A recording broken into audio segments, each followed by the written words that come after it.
with the cam. He now has returned back to that neutral state. Ryu's in the bodegas, right? That's that guy. That is that guy. Oh, still sticking with the That's the guy that you select. You play Ryu, the bodegas.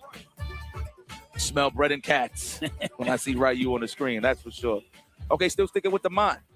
She didn't lose much. She's still the same. I think the most important that I saw that she lost was she can't get the easy level 1 mid-screen anymore. Yeah, but you can reroute that with an OD.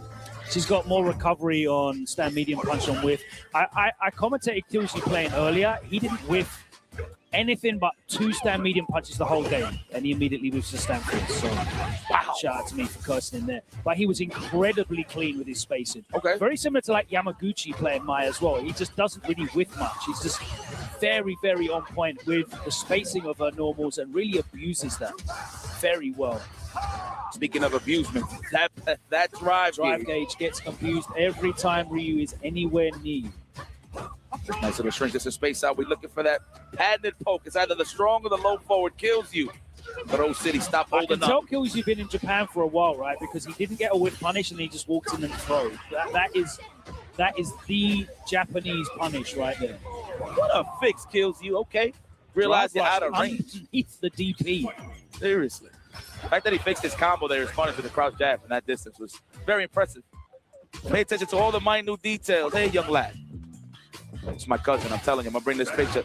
He looks exactly like my cousin, bro. Got to get this photo from my mom. The skin tone is the same, but of course his heritage is from Cameroon. There you go. Oh, I didn't know that. Yeah. Okay. Well, very proud of that. There you go. Okay, Paladin's trying to find his footing here. And he finds just one Tatsu, one low forward confirmed to get the hell up out of dodge here in this corner. You don't want to be here with mine. You're going to space out with these jabs. You know, the delayed tech. Defensive, too. Get some drive gauge on top of that. Okay, we're back. Here we go. Chucking that plasma. Already trying to hit the brakes with that stand strong. Paladin looking strong. Level 3 available with the next hit. Speaking of which, are we going to spend it? No. Enhancement. We're going to stock up 5 of them. Wake up buttons beats him to the punch. He's able to get out of the corner. Paladin with the solar plex. It's nothing but heavies. Drive gauge is gone in the blink of an eye. That was like 3.5 bars gone. And I've just been keeping an eye on him, and his results has just been rising every single time. Like that he don't like making mistakes. You know, the mentality that he has is pretty great. We had this talk with Rob TV, and he doesn't really care about in terms of what he has to think in the moment. If he knows he could win right then and there and pick the strongest character, that's just what he's going to run. Oh, yeah, like it's the toolbox to him, right? Yeah. I mean, he does generally... He's one of those, like, you get kind of... I think the 2-4 runners in terms of archetype players, you get guys that play general kind of Shoto vibes, like, including like Luke and Sagat and Terry and that, right? And then you get people that play top-tier female characters. And Killsy's one of those. Yes. You know, Jury, Cammy, Mai, whatever's going to get the job done. He's involved in that. All right, pins him down in the corner. Paladin is not getting a read. The overhead. Of course the overhead. The number of sets I've seen won in the last few years in like really tense, pokey kind of spacing battles, and then someone throws out a drive rush overhead and just catches someone like not ready for that in the split second. Her one's fast as well. I think she's got like a 20 framer. So it's pretty fast off the overhead anyway compared to some of the other ones. And so to add to that, though, I'm going to tell you why a lot of people get hit with overheads. This is just my theory. I think in terms of people that get decked with overheads, is either a late techer or somebody that's just always trying to react to everything. So they're just blatantly like waiting for their turn. That's exactly that, Yeah, and then they forget that there's an overhead there waiting for them, whatever the case may be. The fact that it's double layered that could catch a delayed tech is pretty awesome. That's why it's super, super effective, right? Because you're bombarding their like mental RAM with too many things to deal with, right? And you're sneaking overhead in there. And these characters, you know, like Ryu can get like back fierce and stuff. It's crazy, like the damage that's there, especially if it's the end of the round, like end of round 3, for example. You've got 2-3 bars of super meter stopped. Yeah, you can really get, you know, opened up for like 45-50% off that drive rush overhead. Really, really scary stuff. And you know, he earned that position though, right? He was peppering up. Again, the spacing was superb. He weren't really whiffing a lot of stuff. Super spatial awareness. You pointed it out, adjusting his combo with the crash and light punch into the medium. After the DP whiff. Really good stuff from Killsy. He now advances into top 24 on the winner's side. I believe all of these players go straight through to top 24. If you lose in this round, then you just go down into the lower bracket of top 24. And then we'll be running the losers bracket. You can tell that I've been to Esports World Cup for like 3 weeks, so I keep saying lower bracket. You go. It's all right, though. We get it. Yo, I'm so happy. Hey, Da, good to see you. My God, it's good. So good to see him, man. Tokido, hi. So I say hi. He's focused. I didn't want to break his concentration, but these guys are just like my heroes here, man. Yo, Eita is back on the scene. First and foremost, this man has been taking the coaching role, the motivational role, right, with his Padres. This man has been a parent for a hot minute. That's why he kind of took a break. I seen him running around with his family in the carriage in Japan, checking out Capcom Cup and stuff like that. Just to see him back on the mix, even though he has been traveling, but I don't know how serious he's been like practicing. But the fact of the matter that he's made it this far, taking guys out like Funk, which by the way, Funk respected because he knows how good of a player this guy is. So it's just pretty sick to see him back in the circuit, man. And I know he's been dabbling in other fast-paced fighting games as well, so good to see him there as well. But good stuff, man. Damn, Eita. Yeah, I have a fond memory of this man kicking my ass in Street Fighter 4 Evo, dude. It was 2-1 last round. I did a double roll with Abel. He woke up with a demon. And there it is. I was out the tournament. Just like that. That's what you deserve for playing Abel. Yeah, I did double roll. I was trying to scum him out. But, man, either or, though, it's just so great to see him. Tokido looking sharp as ever with the JP. Consistently committed. Of course, he got Kakaru in his back ear as well. He had a sensational match against Psycho, which I think was a qualification match to get here. I didn't see that. Yeah, I mean, Psycho is all gas, put his foot down, and Tokido just did such a good job of picking his gaps to interrupt. Really, really impressive kind of display of timings and rhythm. And Eita's been playing like that as well. He beat Problem X, he beat Punk, doing exactly the same thing. So let's see how these guys do against each other. Get super kicked out of the sky. So good. Yo, that's crazy. Just freezing the string with a drive rush. You just have the option to just look, keep your eye on the birdie, just hit him with the anti-air with JP. So solid. Oh, so let me ask you real quick before we get into this match. How many elbows did Tokido fall for against Psycho? Was it like barely? Yeah, it didn't really happen. Just running in on the ground. Eita holding this lead. You know, he was known to be a wild one back in the Street Fighter 4 days, but they don't have more poison. Chill. Oh, there's the command grab, the buff. I think it's 2 frames faster now, so you get caught out unawares by that. I was speaking to Problem about that, actually. Really? Yeah. Speaking of Problem about that as well, by the way, in terms of like Eita's playstyle, he said, yeah, I made the same mistake. Like, I thought he was just going to let rip with DPs, left, right, and center. I kept letting him get up. You know, I'm delaying my string, so I think there's going to be a DP coming. Picking up our ends. Yeah, like, no, he's just letting him get up, giving up his old key with the Alex. So, yeah, Eita definitely showing a different style here. Man, that's crazy how the past everybody had the game plan thrown. Yeah, I mean, we spoke about that with Noah, right? Like, you have a preconception of how a player can play, and it can really cost you. Okay, find a way out of there. All right. Straight after the amnesia. We got mad meter to play with here on the side of Eita. Another amnesia on point. Recover. Corner. Nice. Just offered his space in there as Tokido and Eita. And it's just to make the most of it. Like I didn't even challenge the front fist. Oh! Right on the rib cage, right up the abdomen. Go forward. All right, we got one more in the tank. Eita, what you gonna do with this? Stay active. Don't put yourself in the burnout. Jump back, avoid it. All right, he had enough for the parry. Nice. He's getting that drive gauge back as he holds the parry. Now he's in the safe zone. Immediately gets over the 3-bar mark and drive rush cancels that low forward. Now he puts himself in burnout, and all you get to enjoy is that amnesia. And I've seen a lot of the JP players using that. I think I've been Risei doing that as well. You know, you take the drive rush string, and then you're immediately like amnesia in mid-screen, and just go back, kind of get out the mix after the drive rush light true string. Okay, I got you. Seems to be really effective. There we go. Let's set the departure. Let me escort you to your gate, Akuma. Nice. All Eita tried to do was just avoid the departure. Oh, that could have been a DP, possibly. We're trying to keep it safe in the back fist, but smart choice from Tokido, not pressing anything on the jump in. Okay, no extension of no hurt boxes. Nice. Wow. With the roundhouse conversion of the departure. Any switch side, ear to ear. Yeah, and again, working on them ankles. Takedo trying to maintain that spacing. Okay, this catches Eita standing there with the drive rush low. He goes back to the full screen zoning. Okay, the pickup.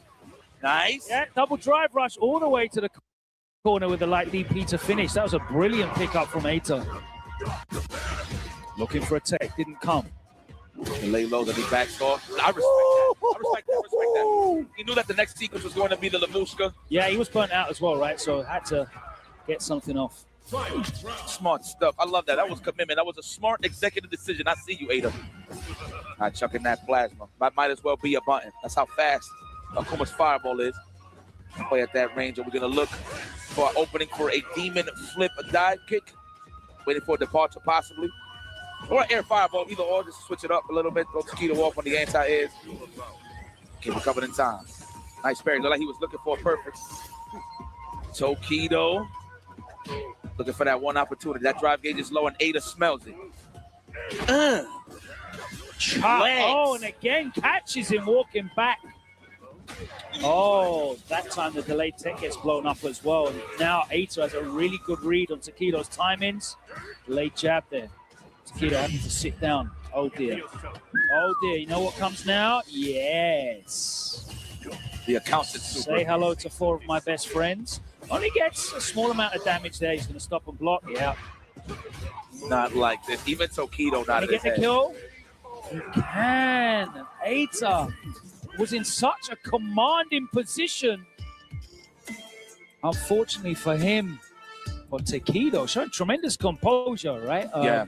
You know, Eita was doing a really, really good job of stopping Takedo moving around by, you know, continually threatening with that low forward, stopping the walk back, stopping Takedo from being able to be comfortable at that range. But Takedo did such a good job of like adjusting and recognizing that and managing somehow to push Eita back out full screen, get that zoning started and force Eita to take risks to get in. I think he did a really good job as well in terms of stealing his turn back, right? You know, because this character doesn't have a true reversal, and the OD amnesia, of course, has been nerfed. You can't just, you know, throw back into it and get the side switch as easily. You've got to give up some of the damage, right? So Takedo really showing fantastic strategy in terms of protecting himself with JP as a character that doesn't have those free bust-out options that other characters do. Really impressive stuff from him.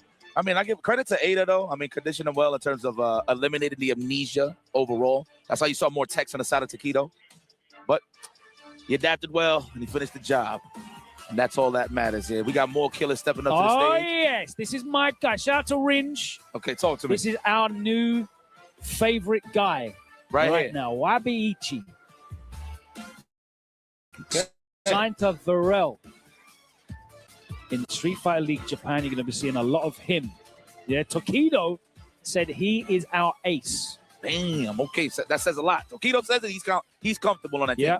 Yeah, that is the captain. El Capitan says that about him. So Wabi-Ichi, you know, Varel having a good time. So they've also got Mizuha in winner's side as well. So it's a great showing from Varel ahead of the start of Street Fighter League Japan at the end of August. But yeah, he's going up against Oil King, who I feel is having, you know, a fine run of form as of recent. We kind of didn't see him in these positions in tournaments for a long while. He wasn't making his way into these latter stages as he was transitioning between a few characters. But I feel like he's really hit the ground running. A couple of very good placements as of this season. Did amazing at combo break, I think. Yeah, exactly. Both of these guys taking advantage of Terry Bogard at his full power. I'm not sure if Oil King is going to run the mirror. It looks like he is, as according to the character select screen as they go into a button check right now. So it's looking like it is going to be a Terry showdown. With it, want to see. I don't want to see a butter knife versus a shotgun. I want to see them both have shotguns. Get real close quarters. It's going to be a good one. Terry Bogardians are on the screen, a.k.a. 1,600 credit score combined. Yes. I don't know why I just always align it with Caucasian males, but you guys got some great credit. I'm just throwing it out there. That's just straight up. Especially when I was learning how to build it. But man, it's going to be a good one here, man. American Chavez jackets are getting represented here. Yo, that's crazy that we got these Neo Geo arcade cabinets. That's literally what you see. Those same color base. Those are the same ones. I've never looked as well. Does it have the... Okay. Yes. He's viping. We got mixed. Crimson Viper. All right, it's your time to shine. Hey, man, that's going to be good. Oil King with the Viper. I actually had no clue he had this in the pocket. Wow. Surprise pick for me. All right, confidence. I mean, look, if it's Oil King, he's not the type of player that really needs a reversal. He just needs something that he could really stay on your ass with. You know what I'm saying? Obviously, we got that access with the Burn Kick being plus now from the last patch. I just want to see if he's actually going to utilize the buffs. The main one, obviously, is the Seismo Juggles. Yeah, okay. Got more access to plus frames now with Fierce cancels. Still in the corner as well. Nice block from Wabichi. Oh, that messed his inputs up. I like that. Get his rising tackle. That's meaty overhead if he really wants it. Does he have that set up? No, meaty Seismo instead. That is plus, for sure. Nice. I'm close to the wall. Not close enough. Don't get thirsty. It's okay. Nice. Oh, Mr. Burn Kick. That would have been plus frames as well. He's almost home right now, Wabichi. 3 seconds to go. Here we go. Immediately challenges with the jab. We're in the corner now. That's the gift and the curse about playing Viper. Great offense, but she's not really allowed to play. I mean, you can understand me on this. She can't really play Street Fighter 6. In terms of just hitting buttons, drive, rushing, and stuff like that, she can't really do that because she has to save it for the super jump cancel. So you got to play a little more safe. Although I'm loving his offense, just going with fierce, feint, fierce all day just to try to chip out the drive gauge. The problem is, though, right, your own drive gauge management is a big deal, though. And when she doesn't have as much free access to reversals, it becomes very risky when things go wrong for you. I think that's why it's important that she has more access to plus frames, right? Because she's given up a lot of risk. Nice, just blows out with the OD rising tackle. No bite from Oil King as Wabichi backs off, lets it rip again. He's 2 for 2. He's with a challenge here with a jab into a level 3. There it is. Oh my God. That's what he was looking for, but the airborne reset helped out Oil King to slow down Wabichi. You got to watch out to throwing these wild size modes, of course, because that burn knuckle will be waiting for you on the other side. Such a good job. Only messed up one of those. That cross-cut rising tackle. Oh, out of range. Even if he did stand in fierce, it wasn't going to reach. Unfortunate. Wabichi, though. Back on the assault. Okay, just off on his ranges there. Doesn't get the throw. Nice block on the burn kick. And again, let's rip. My word. Burns himself out doing so as well, but he's still got double power geyser if he needs it. Good information right here collected from Oil King. Leveling up. Hey! Yes, we're ready. Oh, we're not even asking that question. It's dead or a picture? I think it's dead. It's safe to say. Survey says. Okay, Wabichi. Oh. I like how Oil King is challenging more with burn kicks, but I feel like he just needs to establish fierce thunder knuckle every time he land those jabs into the knockdown for meaty throws. Condition them first, open them up later. Let's go, Oil King. Okay, noticing that it's not plus range that high. You gotta respect. Nice patience from Wabichi as well. Like, he's not biting on any of these strings. He's not really tapping back every time. He's just letting Oil King show him some continued pressure with gaps. Unfortunately, he lost so much drive gauge on that. Nice block there from Oil King. I know Oil King wants to press a button and bird kick out of there immediately, but he's low on the drive gauge. Good job from Wabichi to keep that low, too, to shut out some of those options. That's why you see Oil King waking up with buttons this time. Oh, I know he was salivating for that follow-up. Nice. Yeah, that burn kick pressure just hasn't been there in front. No. At all. Wabichi doing a very good job of patiently waiting. Let's check. Not trying to just over-enthusiastically take his turn back. There it is. He knows it's very dangerous at the end of these Viper strings, right? She can open you up with the spacing traps. Looking for the delay tech after that thunder knuckle, man. You got to commit with the throws. I think that's the only thing that Oil King is lacking here. Oh, walk back, stand strong. Quick burn into the Oki. Into the corner we go. Biggest sweet time. That could have been a crotch. GG's. Capital letters. Wabichi Good adjustments to finish Oil King and stop him right on his tracks. That was a winner's match, right? Yeah, that's right. Immediately straight through into top 24. So Varel are 2 for 2 in terms of players qualifying for the next round. We still got Mizua to face Boos Lee.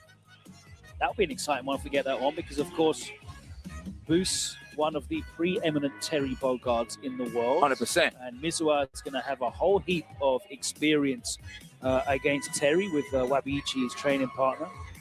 Yo, I respect. You see how happy Tokido is for his protege? That was so sick. You got to see Tokido. He's like wearing the Varel like headband with the camera, of course. Looking crazy. Looking like Daniel San for real, man.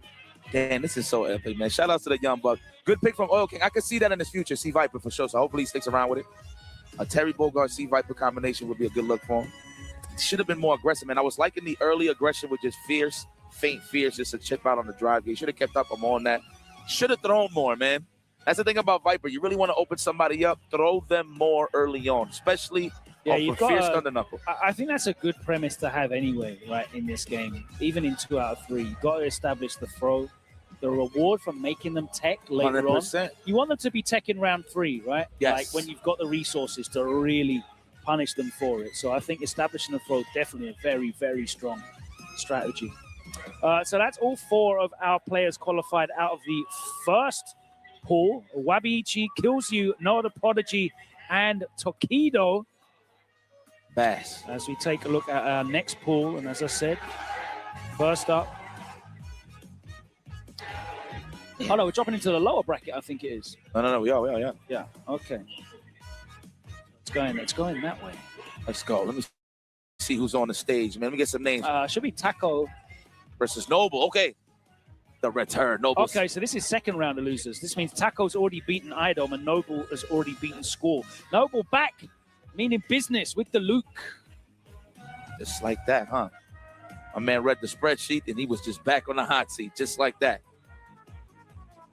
There's going to be Kimberly versus Luke. All right. Let's get this popping, man. Kimberly, man, I want to see 3 cans or better. I mean, hopefully that ain't better than that. Sure, but this is going to be a fire match nonetheless. Hopefully, listen, I got my personal picks. Hopefully Noah the Prodigy makes it all the way. Going to be my guy for Long Puck. I'm going to be rooting for him. I'm not sure where Punk is at. Hopefully he's still out there in the loser side. Yeah, we haven't. I think they're updating it on paper brackets, and we haven't got any updates at the moment from the lower bracket side. But things are happening. These 2 players met each other in the last World Warrior Japan. Okay. Noble got the best 2-1. That was before the balance patch, so things are only looking up for Noble. Right, man. Come on. We back outside now. You're going to have to see me. And big shout outs to the World Warriors in Japan. These guys be having like viewing parties with just big ass crowds, which is so dope. Crazy, right? It's really amazing crazy stuff. It's like when we go to the bar, watch the Knicks games. That's how it look like to me. That's why it's like it's wild to see, man. It's so exciting. All right, Taco with the Kimberly. The reject, no rejection. We're gonna keep the VHS in the VHS. Oh, nice. Try to get the counter hit. Wow, still that's max distance. Still gets a combo, of course. Forgot about that one. Right to challenge a drive rush. Gets trade. Nice. Gets a big whiff punish there on the medium into the corner. OD Izuna drop. 1 can out. 1 left in the chamber. Woo! We let that rip. Hell yeah, bust out. Keep him honest. It's the light one. Nice walk back, maintaining the control of the corner. Challenges after the forward fierce. You're going to have to download that data. The walk back instead of like that. Duck for a second and walk back. Make it seem like he's keeping still. Yeah, the clash with the standing medium kick. Taco gets the counter hit and he's able to convert that into a kill combo. Takes the first round and again, Noble challenging on the plus frames. It feels like Taco's abusing. Catch, what a way to hit the brakes. I actually thought he drive rushed and went for a throw there. I'm sure Taco thought the same thing. Great reactions. Plus frames. He ain't walking nowhere. You're going to sit here and make an executive decision. Hitting him with those big buttons, of course. We're trying to dry him out. Oh! All right, burns himself out in the process. This is going to be horrible. He's got 1 canister at least for the mix. Should be enough. I'll be surprised if he survives here. That was a full very, extension. very long combo. Yes, sir. Just over the line. We love to see. Perfect calculations. Anybody commit to some drive rushes, man, for their combos, it's safe to say they're going to die. Good stuff there. Taco. Hopefully we're saying your name right. So many ways we can flip your name right now, but I'm not going to do it. Don't want to be the dad joke guy. Right. But they're respecting the DP or the drive reversal, they're hitting the brakes. Taco pressing after those walk backs. Oh, that time goes to the throw, and the shimmy does work. Right on Big the punish into the corner. Right on the N95. Is that the mask? You forget it. Yeah. It is, right? Okay. Don't tech here. I like the conditioning early on. Hit from Kimberly with the stand roundhouse, and there's the tech. Oh. Nice. Big damage incoming. Thank you so much. He's got throw tech mapped to every button on his controller, it looks like. Oh, what's that, 3? No, 2. 2 crucial throw techs led to a victory on the side of Taco. That puts him at set point. Nice. Just immediately pressing after that push-out string there. Dashes Taco low. The meaty crouching medium punch. Spending the bar. Getting a strong 25%. Big life lead. No, it's a great jump back. Fantastic stuff from Noble. And it was a perfect as well. Noble still in this. Hell yeah, put your feet on her couch. Well, look out for this level 3 though. Went for a heavy punish. Wasn't there. Hit the break to the stand light kick. Disrespectful. Yeah, just pressing. I like it. Are we going to do it early? No. Next hit for sure. I mean, I would for the buffs, for the enhancements. Oh, dear. Oh, now it's going to hurt. Oh, not yet. He's going for the kill. Wasn't ready to react to the drive impact. Had the cash for it, though. I think it's safe to say he's going to pack it up. Yeah. Man, that happened so fast. Full control on the side of Taco, man. Oh, Noble looked over to his right, and Taco's hand was already over for the shake. Oh, he said, I got mixed. You seen that? He's like, I got mixed. Taco getting the job done. Sensational stuff. Qualifies for the next round. I think that puts him into top 24. It does. Yeah, that was a qualification match. So let's have a quick run through here of how the losers bracket looks like. Oh my God, please can we get this on stream? Punk versus Psycho, losers for top 24. Stay hungry. Historic battles. Blaz versus Dogura. Zabuton versus Crossover. Crossover beating Nemo. Ooh. Blaz beating Lex. I wonder if Crossover still plays the guy. Yeah, he does, yeah. Good, beautiful. Okay. They're Punk versus Psycho. Really, Yeah. man? I hope they go. I see Blaz stepping up to the plate. Hold on. We might just get Blaz and Dogura. I mean, I'll take Blaz and Dogura, but I think so. Dogura's reaching into the bag. we better be holding Punk versus Psycho. Please, for all that is holy. Okay. I see. Well, it looks like we're not going to be streaming the Punk and Psycho match. Looks like Punk is playing multiple games, so just to buy some time, we're just going to move forward, never backwards, right? This is going to be a good one, though. Can't even call this a replacement because anybody stepping on that stage is going to be a killer. Oh, yeah, nothing but bangers, of course. Yes. So we got Dogura versus Blaz. I can't believe these kids are aging so fast in front of us, bro. It's Street Fighter. It's like Street Fighter put some, like, hair on your chest, right? Like you just mature more for some reason, right? Like, I don't know, put some gray hairs on my head. It's like you're 15. You started when you was 15, right, Blaz? You're not worried about paying rent. All of a sudden, you're still stressing not like you got a mortgage. Still not worried about paying rent, but you're worrying about dealing with all of these characters on the screen right now. I like that he's sticking to his guns and still playing Sagat. Although I'm surprised he hasn't been revisiting Ryu. That's the character that we actually learned how to appreciate Blaz's gameplay. Well, sure, Ken as well. And a bit more of the Jamie as well. The Jamie as well, exactly. But he did play Squall with Sagat. He ran into that brick wall of a stand jab elbow into level 3 that led him here to the loser to deal with Dogura. I believe he did say who beat Dogura earlier.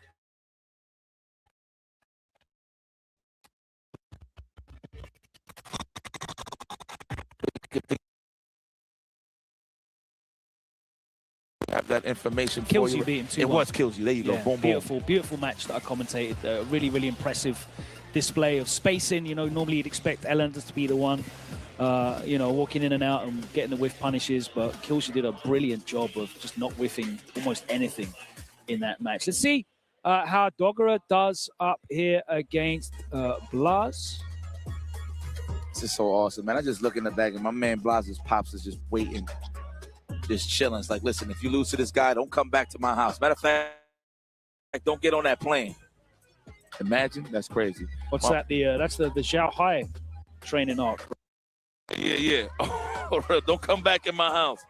I mean, I think there was a couple of belts involved there, but I think here's a little more peace on this side. Haven't played each other deep into a tournament bracket since last year, I think, at Evo France. Okay. In the top 8, yeah? What's in the top 8, huh? Let's go. Oh, my God. Yo, I swear to you, I never noticed the intro. All you saw was feet. There's nothing wrong with that. But I just realized. That's what you were looking for. I hear you. Didn't realize that was your bag, but we don't judge. Whoa. We listen and we don't judge. It's not necessarily of that type of. Here we go. Into the corner. As we move forwards, never backwards. Guys. Well, here's the thing. Now, let me check. Oh! Bust out the better logo. Should be Sagat. Should have been me. You must pick. Fishing with that crouch and strong, of course, added scale into that now, so you don't get hit by that and wake up in the next round anymore. Oh, man. Look at that. Tapping the leg. Good challenge there. Tiger knee not to get close. Oh, so that is the better setup. I feel like you do the Tiger knee just to save drive gauge, right, a little more. Then again, if you do drive rush, you put him to the corner faster. Nice combination here. That all came from Blas being a bit too predictable with the standard medium punches, tripling them up. True. Third one got perfect parried. Let's go. Put a mop. Put a mop. Shane. Oh, nice backdash. What a read. A size up on the Tiger knee. Of course, Blas trying to condition over to the duck to hold those plus frames on those good old rodillas. Yeah, Blas has been trying to whiff punish with the crouch strong, counter poke with the crouch strong. He hasn't really connected with much yet. Yeah, there you go. Trying to give them some off-speed pitches there with just one medium. Oh, and there's the overhead. Talk about off-speed pitches. Jeez. Muay Thai knee to face. Oh, my God. Yo, me and Steve, I think a lot of people just react, got those, like, surprise looks on their face every time Sagat lands a raw hit, man. It's just so violent. Oh, Lord. Not a forward light kick represented yet on the side of Blas. He wants to make full contact with some plus frames. No guessing on his side. We out of there. No DP, still recovering from that throw. And that wasn't even a guaranteed throw. Just Dogora landing and blocking. Okay, Dogora wants him where he wants him. He's got him closer and closer to that burnout. That's why you see nothing but the big buttons getting spaced out. Target combo on the side of Blas. Plus frames. How dare you try to walk back? Nice, just walks behind that. Takes the frame advantage. Oh my God, if he juggled them on that, that was ridiculous. There were 3 of them now? Yes, I agree. I concur. My life gauge back, and I'll have some of yours. It's going to turn around the life lead as well. Stand for speed? No. Oh, the trade that saved him. Oh, hitting the brakes, looking for a DP something. Dogora not cracking the. Oh. Dogora blocked the forward light kick earlier in the round and then just walked up and through. That time he walked in and just glided back out again, but Blas with the composure to realize it was being set up. Walked back out. Didn't bite at all. Said, my friend. Yeah, that medium punch in the throw. I think he's got PTSD from that perfect parry in the first game. Oh, the slide, okay. That wasn't even a reaction on the fire, but that's what he was looking for, but it worked out, though, regardless. Caught Blas slipping. Oh, legs. Could have done back fins, but you know what? Keep it honest with the combo. Right, yeah. There's a trade. That's dead, bro. Hell yeah, that's dead. Ugh. Sheesh. Nothing but aura in that meniscus. Let's go. Bulletproof ACL, yeah? Yup. The Kawhi kind. Oh, we in there. All those good stem cells from Thailand. Oh, that was cold. Cold indeed. Straight out the fridge. With the forward momentum of the target combo as well to manage to get the full punish there. Damn. Don't look, girl. Keep your eyes closed. Oh! Yeah, Dogora keeps like trying to challenge now. He's getting blown up heavy for it. I love that from Blas, man. He's not a thirsty Sagat player in terms of forward liking. All right, there we go. Take that counter hit, confirm, and it's going to be healing. No, it's just going to be the damage. We need that now. We need the healing. Oh, there we go. That blue cross, blue shield. Oh, there it is. At least he spaced it out. Love it. Looking for that counter target. And again. So perfectly spaced out. I was talking about how that crouch strong was just not in range in the first game, I think. Fantastic adjustments from Blas there, scoping that out. And you could see like Dogura was being preemptive both in the mid-range, trying to catch something, but also he started being preemptive after his strings, right? He was trying to challenge. Earlier on in the game, after Dogura was taking his turns, he would try and like backdash out or slide out to try and either set up spacing traps or tech throws from Blas. And Blas just wasn't biting on it. He also wasn't really changing his defense either. He was sitting there and it was on Dogura to change. And that kind of enticed Dogura to overextend a little bit more. And you see that in the mid-range, the two beautiful target combo punishes from the crouch strong. That's what I wanted to highlight, man. Sometimes if you notice guys when they want to save the drive gauge as much as possible, because obviously you can just commit to a crouch strong drive rush on the whiff punish. But the target combo on whiff for a punish counter is one of the most best whiff punish tools in the game, and Blas definitely represented that well. One of my personal favorites in terms of a whiff punish when I had my time with Sagat. So got some more Sagat action coming up for you on stage right now as we continue in this lower bracket. Crossovers in the building. Yeah, we've got crossover versus Zabuton. Okay, update the Pokedex. Need to find out who this is. But if he's on this grand stage right now, that means he went through a plethora of killers. Crossover. Man, I'm so proud of this guy. The consistency has been showing ever since he's been traveling a lot more comfortably. Of course, Blink, top 8 solid. That was a beautiful thing to see. All my Dominicanos was happy to see Dominicans representing on the stage. And, of course, Evo World Finals. You saw him in the top 8 there, which is excellent. On the side of crossover, made it very far with that patented Sagat. I mean, he does have a couple of characters in the bag, but want to see what he's committing here with. Okay, I see on the screen it is Sagat. Yeah, it's going to be Sagat versus DJ. Zabuton, a DJ play. He's got some good names taken down. I'm just looking at his run now. Let me see. He was sent to the lower bracket by, oh my God. He was sent to the losers bracket. We're in the FGC. Come on, get that back in my brain. Sent to the losers bracket by Takedo. And there he took out Kusanagi FR edition. He took out Moke. And in the first round of top 48 here as well, he's taken out Akira from Hiroshima Team Ixa. So he's taking down some big names. The DJ over here from Japan. Couple of updates for you guys. What's he holding up there? I didn't see what those his Punk beats Psycho. 2-1 though. Okay. Damn, I would love to see that match, but it is what it is. Well, Punk is in the top 24 for the Alpha Academy, if you guys are wondering. That's right. This is going to be our last match from this pool, and then we'll move into MA1 if you're following at home on Start GG. But here we go. Truly an incredible costume here for a DJ. If you're a fan of Elephant Man, you'll definitely appreciate this ludicrous suit. Yeah, this is giving me Karen's gelatin vibes. Yeah, that's what DJ's giving me right now. Wow, what a challenge there with the buns. Okay, we're not just going to condition me with stand strongs and all that. Okay, found that pocket. Alleviated from that plus range. Nice. All right, there's the pickup. Oh, yeah, attack the drive gauge, yep. And immediately crossover says, not on my watch. I get to decide. Yep, 100%. Nice, the anti-air. Jumps again, though. Respect my frame. Presses jab immediately. A lot of whiffs going on here from Zabuton. Pressing too many boutons. Trades. Oh, yeah. Low health, I understand why you text.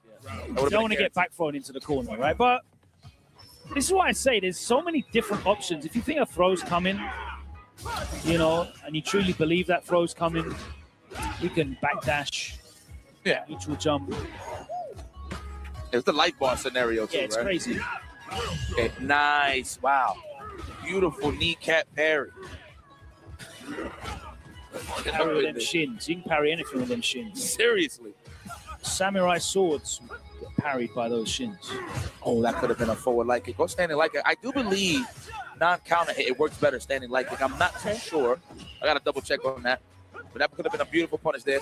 Wow. Sick. What a pickup. Safest of jumps. I don't know what crossover tried to do there, but he got blessed nonetheless. Holding forward on the stick. Facts. Immediately? Okay, I was about to say. It's like, yeah, you hungry. All right, crossover, not biting. Still ready with the anti-in.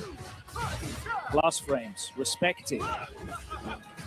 I like that as well. If it's showing you that he's not going to bite, just go for the throw. Keep it tight. Close the door. Don't open it even wider because you'll let something in. Facts. Damn, crossover's trying to find a pocket here to get some big damage. There we go. There's the punish. Double medium. Ooh, okay. Nice, the walk up. He walked up in this standing strong just to get in range. Beautiful back throw. Zabuton is going to take that all day. He could have died if he went for anything else. Crossover looking for one big hit. Oh, that's a trade. He saves himself. Nice. There we go. Away. Drive rush, of course. Hey! Happens to the best of us, guys. That's the thing you got to expect, man. It's either you're going to respect the strong or you're just going to duck long enough to see the overhead. Amazing. And of course, Sagat doesn't really have a throw loop. That's why you see him using the drive rush. So many space traps you can do with the Nexus afterwards as well, in case that you don't want to show that throw option.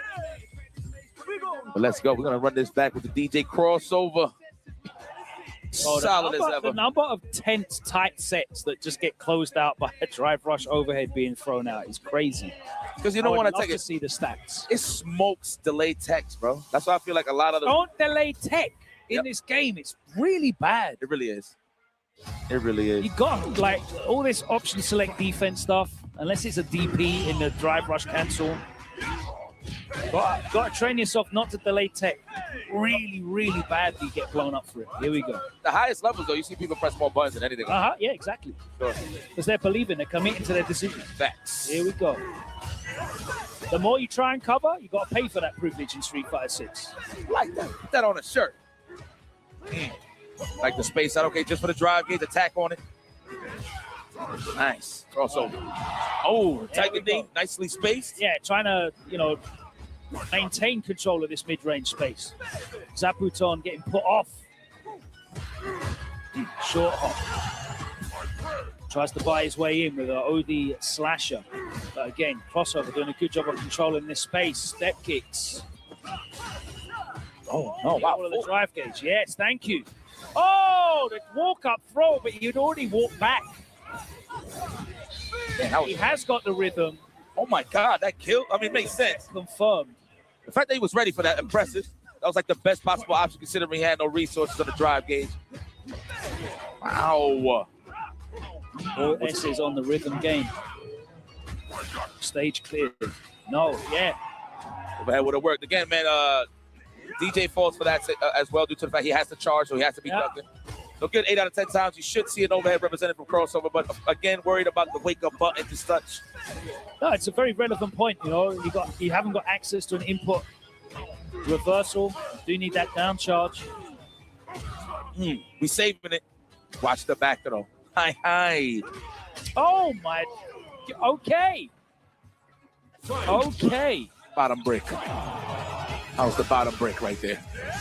Oh, the jumping. Ooh, should have pressed something. At least a trade-off. Even if we trade it off, we got some damage. Uh-oh. No Sagat wants to be here in the corner. Hell, nobody does, but especially Sagat. Unhanded. He's jumping to throw. Crossover still takes it. No counter hit. Nice check. Ready. And he spends the one bar. It's a big, big life lead here. Zabuton looking to level this up 1-1. Crossover still got access to huge damage if he needs it. Still a 2-touch situation for him with even the biggest of touches. Doesn't get the counter hit him. He should look for that roundhouse on the side of crossover, man, from DJ. And just go for the target combo crouch strong. He should wait for this. Okay, panic mode on the side of Zabuton. What is he going to do? Are you fidgety or are you going to stay solid? What's the option here? Great job using that step chick to engage that space. But again, the interruption from Zabuton. Straight into that level 2. Yeah, Zabuton's working really, really hard at getting the right to be inside of this space and then challenging with his quickest buttons, with the jabs, the 4 frames. Of course, Sagat doesn't have ready access to buttons like that. He's got tremendous range, right? But if you're able to encroach in that space, you can definitely beat him to the punch. So let's see how this final third game is going to go. Top of the heel, right on top of the skull. All right, conditioning starts now with the throws. Ooh, that could have been a big throw there on the side of Zabuton. Crossover, very fortunate. Works out for him. Full light kick right here from this range. Not yet. I like that he's stand blocking. He knows you're crouching, it's plus. You got to watch out. Ooh, nice. Oh, looking for that counter hit. I see the size of him, though. All right, takes the damage. No, he doesn't get the... That's a drop there from crossover. Light string will do it here for Zabuton. Big jumping, though, over the ODS slasher. One hit. Oh, of course. Yeah, no mix-up for you. Makes sense, Zabuton. Right on the money. What a way to not guess. Used to have jackknife. Beautiful stuff. Okay, stand medium kick to set the tone. Plasma being chucked, but it's being ducked on the side of Zabuton. Crossover being maybe a little too proactive here, trying to encroach across this space rather than just holding it down. There we go, close enough for the counter hit. Link. And another OD reversal from Zabuton, looking to get this over and done with. There's the check. Crossover, punished for drive rushing in. Next hit is going to be a doozy on the side of Zabuton. He got to watch out. Crossover. Don't tech. Watch the legs. Oh, my words. Which way did he go? Rumsky. And that was a fantastic display of conditioning from Zabuton there. He was doing an amazing job of just coaxing crossover into traversing that mid-range, right? Because you saw him do a really good job of using the step kicks and the tiger knees in that matchup. Fantastic stuff there. But he kind of went away from that and started creeping in, drive rushing in himself when realistically the onus was on Zabuton to get across that space, right? Zabuton played it smart. I mean, look, we already know DJ doesn't have like an easy confirm for like a whip punish. It's usually on the charge side of things. So he's just going to take that lead, hold it down, and just wait for crossover to make some mistakes. That's why you've seen a lot of backing off on the side of Zabuton. So very nice. He just couldn't get no mileage with Croucher Strong, to be very honest. No, none at all. Okay. So that is the end of our first pool here in top 48. We've got a whole nother one to work through as we calculate who the remaining 12 players for top 24 will be. Thank you so much for joining us here, but let's take a pause for the cause, guys. Yes. At Capcom 12 this past March, we witnessed the excitement reach its ultimate peak at, hold on to it, Ryogoku Gikan. The dedication of the players refining their game styles to the utmost limit perfectly aligns with Suzuki's spirit of craftsmanship, manufacturing the motorcycle by the relentless pleasure of riding the bikes. I've seen them myself. What's the second read? We have decided to strengthen the partnership with Capcom to further amplify our connection with this great community and aim for the next level together. Shout out to Suzuki. Had a privilege to see those fire bikes in person at Capcom Cup. I appreciate them showing love and appreciating the cause here for the FGC. Love it. Of course, we are here on the Capcom Pro Tour, and CEO is an official stop. Next month, we'll be back in Paris, France for Ultimate Fighting Arena. That's happening September 11th to the 13th. Registration is open now, but it ain't going to be open for much longer, so don't mess around. Get onto the Capcom Pro Tour website, and you can find out how to register for all the upcoming official tour stops. That includes UFA and Evo France. If you're not happy with just one trip to France, you can go back the next month. It's going to be on the glorious French South Coast. Fire. And we're going to be in Nice. It's nice in Nice. I heard. Yeah, the weather's beautiful, even in October. We're going to be there October 9th to 11th. Registration is open right now, and prime registration ends August 28th. Late registration ends September the 14th. Two times we will be in France over the next 2 months. I hope to see you there, along with myself, an official French citizen, IFC Yipes. Yeah, hey, man, Shout outs to EU. France was getting a lot of love as of recent years in terms of the FGC. You didn't know that IFC stood for I'm a French citizen, did you? But it did. We'll see you after this very short break. Don't go anywhere. I missed it. I'm sorry.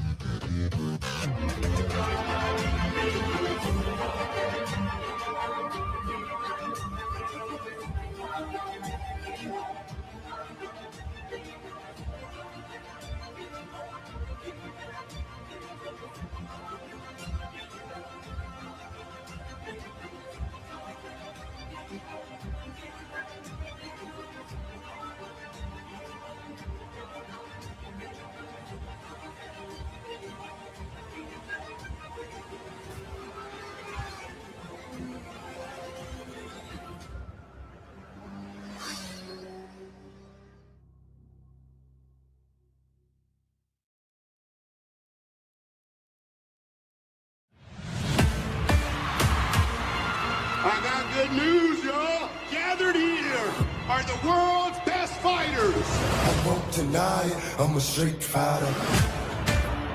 But only one of which will be crowned the world champion of street fighting!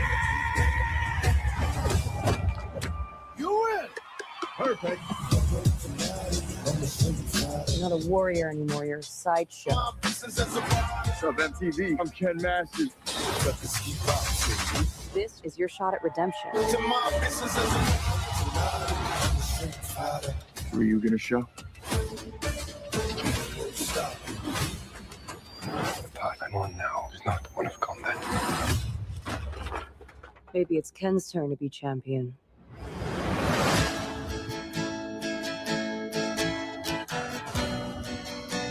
How did you find me? I'm paid to find champions. Even if they're lost.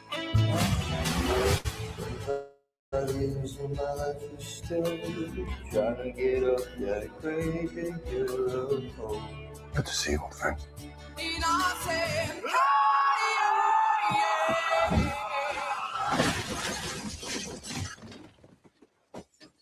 Still reckless. I said, hey, what's going on? Sit down. This tournament is not what it seems. We have to be ready.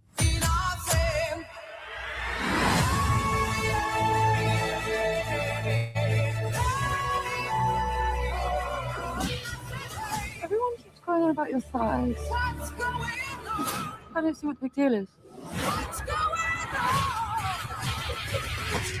Bitch, please.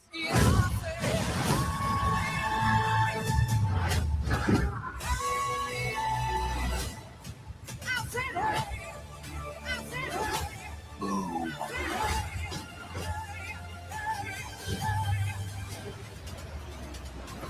That was some abracadabra shit. Oh, what's going on?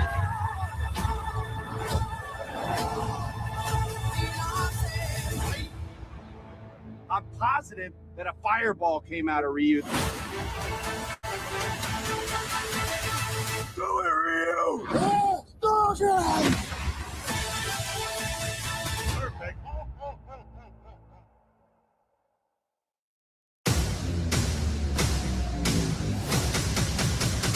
Initiating hack!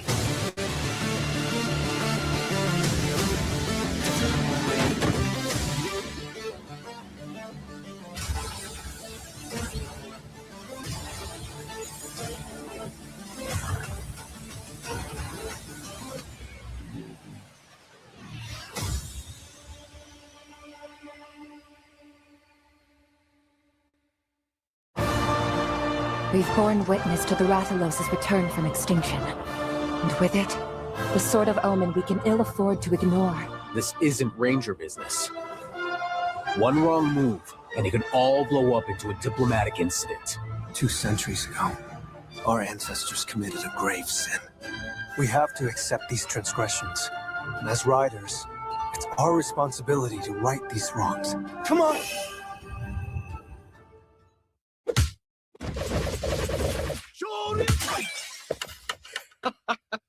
Red Bull gives you wings.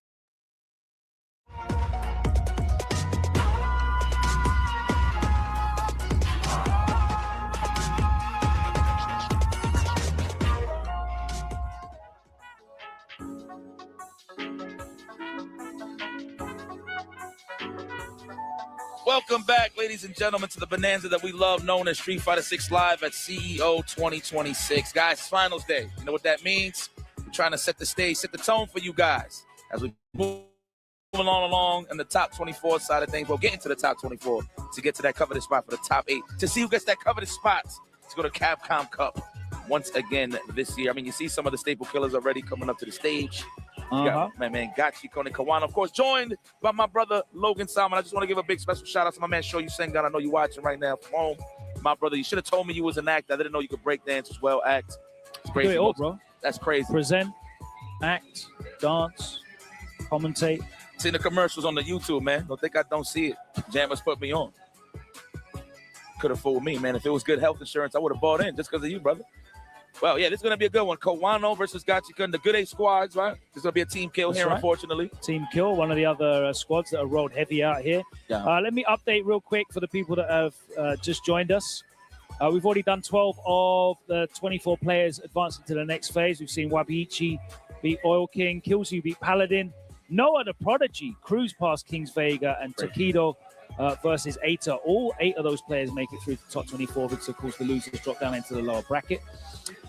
Punk makes it into top 24 by defeating Psycho. Taco defeats Noble. We saw that on the stream. Blaz overcoming Dogura, and Zabuton beat Crossover RD. That is your 12 players for the first half as we move into Pool MA. And as Yak said, on stage right now, Team Captain Gachikun up against Kawano back on the Luke. Looking real strong. We've also got Bruce Lee versus Mizua, Crimea versus Yas, and Junior versus Kobayan in potentially the Geef mirror. Nothing but big bodies, meats slapping against meats. That's correct. That's right. Let's get our butcher on in here. Man, I don't know. Every time I see Kawano, for some reason, is this weird when I say this? Every time I see him, I just think about Colleen. I swear. It's weird. Yeah. I know, random, useless information. I just wanted to throw that out there. That is a throwback. Gachigan, of course, stay with his pride and true. Rashid, man, I've seen this man win Capcom Cups with this character, so it's good to see that. I've seen this man win Evo with this character as well. That's a fact. Wait, Gachigan won Evo? Oh, Kawano. Kawano, yes. Absolutely. You may have erased it from your mind, but he beat Idom in grand finals. I know, I did. I definitely try to dodge that. In those very colors, actually. I was right in the front seat. I was like, stop rooting for USA, man. Root for us now. Okay, back with the Luke, already setting the tone to snipe out the offense. Beautiful parry. Gets perfect parried, and another perfect parry on the Sandblaster. And of course, these guys are going to know each other in intimate detail. Facts. You already seen how he did empty jump jabs inside of Gachi. This is a snipe. Another perfect parry on the Sandblast. He knows exactly how Kawano wants to control the space, but he's not going to be put off. Nice check on the drive rush as well. So as soon as Gachikun gets the knockdown in his corner, he's happy at standing at that range. There's the walk under medium. Oh, he almost got the perfect on all of them.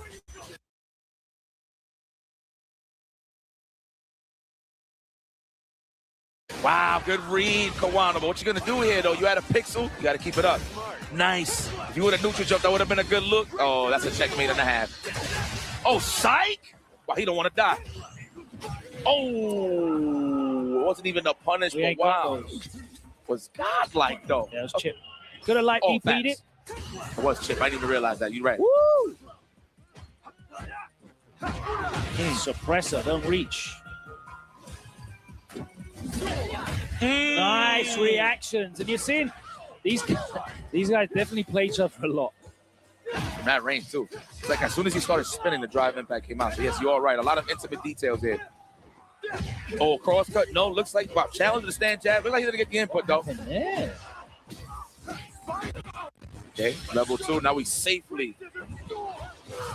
The schmicks. 50-50. 50-50.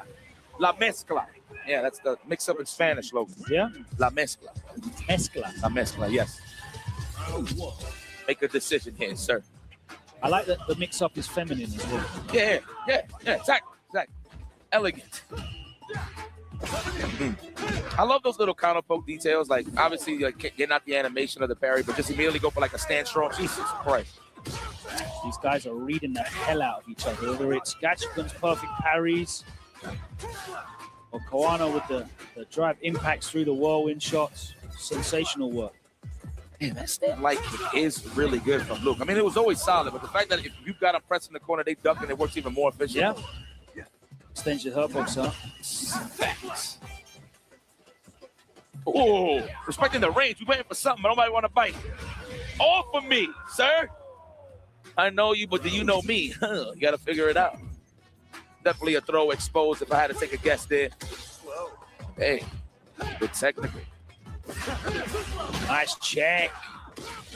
Gachikun. Trying to be a little bit over proactive. Oh, damn. Just counter hits him out of whatever that anti-air attempt was.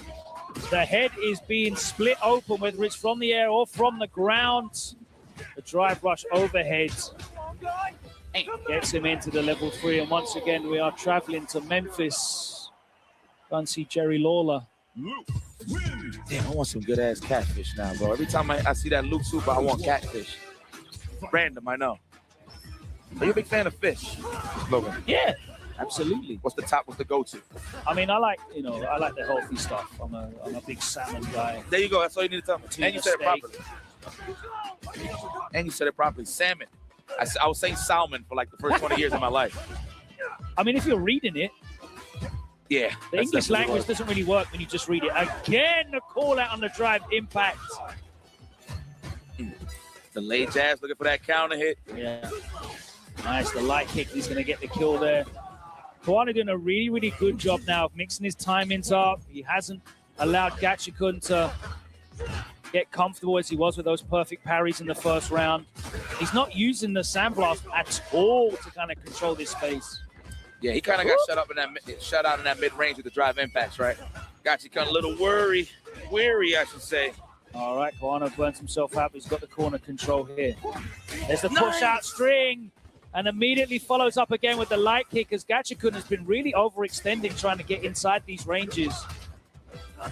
Nice. Yeah, nice and waits, gets the medium. Level 2 now?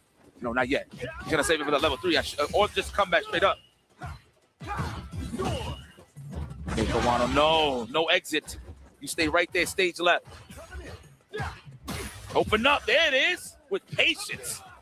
Man was tapping the leg, the forehead, all of that. You got to keep that little ray of light shining through the cracked door to give them the hope that they can find a gap to interrupt in. And we've seen that a lot of the Japanese players do such a good job of interrupting. Like Takedo was amazing at it earlier. Eita been really good at it as well.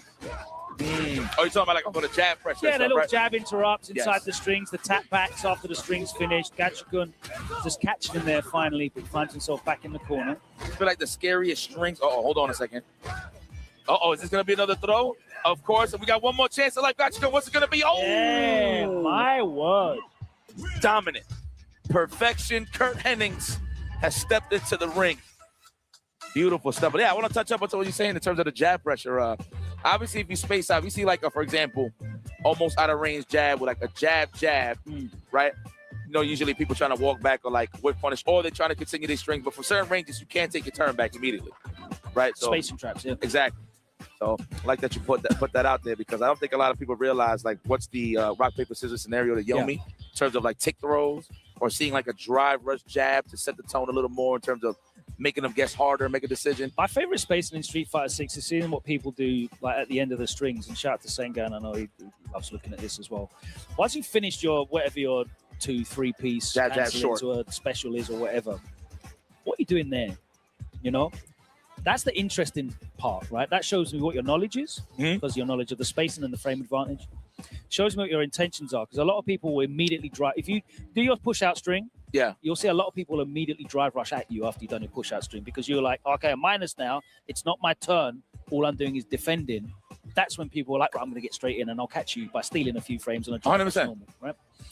What you saw there was two guys that play each other a lot, right? So you're seeing Koano at the start of the round in the first game was trying to control that push out space with a lot of sandblast. Gachikun immediately like, yeah, I know you're on that. Perfect parry. Got in about 3 or 4 times. And what you notice is Koano kind of stopped using sandblast at all, but Gachikun was still looking for it, right?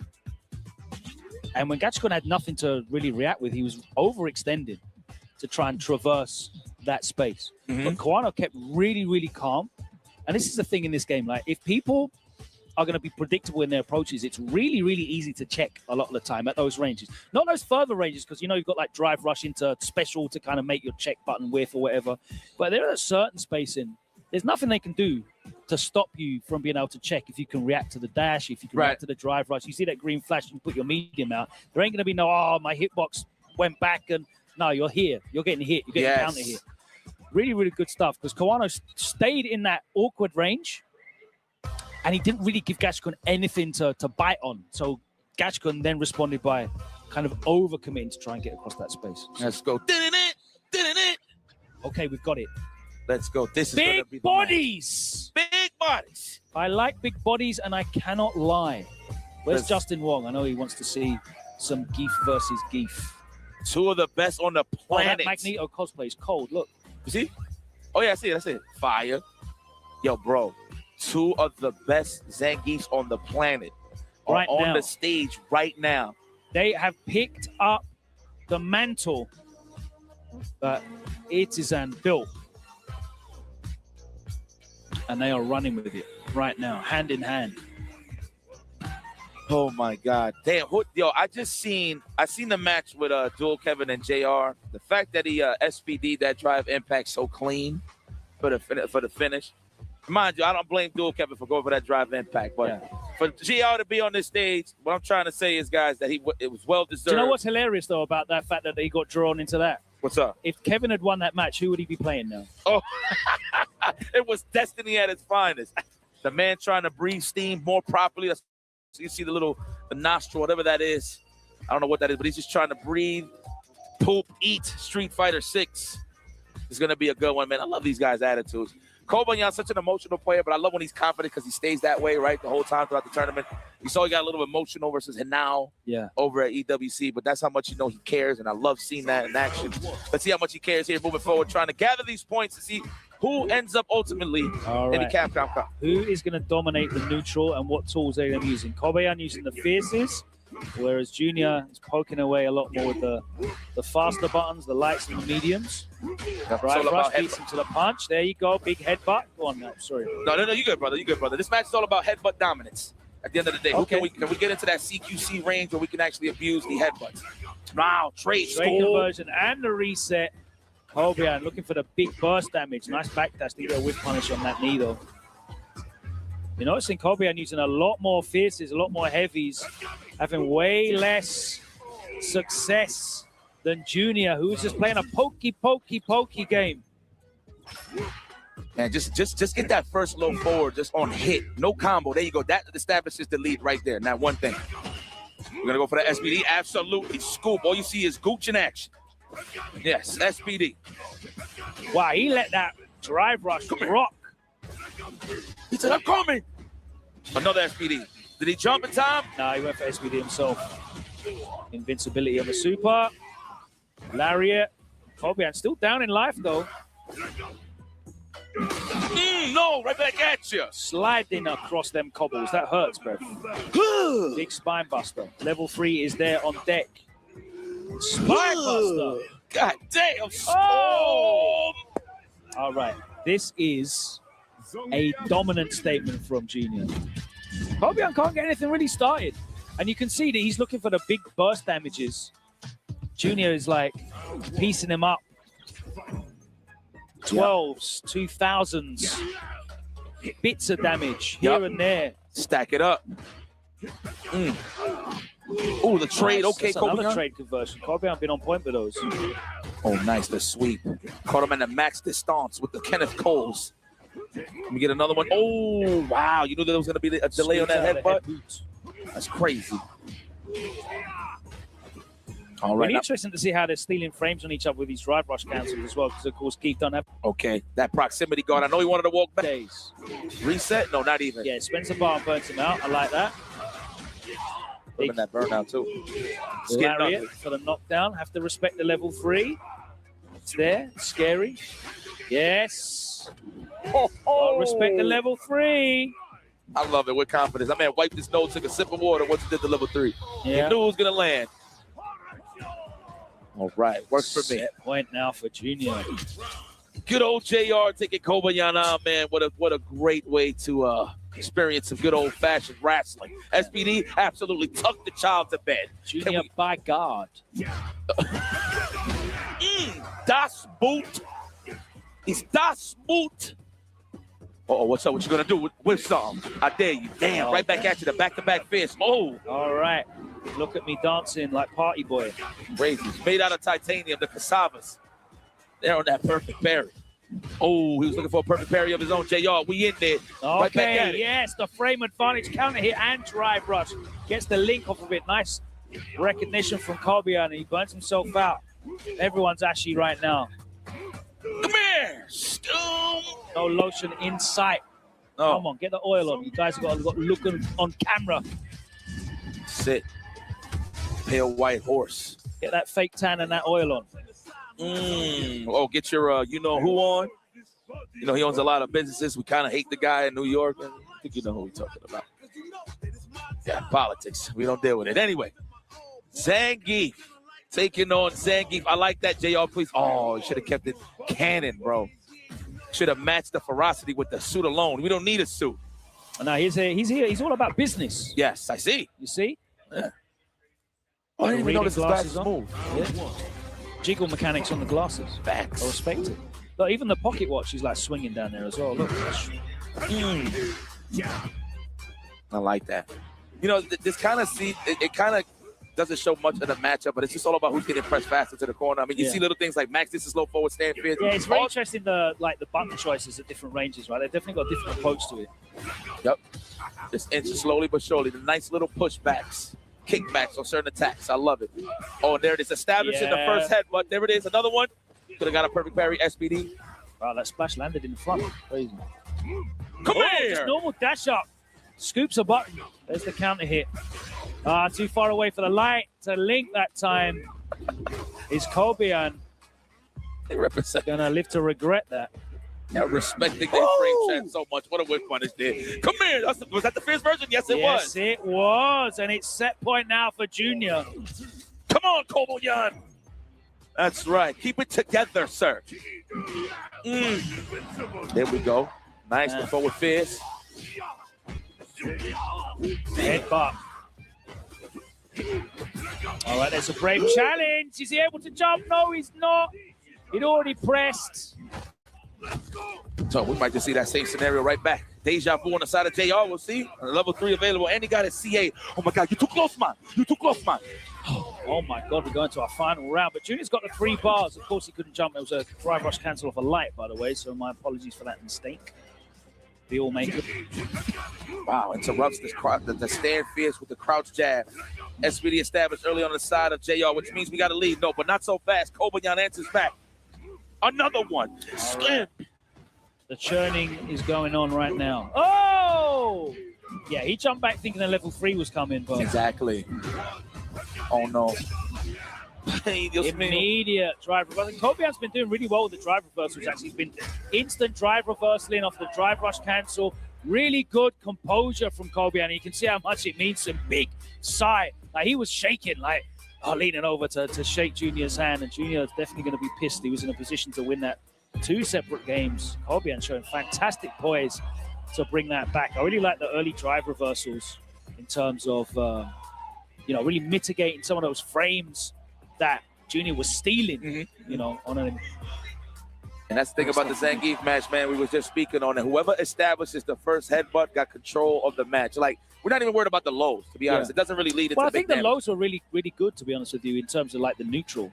No, absolutely. In terms of, I mean more so in terms of offense. On the offensive side. Yeah, because you're respecting the headbutt so much. You know the SBD's coming up. So it's like, I either take the headbutt on block or the SBD regardless, just so I can reset the scenario. So, but that's what it is when it comes to that Zangief mirror match. Good stuff. It's really interesting because at the start of that set, right, you had Kobayan relying mainly on the fierces, with the armor, and you had Junior using like the stand light and the shots on the medium. He kind of drawed in like Junior, he like drew him into a stand fierce battle. And as soon as he realized that Junior was using that stand fierce back, that's when you start seeing a lot more of the lows. And you see a lot of drive rush lows from Kobian that were connecting, counter hit actually, and he was able to then oftentimes get the link into the standing like I think there was one time he was just outside of range, but it's really interesting to see him introduce that and adjust to that kind of heads up Zangief versus Zangief mirror match neutral like button choice showdown. Really cool stuff. I always love seeing those adaptations because if you've got a strategy that gives you a win condition and you can draw them into that, like I want to see how you cash out on engineering that situation. I think we saw that with Zabuton against Crossover, where he kind of coaxed him in to play in his game. You saw that with Koano against Gachikun, where he was able to like coax him in and play his game in a losing kind of scenario for Gachikun as well, and really take advantage of that. That's what I like to see. If you can condition your opponent in those kind of scenarios and then like lock down exactly how you want to cash out that beneficial situation. It's a great match, man. You gotta love it. And on top of that, right, because they played at that range, it's all mid, so you gotta be worried about the body armor, all the standing finish, right? Yeah, exactly. So that makes sense. All max distance as well, too. So good breakdown. I do respect that 100%. That is true. Oh, we got Bull Sleep stepping up to the stage, man. You know, I don't know if he's pissed off or happy. I can't get a read on this guy, but we do know what I do know is he's focused. Yeah, he's locked in. Exactly. He's going up against Mizuha. Yeah. So this is the third Varel player in winner's side, looking to qualify for top 24. Let's go. The Varel boys in the building. Tokido is still here with his teammates to support his teammates. Oh, I see Christy stepping up to the building. Is Christy in there? No, I think I did not see his name, unfortunately. Shout out to Christy. Still loving that Ken life. He might be switching up. He's here. Yeah, no, he's been using Terry a lot, hasn't he, Chris? Oh, Boost? Chris T. Plays Terry? Chris T plays Terry now, yeah. We were talking about it yesterday outside. He does play Terry. Yes. Yeah. You're right. Yeah. Damn, he was having a couple of like tough battles. I've seen him going back and forth with the bus. Shout out to the bus with the Lily. Yep, that's right. Like, wow, all right, everybody's stepping it up in Street Fighter 6, coming up in the world. It's difficult though, right? Because there's characters that are still very, like everyone's dangerous in Street Fighter 6. You don't have the character knowledge. It's really, really difficult to play a lot of these matchups. There's not many characters that are strong enough to just like put your foot down on the gas and just roll through your opponent. And like not really caring about what their scenarios are, like not having the knowledge about what their frames are, what the spacing is, like what your muscle memory is in terms of dealing with their stuff. And I feel like if there are characters that were strong enough to just bulldoze their way through without really caring about the matchup, they're going to get switched in the balance patch real quick, you know? So, yeah, Christy had made the move over to Terry, of course. But we saw him go back to Ken a couple of times. And that's the thing, you know, players like Boost they've been using Terry for years now. One of the first players I saw use Terry alongside Lashar. Oh, it was Boost, yes. And he's really getting the most out of this character now. Fantastic approach. You know, very, very good use. Even his tools that have been, you know, slightly toned down a bit, like standing medium punch. Got more recovery on it now. But other than that, he kind of like got off scot-free in this balance match. Mizu. I love that Mizu has stuck to his guns playing this Cammy. Yeah, there's still a few Cammies out there. Yeah. Got the privilege to see the guy play first time, was at Evo Japan 2025. He did excellent. He got top 3, I believe. I know he got top 8 for sure, but had an excellent job running through that tournament. I'm going to have to deal with Boost Lee. He is a space trap monster. If I have to really highlight something that Boost Lee does a lot, and he has like a lot of checkmate scenarios when it comes to putting you in burnout early on too. Like he'll drop a combo on purpose just to put you on a burnout. Like he's on that type of vibe. Yeah, the super interesting thing about this match is going to be Mizuha adjusting to playing against a different Terry. There's obviously Wabiichi, who's in his team for SFL, Team Varel. We've got Kinsho out there in Japan, who was also one of the first Terrys I saw travel and compete. So a lot of Terry experience, but like, how does their Terry change? Boost plays a lot by the numbers. If there's one thing that you want to highlight, he plays the number game a lot. So he'll know. You'll see like little calculated risks in terms of taking the turn back and stuff like that. Nice. It's really good with those. You got a high success rate when it comes to like Waco Supers and stuff. Yeah, I mean, he knows what your knockdown advantage is, what you can get there, what you're likely to go for, what the play lines are. That's a really important thing, right? Understanding what the play lines are. Quick burn into the low. Mizuha not standing up. You think I wasn't Boost Lee? Puts all his chips on the table in the OD reverse Shao.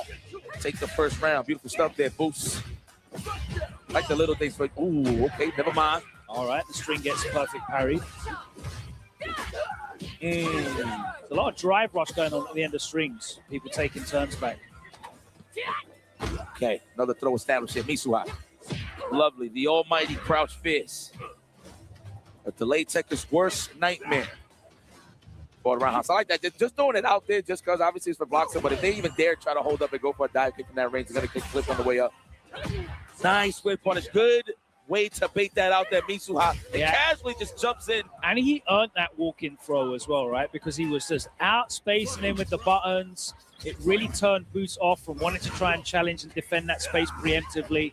And that let Mitsuha walk in. And again, it's because Boost League's such a numbers guy. So he's playing it at that range, too. Beautiful stuff there. Eat that. Both fully stopped. Obviously, Terry has access to significantly more burst damage than Cammy does. So you always have to be wary of that. Hey! That wasn't even a counter here. He was just holding down and back at the same time. Oh, my word. Welcome to the next game. Nice. We didn't even get the triple geyser. Stuff there, Boost. That's Boost Wayne, Boost Lee. Call him whatever you like, but we do know that he is godlike. Boost is loose. The Boost is loose. All right. Really showing the abundance of tools that Terry has access to, able to just throw out that burn knuckle at spacing that allow him either to get in or, you know, get the hit and the knockdown. Yeah, man. This man is that comfortable. And what you're seeing is Mitsuha plays a very grounded game, right? He doesn't really use dive kick as much as any other Cammys do. Doesn't bully as much. He's just on the ground trying to outpoke you with, you know, mediums and roundhouses and earn that walk back. Okay. Terry versus Cammy once again, of course. All right, let's see the adjustments here on the side of Mitsuha. Might see more of the dive kick action actually come out of here. Maybe invite a low forward or a crouch strong. Just go for a dive kick from there. But that stands strong, though, from that range. It actually will reach her up in the air, which is kind of it's great. annoying. Like Shades of Street Fighter 4, you know, dealing with the dive kicks with your, like Dudley stand jab, for example. Exactly. All right, so the whole scenario here, delay crouch face first. No, not even. Could have worked out right there. Could have got the punish counter, damn it. There's the full roundhouse on the dive kicks. There's a burn knuckle again, and he's backing off outside of this crouch and medium kick range, playing very reactive. Okay, Mitsuha, I love that. What are we looking for here? Confirm standing medium kick into a super. Get that counter hit. Oh, nice. Hit the brace. The range on that crouch strong. My word. Oh, just eats the stand fist. Just eats it raw. And the level one, are you okay? No. Not at the end of this round. We are not. Stand fist parking into the belly button of Mitsuha here. It's a set point early on here for Boost Lee, so I know he smells blood. He's trying to end this early. Nice walk on the rising tackle. Boost is playing such a risk-averse style. He's not trying to preemptively poke in neutral. You know, you watch people play Street Fighter 6 and they just walk in and try and do low forward drive rush cancel or just poke away. Look how many buttons Boost is not pressing here. Still wasn't ready for the OD dive kick. Playing it by the books. Probably inviting that low forward. He probably wants Mitsuha to just burn more of his drive gauge first. Oh, plus frames. Yeah, the screen was shaking. Nice job from Mitsuha, though. Oh, no, I say that far too early. Got the read on you. That's already 2 OD reversals blocked and punished from Boost Lee. Unsuccessful on the side of Mitsuha. Next hit here for sure, but Boost Lee is going to win this set. Oh, wow. Trade, combo, nothing though. Got the trade combo, but didn't convert it into anything else. And Boost is so inactive, you know. He's just forcing Mitsuha to do everything here. He's got such a commanding position. And that is why he just needs the one jab to connect. Dumps the bar. A brilliant, brilliant performance. Boost just made him so uncomfortable in that mid-range, right?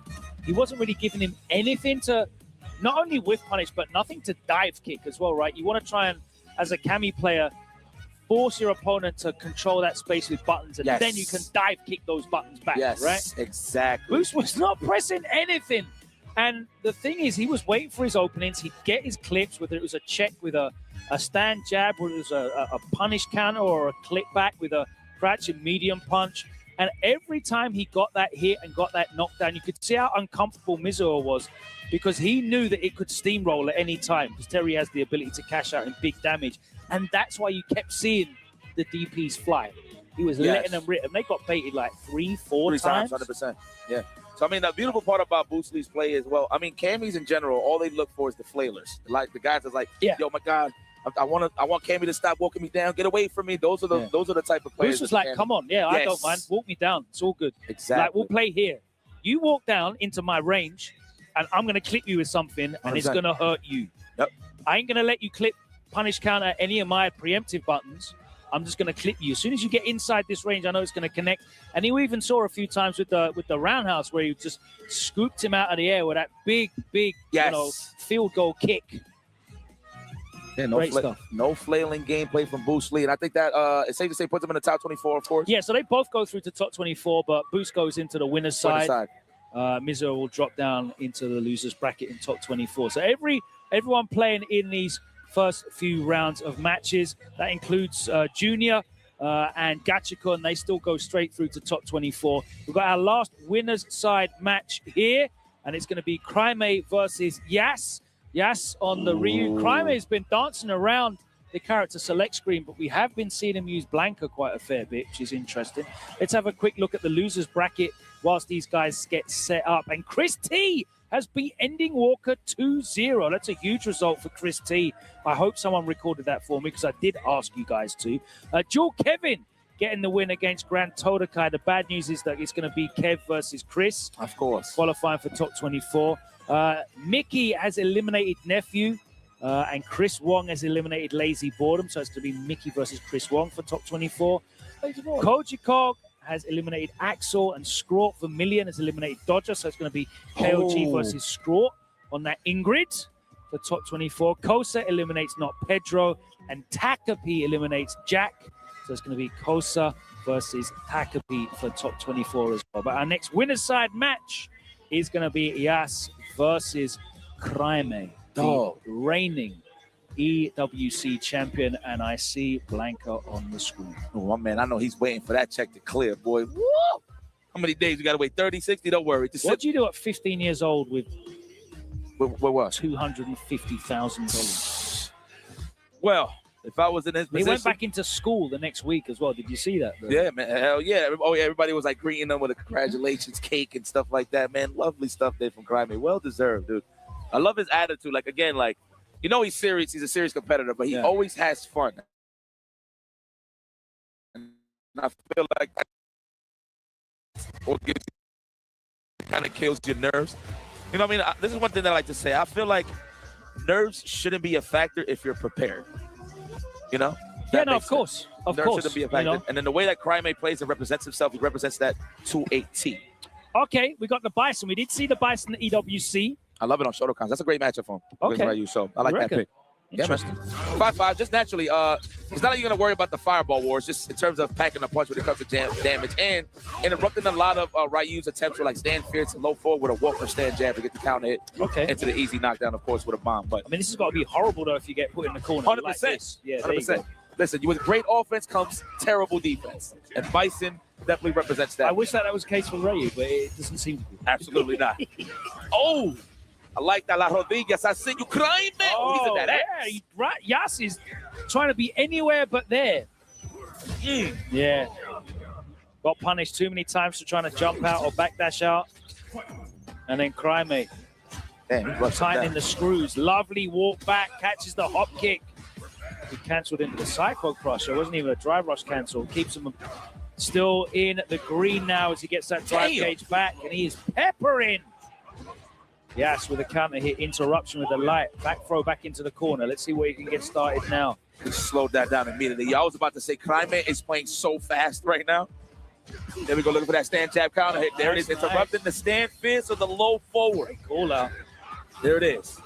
And that is definitely enough. Crimea just playing with this championship mentality. Yeah, you're seeing Crimea play mainly at two ranges. That is the range at which the whip punish, the hop kick with crouch and strong. And as you said, walking inside that stand fierce range to check it with the light punch. This is basically all offense from Crimea. He is picking the engagement. He is choosing when things get started. And Yas is definitely not comfortable at these spacings. He needs to really adjust and adapt as to where these engagements are happening. Well, man, should I dare say Crimea is staying in that Yas? Oh. Yeah? I respect it. Like that one? Okay. Right, confirmed. If you like it, then everyone else like it. That's all I more like. forward dash there after the fireball stream. Spacing out those scissor kicks now. That invites the low forward to stand fierce for sure. Nice. Where you jumping back, that's something. Now you're going to have to don't want to stay still. He's trying to get out of there. Unhanded. Ooh, the head-out kickstand like exactly. Good counter hit confirmed there on the side of Climate. All just attacking the drive gauge. Yas, of course, trying to challenge to keep that supply of drive gauge on the side. There's been so many counter hits. And after 4 or 5 counter hits back to back to back, there's the throw. Nice. Wow. Got the punish counter. Bad spacing there on Yas on the side of the roundhouse. Target combo over. He's going to look for it. Not yet. He's going to let the Bob do his thing. Absolutely bullying. And Yas doesn't know when he's allowed to move, when he's allowed to challenge. He's just sitting there and accepting his fate right now. That's 4 in a row. That's wrong. What's it going to be? 5 in a row. DP, surely. There it is. Thank God. Please, remind us it's a 2-player game. Oh, no. I don't know if that was a bump into crouch strong, trying to get the level 3 immediately. Yas, though, right back to Brer form. Oh, nice.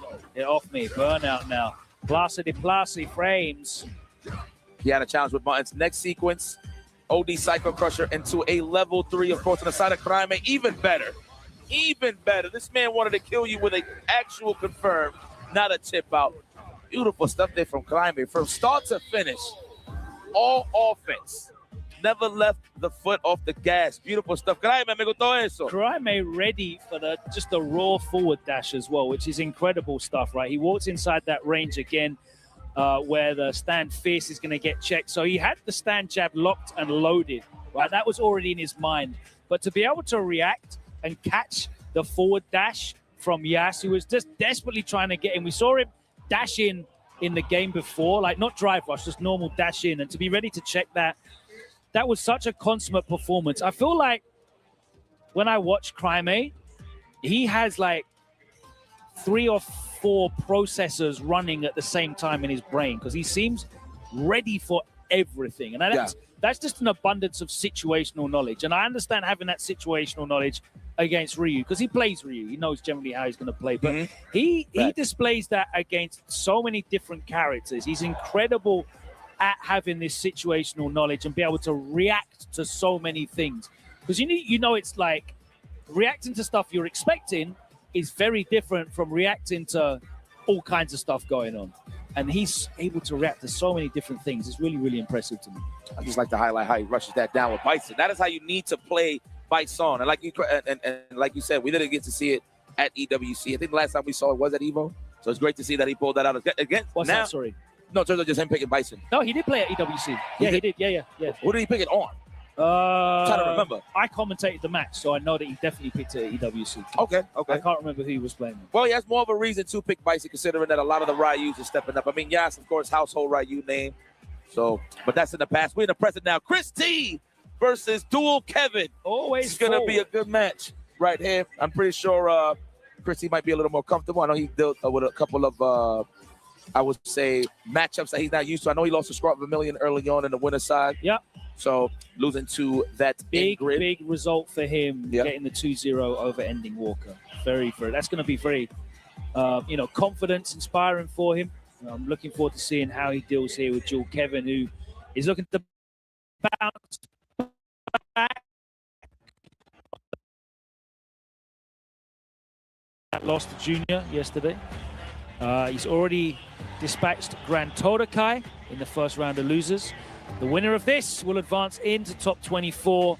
The loser of this is going to go and sit down and have to watch the rest of the tournament from the seats. That's right. Chris T, of course, one of the most cleanest neutral-based players in the game. So this matchup right here, just in terms of style clash, is right up his alley. It's not like Dual Kevin is going to be super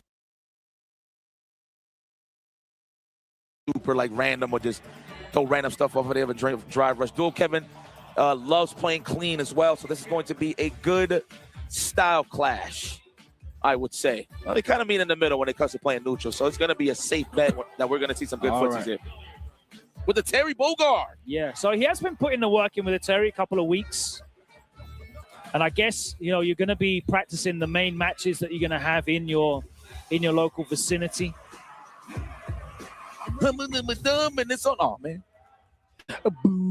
Let's go. Terry Bogard versus Rashid. Dual Kevin, of course, on the online streets playing 1,000 of these. So I'm very well equipped. Wow, the tap parry already exposed with the overhead. Okay. Damn. Good information already collected. Early tech attempt from Chris T got exposed by the counter hits. This is going to be troublesome. Dual Kevin is going to run with this when it comes to the momentum side of things. Wow. Talking about high speed. Yo, everybody got some places to go. Like, what's up? Yeah, everybody's playing so paid by the hour. Seriously. Dual Kevin looking to close this one out. And we, you know, if this round goes the same as the first round, you might see Chris T go back to the character select screen. Yeah, straight to the Ken Masters. I concur on that. All right. I'm going to be honest with you. This is the first time I see Chris T. Terry. So I don't even know, like, what's the actual style or in terms of how he approaches. No punish. Okay, let me see. You got the combos, though. Nice. With a button into a throw. Not even. Killing those frames to get the proper meaty throw. Good technical hit from Dual Kevin. All right, nice check. Let's say a reset. Just too far away for the crouch strong to link off that counter hit.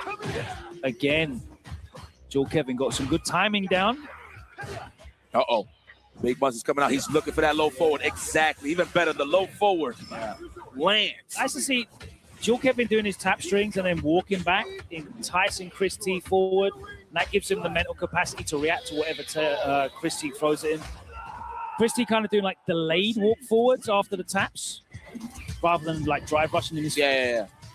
And I'd expect that from Chris T. Like stylistically, he's a lot of a cleaner player. Yes. Like I'm not just going to drive rush in and we're going to play crazy Street Fighter 6 play. I'm going to earn this space. I'm going to play clean footsies and neutral. I love Dual Kevin's mental stack with that stand fierce, man. That's what led to that low forward to land so clean, right? He walked into it a little bit. Yeah, Kevin just continually walking into space and then backing out again to force Chris T to be the antagonist here. Man, I think Ken would have been a perfect match for Dual Kevin, man. I mean, I'm not doubting the Terry, though. Let's go. No take throws. There we go. Good challenge there. You're not just going to walk up and delay on me with a stand strong. Good challenge there with the jab. We out of there. Good reversal right back at you. He wants to hold down this corner control. The buffer stand strong. Is it coming? Nice jump in. Reacts to the buttery spin with a clean jump. I see you, Chris. And that's a much better position to be in, right? You want to be able to react to the projectiles. You don't want to be inside that kind of neutral range against Rashid. Rashid hasn't got great long-range pokes. He's not very good at controlling that slightly extended footsie range. Oh, we ask you now. Can't even use the lotion. Dual Kevin, just phenomenal right here with a chance to pack this up and move forward here to the top 24. Chris T, how you feeling, baby? Let's see whether Chris T feels like he has to be more proactive here or if he's going to stand at a more comfortable distance. That time the low forward gets in the opening, but Dual Kevin immediately with the green stuff. How you doing? Counterparty with a stand light kick. How dare you? That was the essence of Ken, by the way. They're trying to just counterpart with a stand light kick on block. Oh, are you gonna take this? Gonna find a pocket out? Buffer something. Don't go into the burnout. I like that. Chris T says I'm letting go of block for a quick second, and we're gonna trust our buttons. Nice jump forward. That gets him out of there. Poking away with that medium kick now. Dual Kevin, just one knockdown. I think one sequence will give him the level 2. That is if he lands a clean hit. Loving this from Chris, though. Building a little bit of that drive. We back on touching the grass. Wow, what a check with a jab from that range. Beautiful. Kevin, that was all a lot of nothing from Dual Kevin. He was just looking like he was being active, but he was waiting and being reactive. Exactly. Very smart play. A mental stack, baby. Oh, overhead. My word. And that, ladies and gentlemen, is going to be it. You know, you're on a new character. You have to get comfortable in exactly where on the screen you want to stand to maximize the use of your normals. Chris T playing a very clean game, but in the end, it was a clean game that made him lose slow, right? Yes. I'm very interested to see the development of his Terry because I think that's a good character for him. It has a lot of tools for him to play, a cleaner game, not having to be overly proactive, not having to just play this kind of drive rush craziness that he probably doesn't want to play in terms of Street Fighter in general. Yeah, limbs with a purpose, man. That's what it's all about absolutely. when it comes to Terry. But now I want to touch up on what you said about Dual Kevin. It looks like he was doing a whole lot of nothing, but he was just trying to invite from that close range and that drive rush. You could clearly see it when he checked him with the crowd. Yeah, it's like I'm doing stuff. Trust me. I'm trying to poke here in neutral. No, he wasn't. He was just moving around and making limbs come out and just waiting for you to come in. He knew that Chris T would come in and he was ready to either counter poke or check the drive rush when it did come in. Really good stuff from Kev. Student of the game. Oh, speaking of the students of the game, stepping up to the place, we got Mikey. Chris Wong is back once again with the Luke. Yes. All is right in the world. I mean, he never dropped the character. Who did he go to for a little bit, though? I know he was playing with Akuma a little bit, dabbling with Akuma. But good to see he was using Akuma and Luke at the same time, and then he went back to Luke, and then he just kind of wasn't about for the tail end of last season. Well, I'm glad that he's comfortable because you got to be comfortable playing this game if you're going to be traveling, trying to get these CPT points, man. That's just what it's all about. Mickey in the middle, Mikey, Mickey, doesn't matter. There you go, my guy. He looked at me like, wow, what a weirdo. You saw that from Mickey? So if you take a look here, as you said, Mickey already eliminated Nephew earlier on in the losers bracket. Chris Wong eliminated Lazy Boredom. It was Dodger that sent Mickey to losers bracket. And I'll be honest with you, that is a player that I'm not familiar with. Dodger. No, that's Diver. I was about to get it confused. No, Dodger, I'm not too sure who that is. Man, all right, must be a killer if he sent Mickey to the losers. I'll tell you that. Well, they're already out of the tournament because Scrort Vermilion beat him 2-0. Scrort eliminated by Kochikog. Takapi eliminated by Kosa. So this is going to be our last match of this block before we get into top 24. So here we go. Another young prodigy who exploded on the scene in Mickey after that amazing Evo Las Vegas top 8 run in 2025. Correct. Chris Wong exploded on the scene in year 1 of Street Fighter 6. Of course, got all the way to the grand finals of Capcom Cup. Yeah, man. One of the most heartbreaking losses you can endure. Yeah, the first man to lose the $1 million money match. Yo, and never seen him again. What a way to not give somebody a run back, huh? Jeez, I think about that all day, but I'm still here trying to collect the catch up on the bank. All right. Ooh, I like, okay, Mickey stays strong with the mind. Does have that cameo on standby just in case things get a little iffy. But we ain't slowing down. We don't believe in the numbers. We don't believe in paragraphs of information. We're just going to play what we like. Mickey still with the mind. Okay, catches the start of the Sandblast as we are here in the corner. Chris Wong looking to open up with a delayed jab. Two times in a row, but the spacing trap catches him from Mickey. We saw some unbelievable conversions from Mickey yesterday. A bit of a slugfest here. That was with the Kami. Let's see what he's got with the Mai. Yeah, just one confirm away here for Mickey. All right, punch to the grill piece here on the side of Chris Wong. Beautiful stand fist into the drive rush. Throw. Chris Wong looking like he's never left. It's just crouch strong, left, right, and center. Whiffing buttons all over the place. But Mickey keeps his cool. Reacts to the drive rush cancel and DPs through the gap. To close out the first round. And Chris Wong is active. Yes, fistful of beach too. He is burning calories right now. Sandblast once again. Let's stay at that range. Okay, corner control almost on the side of Chris Wong. Do you deserve it? Yes, you do. No He's back. ready to come and clean your driveway. He will sandblast that thing pristine clean. That's right. Counter hit crouch strong. He's going to spend the one bar. There we go. Ba, ba, ba, ba, ba, ba. That's right. Working on shoulders.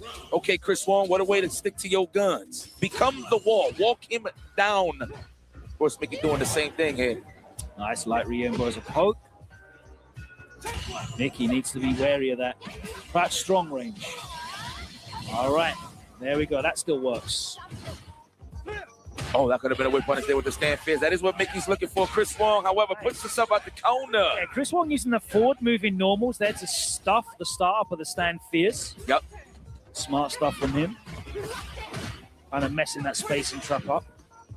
Full commitment, looking for the shimmy or button for the big damage. Of course, anything right now, confirming to that level 3 to a possible finish.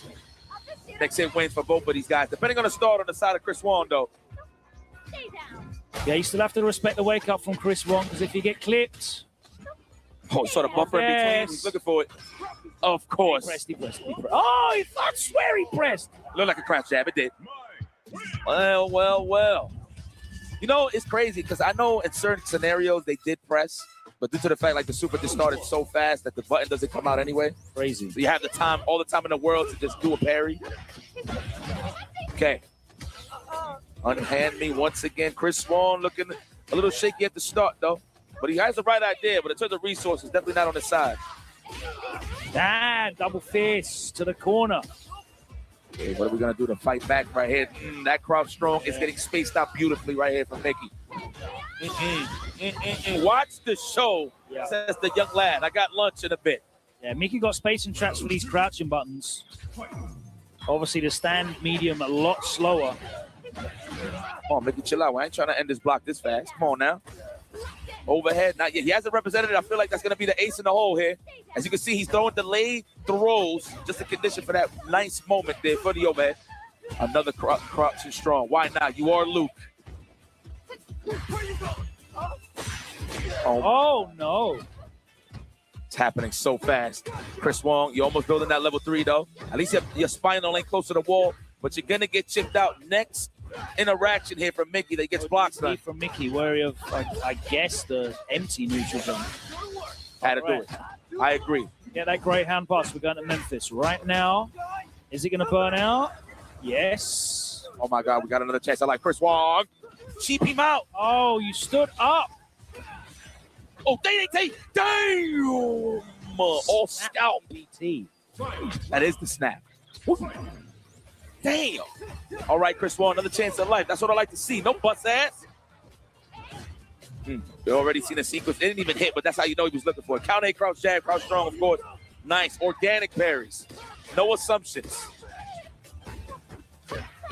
No pesticides. Whole foods only. Damn, we're just waking up. Chris Wong realizes he's going to have to swing for the fences here. I feel like he's being outplayed fundamentally by Mickey, but that doesn't mean he can't get his burst damage in. Facts. Another throw. Let's go establish it first. Sight. That's what he's got to do. He's going to have to make these big gambles. If he plays Mickey's game, he's going to lose. But he still has to respect it because any hit from Mickey is getting 3 beautiful drive rush gauges. Oh, man, that elbow into another elbow, level 3 is incoming, I'm sure. Overhead, no, he hasn't represented it yet. Found a gap in between. Literally anything. Oh! What a way to space out the fears. Or normal. From Mickey. Outside of the range of that stand, fierce. A nice poke back there from Chris Wong to keep him in it. That is a mistake on Mickey's part right there. He had that all to win. Oh, my God. There, you were so thirsty for blocks then. The fact that he was still out of that range, or still has space, I should say, to get that whip punish. Good awareness there from Chris Wong. Oh, damn. Big punish counter links there. Holds up forward. I like it. That's a good answer. Because what you're seeing is you are seeing Mickey walk back and press the heavies. Jump forward is a really good answer to those kind of heavy spacing traps. Correct the move. Yes. He's being more of a slugger here. That's what you want to see against Mickey. He's been very intentional. He's going to put Mickey off from using that heavy punch. Okay, still got a chance right here, Chris Wong. Okay, trying to look. Wow. That was a Street Fighter 4 frame trap. That was lovely. Safe, of course, because of the burnout. Absolutely. Chip out, and I respect the attack. Oh, my God. Really, we scrambling here. X is whipping. Lord have mercy. He's going to be overhead. Don't get thirsty. Wow, what a bait. Walked up and just jumped over. The super, he knew that the fan would come down and stop the recovery animation. So if he dashed at him, the super, or pressed the button, the super would catch it. If he jumped, the fan was going to catch it. There we go. Kill those frames. Finally read the up forward on the side of Chris Wong. Good stuff. Let's go, Mickey. Let's go, Chris Wong. I don't care who wins right now. Let me see a good match. Chris Wong is dragging him down into the mud, and we're having a dirty wrestling match. Everyone's getting filthy. Mickey definitely needs to wrestle this back. Oh, there's a double counter hit strong. Doesn't get the perfect, though. Nice. Thought that would have been a DDT, but no. Nice walk back from Mickey on Wake Up. All right, here we go. We've got stocks. Oh, good chase now. Everything's in stock. Ready to available, and that is going to be it. One too many times of Chris Wong trying to escape. And Mickey knew that he could risk just going in anyway. The Wake Up level 3 wouldn't have killed. It's on Chris Wong to keep making these really very risky decisions on defense, whether it's Wake Up supers, whether it's just raw holding up. And you saw him, I think you called it out actually, that he got caught trying to jump one too many times there. And again, he just shut the door with the light strings. Chris Wong was trying to move, got pinned down, and he was able to close it out. So Mickey doing a great job of making that a stand-up fight again. He didn't get dragged down too far into the deep waters, and he was able to wrestle control back there as Chris Wong was making it a dirty fight. But good stuff there from Mickey, showing a tremendous amount of composure for such a young player. I think he's still only 16, 17 years old, so really impressive stuff from him. Consistency shown, man. Well, there you have it, ladies and gentlemen. That wraps up all the matches. We're going to go directly into the top 24. Yes. Yeah. Next up, top 24. But before then, obviously, we are deep into the journey of these players who've been fighting out for the last 3 days. But your journey could just be beginning. Your path starts here as we are about to kick off the second half of the World Warriors season. As you can see on your screen, 25 regions. Those region names might be a bit small for you to read, so you can go online to the Capcom Pro Tour website to find out exactly which region applies to you and sign up. You could have 2 or 3 events left to put points on the board and earn your spot in the regional finals. We'll be qualifying 26 players for Capcom Cup 13. Could you be a breakout name? You might not have the resources to travel to these official Pro Tour stops around the world, but guess what? You can qualify from the comfort of your own home. Sitting there playing in your comfy chair in your boxer shorts with your snacks on your setup indoors. Your path starts here. You might be the next breakout name at the Capcom Cup 13. And of course, if you haven't had your fill, gauge as much as possible. That's going to be that, actually, yeah. Yeah. Forget the draw gauge. What about that health? Oh, hold on now. One touch, and that's it. A slight micro walk back, a 4-frame right after that. Smart from Takedo, knowing that Noah had to make a decision there and then. The life was so low. Oh my gosh, bro. Takedo is just on it. I feel like we're entering a new renaissance of Takedo gameplay lately, man. This guy's just been on a roll lately. EWC, and now here at CEO, he's cooking. Yeah, way different than what we saw last year with this JP. Goes for the OD in between the lull of action. You have to sniff that out. He's at level 3 at the end of this. It's a done deal. Takedo, just an absolute jail, no bail up in the corner. You can't leave. You can't play a button. Wow, this guy, bro. You can never count out Takedo. One of the all-time greatest fight game players of all time. One of the all-time GOATs, for sure. Good reason. Man. For him to adapt to a character this fast, and we already saw him, George, as you mentioned, in previous tournaments, they really have a structured game plan with the departures. He's about his business. Yeah, JP, a character that you don't really see a lot of people really picking up from scratch unless they played him in previous seasons. Yeah. Usually because, he is quite advanced. But, we've seen it with Takedo do this before. Characters like Urian, very advanced in the past as well, switching over to him and just being so proficient with that character. Okay, Noah on roll, though, here. Look at this. Oh, my gosh, another grab. Watch out. Again. Oh, neutral jump, crouching medium punch. As soon as his feet hit the ground, takes it around with a good amount of corner pressure. You saw him jump back and nothing after that. That's a typical Noah thing. He might jump back heavy kick, jump back button. There's a lot of things off these jumps. That's right. Of course, that medium punch that Noah used to close the round out did get a little buff. It's now 3 active frames on that bad boy, so all the better to catch his opponents. A lot of media scenarios, drive rush medium. This character has a lot of ways to lurch forward to connect against like the fireballs, the departures if they're not done correctly. No one burnout, it don't matter. As long as he got bar in the saves account. Down below, That's just another day at the office for Noah, bro. Like, he's chilling. My bad is jump head. Yeah. Oh, this is going to be rough, though. You have to hold this mix. Goes low immediately. Tokido. Going to get some good damage off that Lavushka level 2. And the meaty drive impact. Tokido. I don't think he's got the resources to close this out, but still, it's going to be a fantastic position after this one, Kola. Yeah, departure, set things up. Oh, don't punish on the throw. Thought maybe the departure would cover it. It did not. Noah finds a stand pierce fist to face outside this corner space. Trying to be some the overhead. Tokido with a perfect parry and the punish right after. Should be a set point, and it will be. Wow. I feel like that Tokido went for that immediate DI. He saw the drive gauge coming back and said, hey, no, I don't want you going in the green at all. That's right. And Noah, with that very risk-heavy gameplay, going for the overhead reset did not pay off. But now, still going into the final round with 3 bars. It's not the end of the world. Noah still has a great chance here. He does. I like the fact that he's trying to get the bar back a little so he can drive rush jab, drive rush medium. OD fireball possibly. Perfect parry. Tokido has been so ready against every flash knuckle. Man, it's perfect parry timings. Yeah, you can tell he's been studying under Kakaru. Jeez. Yeah. He said, if you're the prince, I'm the king. Eat this damage, though. Time to be dethroned. Yeah, that's right. There we go. Laying him to waste right now. Just over 1 drive gauge left on the side of Tokido. Wake up jab. He knows, bro. You can't dash up there. Nice employment of the 4th frame. Noah almost back with the bar. The departures are locking him down. Probably one of the best special moves in this game for that exact purpose. The jump back, you still had no room to do so. So the crouch fears. The whole empty jabs. Even the scaling, you should be enough to kill. Yeah. Oh, I thought maybe the stand pierce would be at the end. Wait a second. Wake up buttons there from Noah. Gets the knockdown. Tokido in burnout. This is looking rough. Does have 1 bar, though, remaining. Gonna have to use it wisely. Could be a chip situation on the way. Both players in burnout.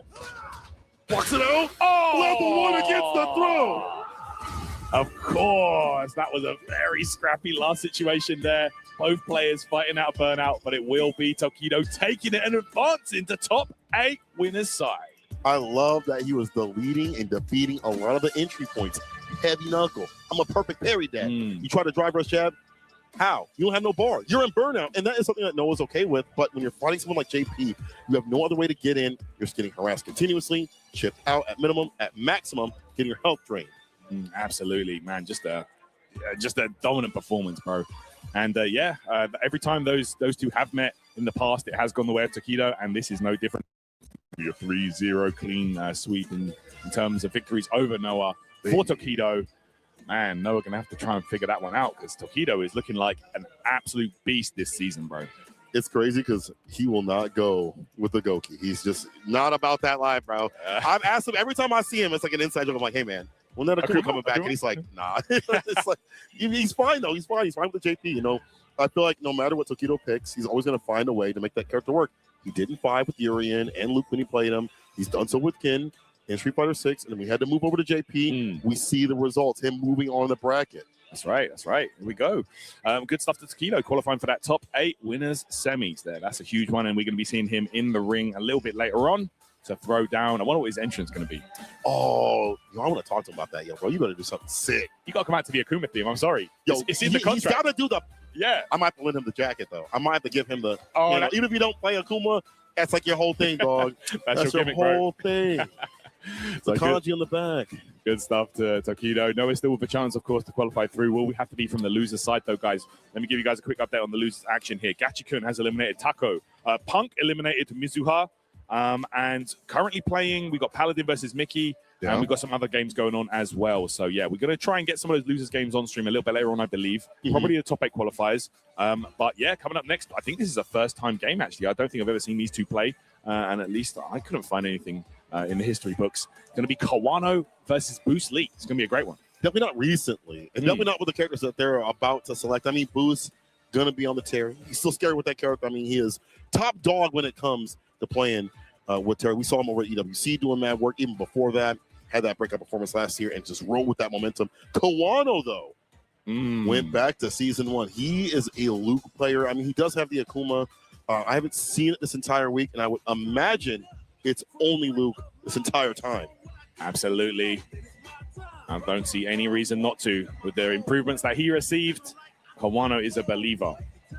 You know, out of the 2 characters that, you know, he's probably interested in, Luke and Akuma, Luke definitely coming off better after this patch. Oh, yeah. Akuma got a couple changes, but nothing that's really going to help improve, his his tournament records or anything like that. Luke actually got mad improvements, like overall as a character. So I could really see why Kawano's going with that pick. I think also the way that Kawano plays in terms of like his active defense, yes, it helps out just as like a very basic thing. 9K health to 10K health. You can make a few more decisions that are wrong, and bet that you're right. So with the switch over to Luke, he has been fantastic in terms of laying on his pressure, approaches fireballs, things like that. We'll see how it works out. If it does go bad, Akuma could come through, but he might be just fine. Hey, there we go. Man, look at that. Immediately starting out strong here, Kawano. And that uppercut, a little slight improvement on damage. Every little helps, though, Cola. Yeah, it all adds up, right? Yeah. Oh, my gosh, yo. Who's just on it? Okay. Good spacing on that one. Getting Kawano to waste that parry at a range where the power wave was going to dissipate. Train the draw gauge as much as possible. Yeah, even right there, too far off the fireball. Does catch him. Kawano low the drive gauge. He hits the break, goes for the crouching medium punch. I love those drive rush setups. Look at the opening here. Big boy damage. Hey. Oh, man. Ends that corner. Round wave. Mad plus frames right here. Oh, yo. Just got out there with the mass jab. That worked out. I think he threw. And, of course, that is one of the big changes for Luke. That Sandblaster on counter hit or punish counter will knock down the opponent. Aye, what a slap with a low forward. Oh, no. You know he wanted beast mode after that. Yeah. That's more to work with. An OD fireball to knock him away if he wants to. Level 2 as well. Can we land something significant here, Kawano? Pushing outside the corner. Oh, man. Kawano had the right idea trying to stuff that projectile. And you saw that extra active frame on the crouch medium actually coming into play, but it still wasn't enough. Just wasn't enough. Yeah. Not that with the burn knuckle. Too far off the throw. The slight walk back saves the day. Off the backboard. Level 3 immediately. Give me back my bar. Give me my lead. Rearrange the face a little bit. That's right. Hey. Gets the knockdown here. Right, sends the projectiles boost. Okay.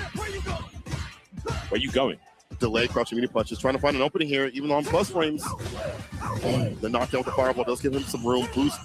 Play the projectile game perfectly. And the perfect parry outside that range. That was so sick with the burn knuckle right after. Yeah. He's so ready to convert. Oh, always. It's that spacing, the magic spacing that Terry players want, right? To just get those plus frames off the burn knuckle. And there it is, knocked down towards the corner, looking good here. Boost gets a grab, piling on the pressure, perfect parry. Side switch, wake up super, no way does it? It does! It connects against a crouching medium punch. What? Wait a minute. That's raw, bro. Is that enough? Oh, it is! Boost lead. Yeah. On the boost juice. That's right. Normally after a cross-up, situation like that, after a sweep, they want to try and press buttons. They're either going to go for the throw or a meaty. Boost one step ahead and said, hold this rising fang. Good stuff. Raw, pure, unfiltered super. Painful. 100% pure scaling. No scaling. But yeah, driver's fireball, just to check a button. There we go. Get the knockdown, as you mentioned. That allows him to, drive rush up, take more space. Yeah. Just thought about that, corner carry game for Luke. It's an interesting way to give him better corner carry, but it's very effective. Helps the folks too as well. Uh-oh. DI against the ODDP. Goes for it again. The fireball to follow up. I like that. The rest of it. He knew. He was one step ahead. He's like, I've only got a sliver of drive left. You know what I'm going to do? I'm going to spend it on this rising upper. Snowars with the jab. Oh my gosh, look at this. That round wave, mad plus. Fireball for fireball, bam for bam right now. Drive rush fireball does not connect. Boost was up in the air. Lands and hits that crouching medium punch. Yeah, empty jump low medium. Such a good choice. The opponent wants to approach there, but there we go. Back throw to the corner. Kawano low on life, but in control here with the grab. Overhead, perfect parry. No one is getting overheaded out here. That's it right there. Didn't even need any super bar after that one. Boost with the optimizations. Look at this set point. That's a good point. Going this round with a lot of bar at the bottom. The spin. Heavy knuckle in there. Drop reversal against the throw. Little refund. Yep. No receipt. Hey. All right, look at this boost. Does not want to overextend too hard right now, especially with that drive looking low. Why like him using the fireballs? What a perfect parry. He's back in there with a drive rush. Stan Fierce won't expend that gauge, take the risk, find some reward on some buttons. Oh, man. Oh, look at that again, that magic spacing. That Stan Fierce is getting work. It's clocked in. Cross-cut DP. You can't leave for free. Beautiful stuff. Rising tackle. Here we go. Pressure now. Kawano might be feeling the heat. One-touch scenario, bro. I thought that before was going to hit. Walking him right off that carpet, man. Okay, there we go. Hit the grab. Choose on the carpet. Yeah, literally. It's the opposite. Oh my gosh, another back throw here towards mid-screen. Triple the suppressor. Oh, your drive gauge and health are not okay. Oh, the super. Did he catch? He did. Oh my gosh, Kawano. Gonna close that one out, and we are gonna go to a final game here in the final round, sorry, in the second game. Let's see. Boost can run away with this one. If Kawano can hold it down. OD fireball. Put right back at him with the OD DP, taking the pressure back in his hands. Oh. Stan Fierce able to land against a throw. Yeah, mid-screen throw taking SF6. So risky. Oh, nice. With punish on the suppressor with the roundhouse. And no side switch. For that knockdown off the quick burn. Stay nice and close. Hey. This now, Bruce Lee is just chilling. Nice confirm, though, off that counter hit jab. Bust out again from Kawano. The disrespectful play is paying off. Spinning bare bar out here. Wake up, Buster Wolf. Buster Wolf. Look at that lead up in bar, though. A lot of OD fireball can be expended, which he does so to lock down Kawano. Toss him like yesterday's trash. Oh my gosh, again, Kawano! Did not want to spend the extra going to burnout. Wouldn't have been enough to kill it either. Oh, look at this, though, Bruce Lee. The limb trumpets are blaring. Throw, drop reversal, though. It doesn't matter what you did. Oh, one touch. He'll ball the fireball. Yeah. It's a space trap. The fireball lands on the super. Bruce Lee over Kawano. The mighty Bruce. There he is, man. He's killing it up there. He's been putting in work as of late. An amazing showing at EWC as well. And here at CEO is no different because my man is going to be cruising into a top 8 winners side. Big Bruce Lee out here in the good. I love to see Rise and Start. He's not even a Rise and Start anymore. No. But the way he pulled up when he had his breakout year, the way he has ridden that momentum, and how he has adaptively switched over from Ken to Terry has been fantastic. How he has revolutionized that character. Bruce is ridiculous.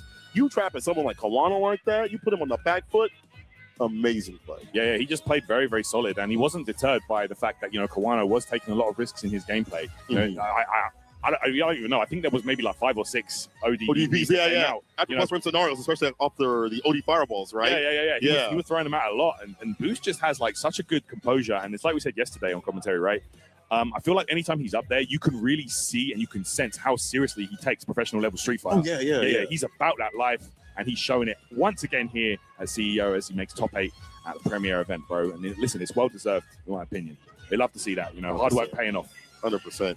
That hard work has been also with other players too as well. Kills You has been putting in mad work.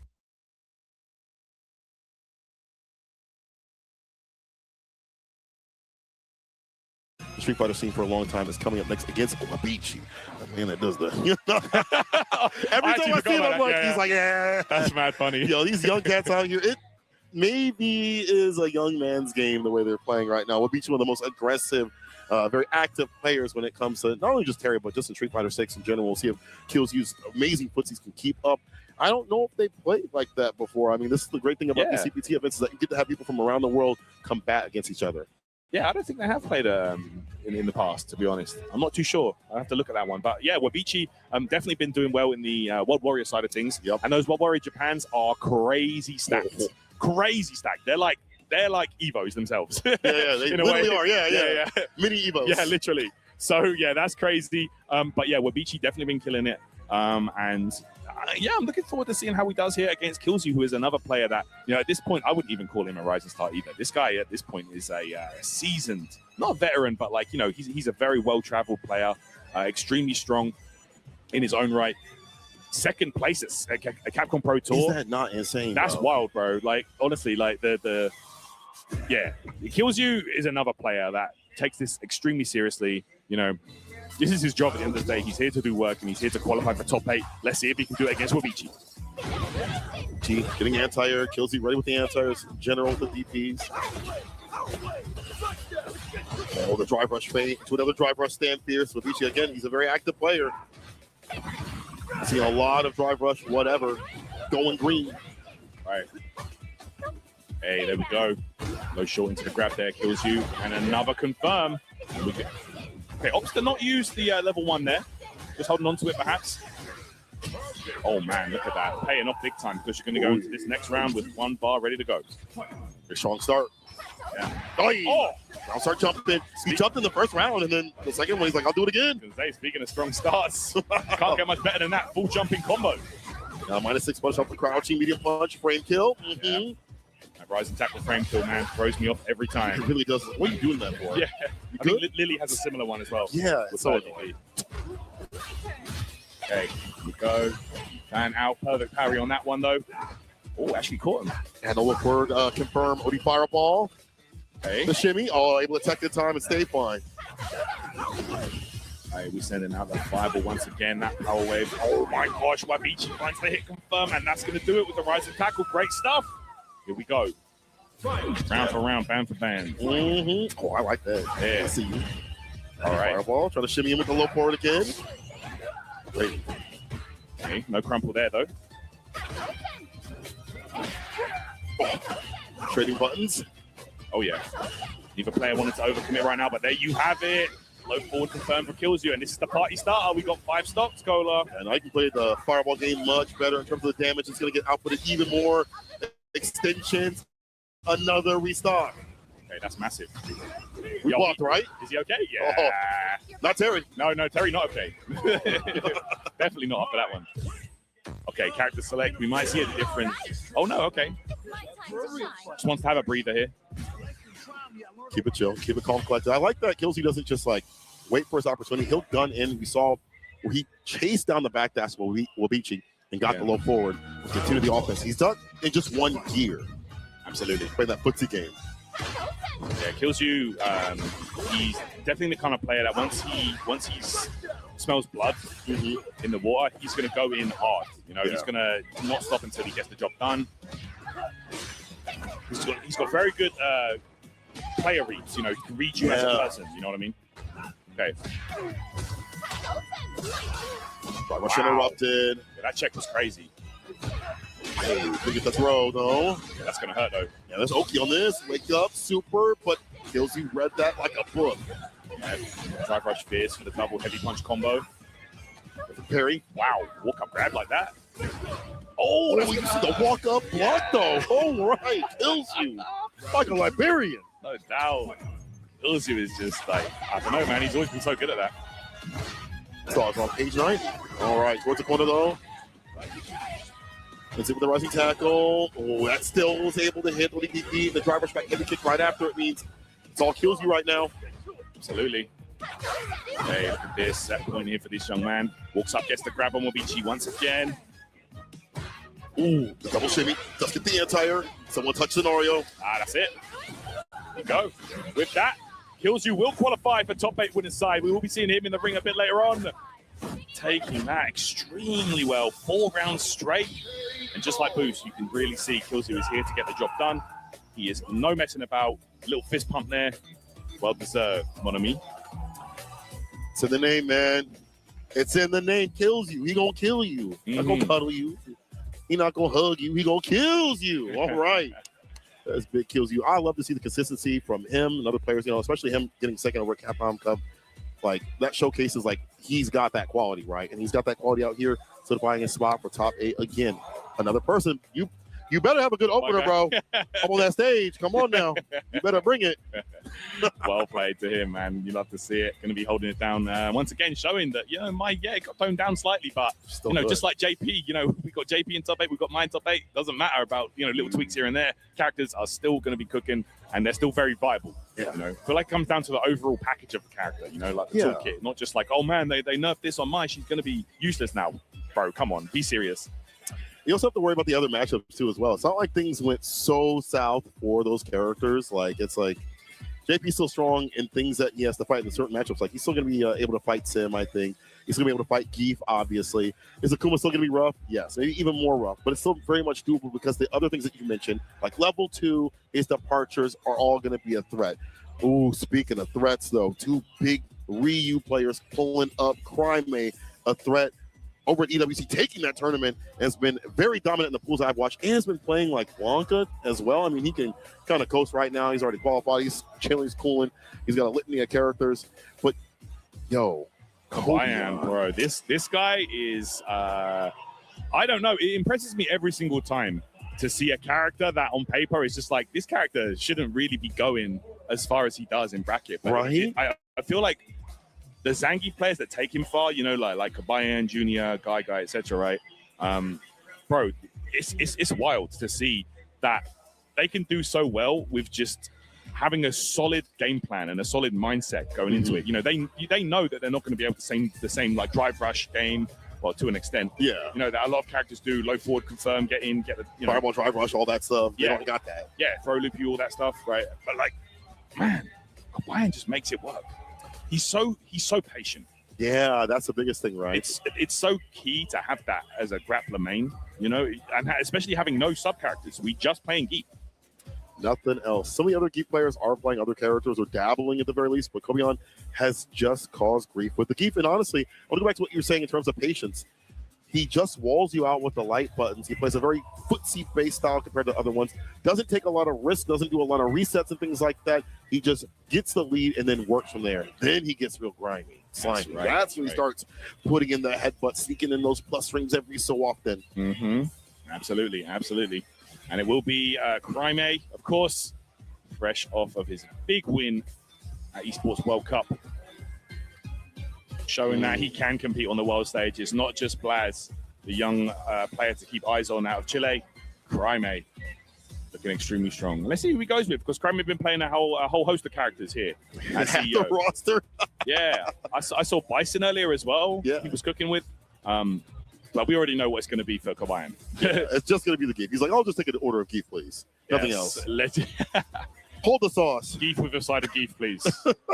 It's all you want, sir. That's all you order. It's fine. All right, Ryu, of course, Crime in this matchup. You can see Kabayan getting himself psyched up.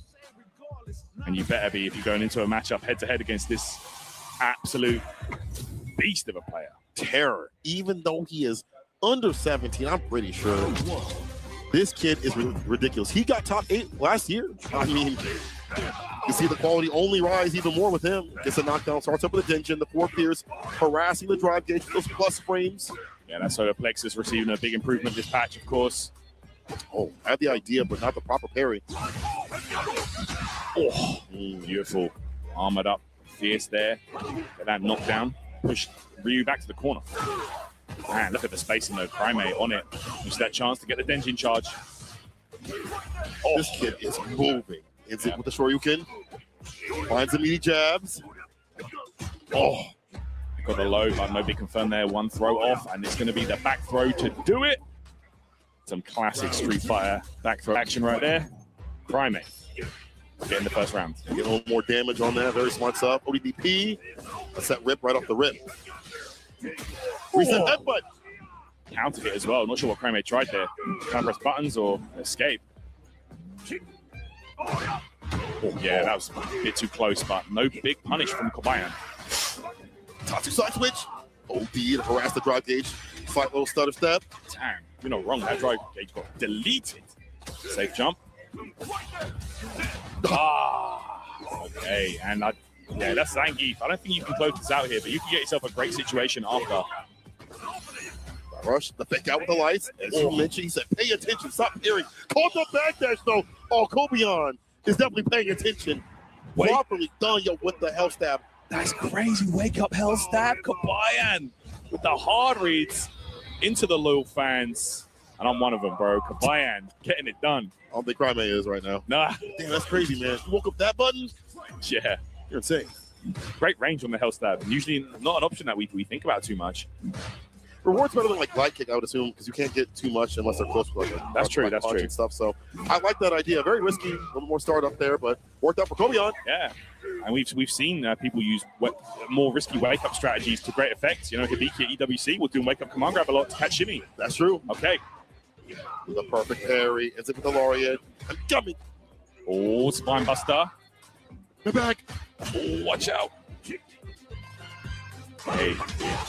Okay, low forward, straight in to that Hashigeki level 3 now. Look at this, big damage. Doable though.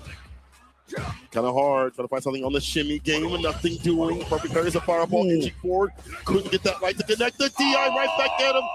It's a young man's game. We have young man reactions. Crymate ready with the DI as a rebuttal. Yeah, usually when you've committed to a drive rush situation like that, you can use that screen freeze for a couple extra frames to kind of like make your decision and react accordingly. And we saw it right there from Crymate. Beautiful stuff. Cost a lot of drive, but man, you got the round in the game, so of course we take that. Yeah. Empty crouching medium punch goes with the donkey kick, meterless damage. Kobeon right back in there with the measuring tool of the light kick. Perfect parry. Knew that was coming through because he was walking back. Right back at him. Oh yeah, and that headbutt knockdown caught him trying to jump out. Oh man, Crymate's reads have been amazing. He's able to adjust so fast, so quickly in a match. Once shown one thing. Oh. And a reset DI. Kill on the draw gauge a little bit more. The medium right after. Whip punish. Knock him down. That's going to be the round right there. There's nothing you could go back and could have done there. That was not going to work out. Level 1, of course, useless in that situation. There we go. Set point Crymate. 1 round away from making it to the wrestling ring this evening.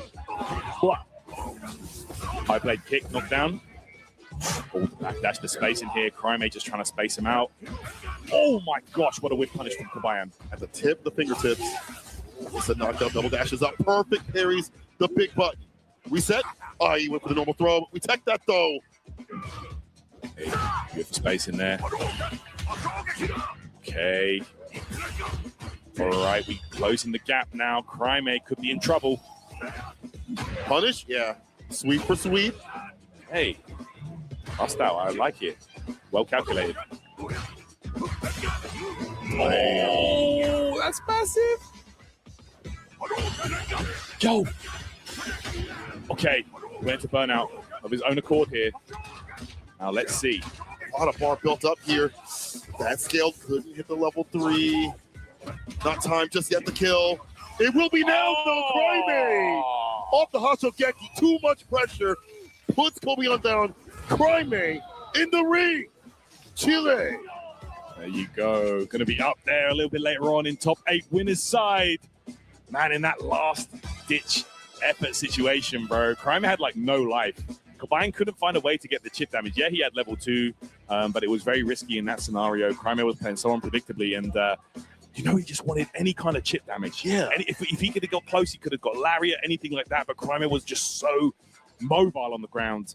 Very active, very hard to pin him down. There you go. Good stuff. The Crymate, bro. Going to be seeing him in the top 8 a little bit later on, guys. He's such a cool character, man. He's so shy. He's so nice. But when he gets on the sticks, he's a demon. It's dangerous. He's a demon. He's a bully in the playground, bro. Yeah. Yo, I wonder what it's like when he go back to school and he coming back with just loaded pockets and the abilities to take down your favorite players out there. He got to be popular, bro. Ain't no way. Yeah, you know, he's definitely going to be over the moon with that. Another chance, a victory for him. Of course, fresh off, like I said earlier, fresh off the big win at EWC. $250,000. Yeah, it's not enough, bro. He's hungry for those victories, for those tournament wins. And here at CEO, it's no different. So there we have it, guys. Our top 8 winners side has been set. It's going to be Killzu versus Tokido, and Boost Lee versus Crymate.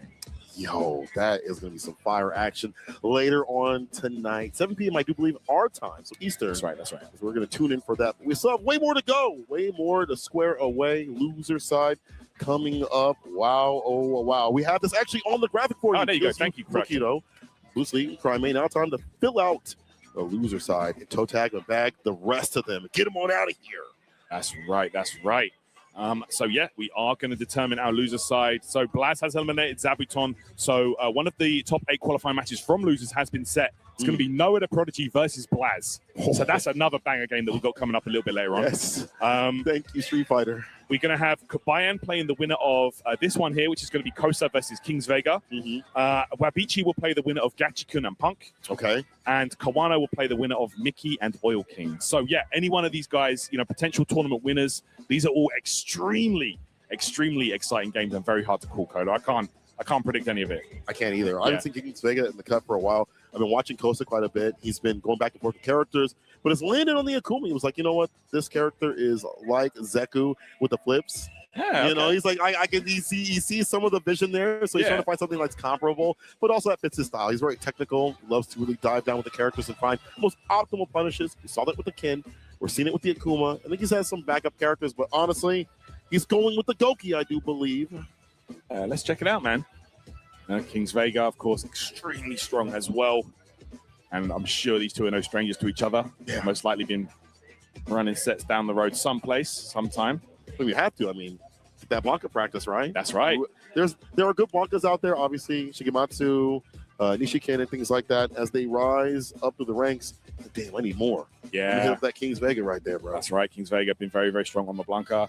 And that is a character that, again, you know, I don't think we're going to be seeing any less of, to be honest. Any less of. We're going to be seeing more of him, if anything. Right. You know, looking extremely strong after the balance patch. And, you know, that's a character that was already cooking. That was at EVO Grand Finals for Vegas, you know, with that Blanca mirror.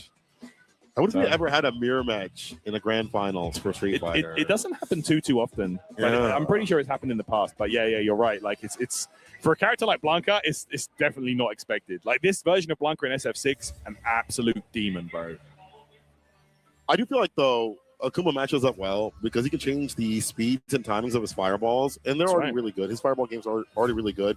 And Blanca does have some anti-fireball play, but it can be kind of risky. You know, sliding those perfectly is going to be kind of dangerous.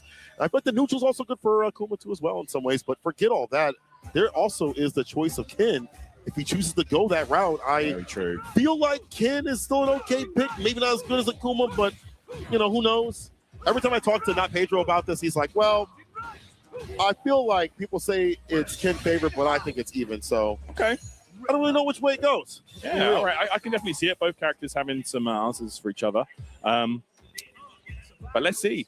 You know, of course, if he does go with the Akuma pick, you know, there's been so much footage of that recently. Of course, with Daigo versus Mena. Yep. And you know, them even matching up again at EWC. That was a very exciting match they had there.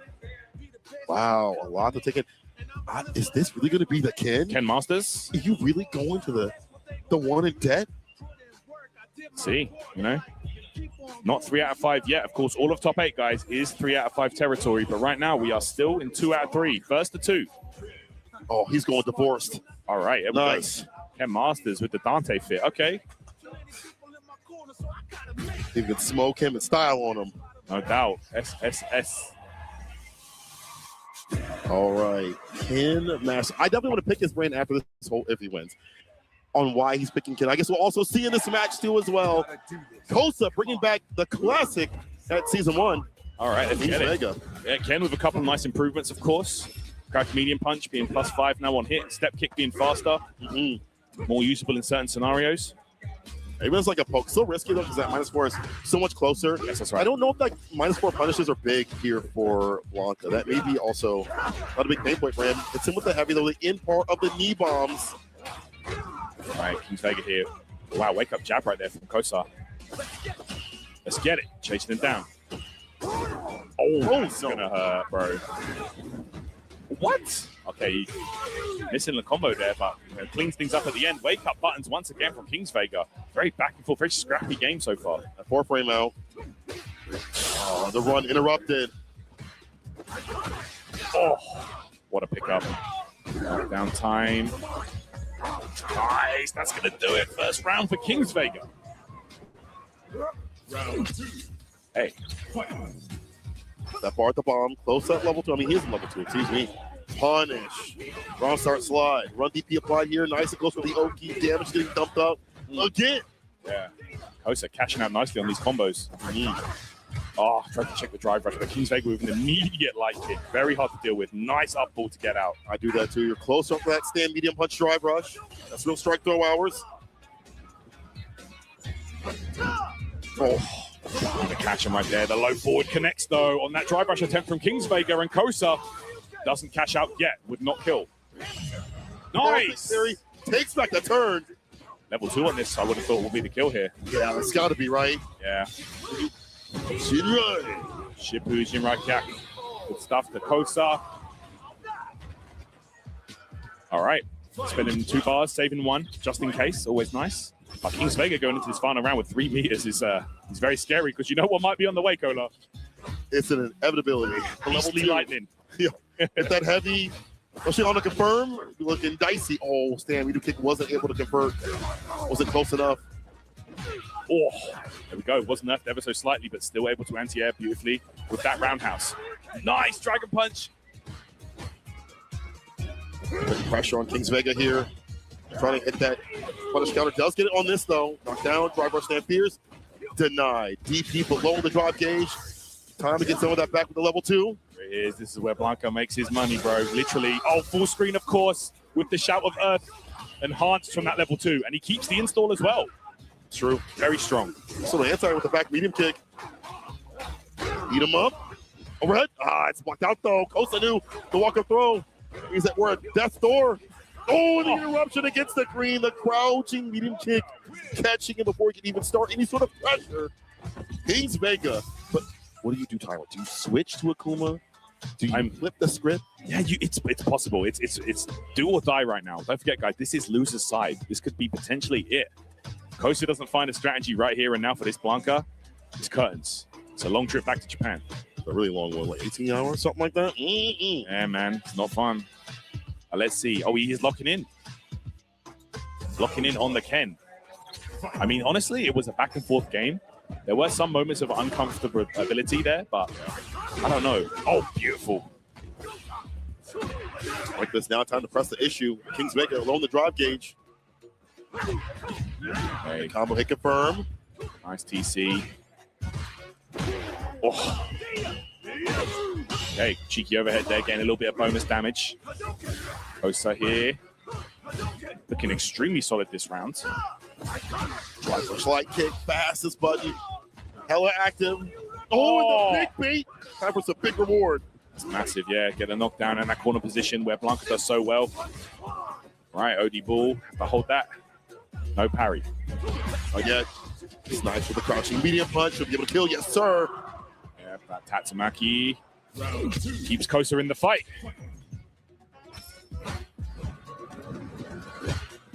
All right.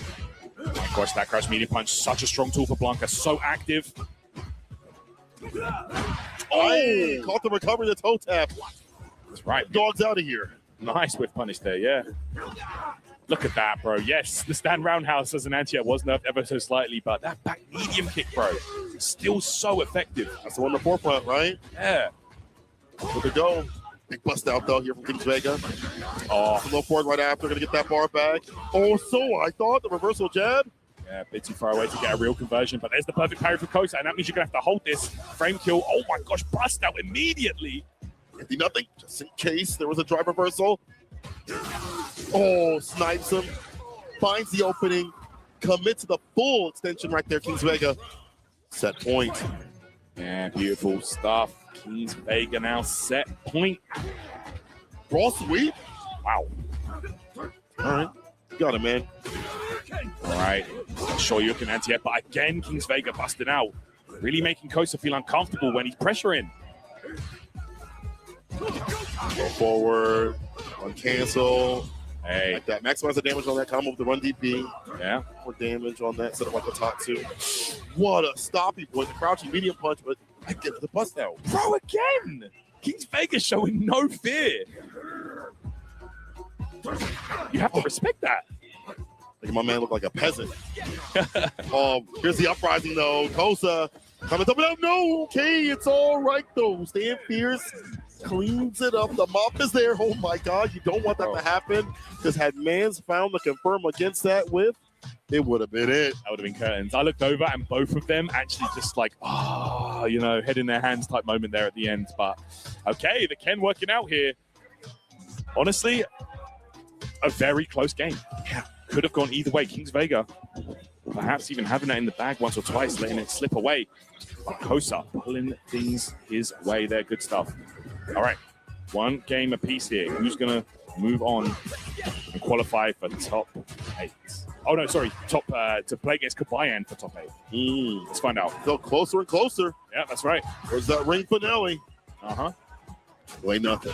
Anti with the back medium kick, close enough to get the grip right after it. The hop, drive rush, low this time instead of an overhead. Switching up that pressure. You are mad close after that medium. Right? Super strong. Down there. Blankable to close in. Gets that grab. Oh my gosh. And that's when reversals go wrong. It's been working so well for Kings Vega, but not for Kota. Blanca-chan. That's it. Hesitation rights. Kings Vega makes the magic happen. Set point.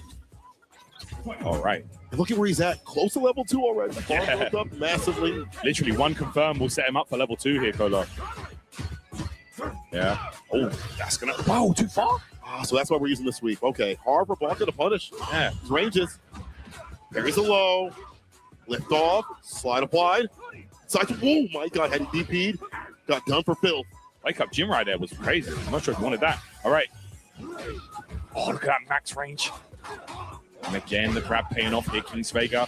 The overhead connects. Activation. And this is big.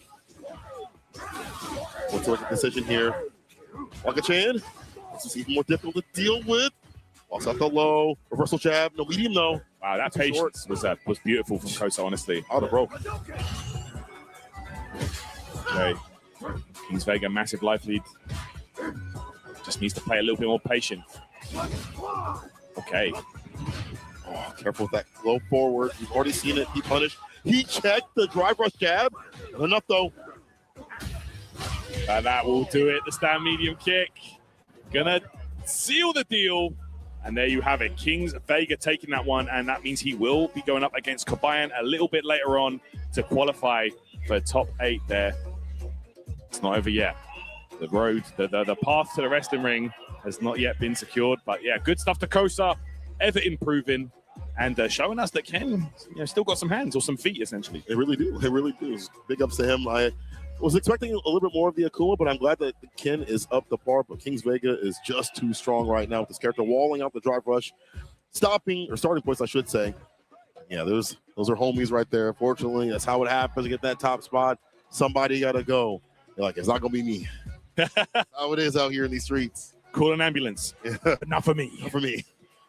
Punk is next. Oh, this is going to be a big one, bro. Against Gachikun. Yep, Punk versus Gachikun. Winner, of course, will be playing against Wabichi to qualify for top 8 here. Punk actually sent to losers by Eita. Yeah. In the bracket earlier on. And Eita looking extremely strong. I think Eita, is he out now? Let me check. He is. He lost to Kosa. He lost to Kosa. And that's why Kings Vega and Kosa played. So, yeah, that's how I'd say this tournament is. Like, overall, like, Blaz being losers. You see likes of Punk being losers, people who have been in top spots before. It's just how the ebb and flow is in terms of skill set. So everyone's gunning to get better. There's a reason, right? There's points on the line, qualification. If you get first place, it makes sense that everybody's trying to get better and better at every tournament. Of course. And here at CEO, man, we are working our way down once again from over 1,100 players. Yeah, dang. Yeah, it's crazy, bro. Here on the CPT, it gets stacked each and every time. There is a premiere stop. And CEO is one of the best on the calendar. So let's go. Punk versus Gachikun coming up here. This should be an absolute all-timer. Usually is between these two. Let me just double-check something here. But yeah, Punk just looking so efficient as always. Every time he plays, he reminds you why. Just one of the best in the world. Easily. Gachikun as well, definitely up there. A great run at EWC as well. Insanely strong. In the group stage, EWC actually defeating all of his opponents there. I think in the very first EWC tournament that was hosted, or one of the first ones, he won that one like right after the patch came out, the very first patch of the year. So the fact that he has stuck with the Rashid, has been a big lab rat, one of the most defensive players, means that it makes sense for him to be up here. But dang, you got to fight Punk though, who has some of the most godlike hit confirms of all time. Like, hey, let's don't go. Get opened up. That's right. Punk, yeah, definitely one of the best when it comes to that neutral game. Like his footsies are something to be admired, bro. Like I don't think anyone got it like Punk when it comes to the ground game. Really don't. No matter what the game. Trades though. I forgot to try to go for a button there, the dive kick, able to hit preemptively. Wow, nice challenge there for Gachikun. You're really poking with a jab a lot. The sheet jab goes pretty far. I'm surprised medium isn't out. Maybe it's like too shy to hit at that range. So he doesn't want to like make a mistake and get Punk. that sort of room. Also, against a very reaction-based player like Punk, throwing out buttons that you basically cannot react to is a good way to see what they want to do on the ground in terms of, you know, reactive play. That's in the waters. Oh, yeah. -3. There's a poke tool. Walk up, stand, pierce a sledgehammer, break through the wall of defense here for Gachikun. Wow. No level 1 necessary, no spin drive smasher. That's a raw DP to finish the job. A Punk first round. That's exactly what you want. That is optimal play from Punk there. Look at that. That's what I'm talking about. You got to throw out those low risk normals, because if you don't, Punk is going to cook you alive. Damn, alive? Any heavies, bro. Don't do it. It's like a lobster. Oh. Goes for the dive kick. Stand, pierce, a big button gets a drive rush. That's level 3, so 1 touch will kill here. True. Oh, low forward. That's going to do it. We got level 3 on the way after this. There you have it. Delta Red Assault. Punk taking the first game very swiftly. As you mentioned, the minute you get this man an entry takes a mile. That stand fierce got done for Phil. Punk was ready. After like a slight walk back too as well. Yeah. Saw something in the range, smashed it. It all goes downhill. From round start, Punk is playing, you're playing his game, essentially. You know, especially if you play, you know, you're trying to play that grounded style of, you know, throwing out heavy buttons from a range, you know, even if they're blocked, they're safe. No, Punk's actively walking away from you to get that to miss so he can whiff punish you.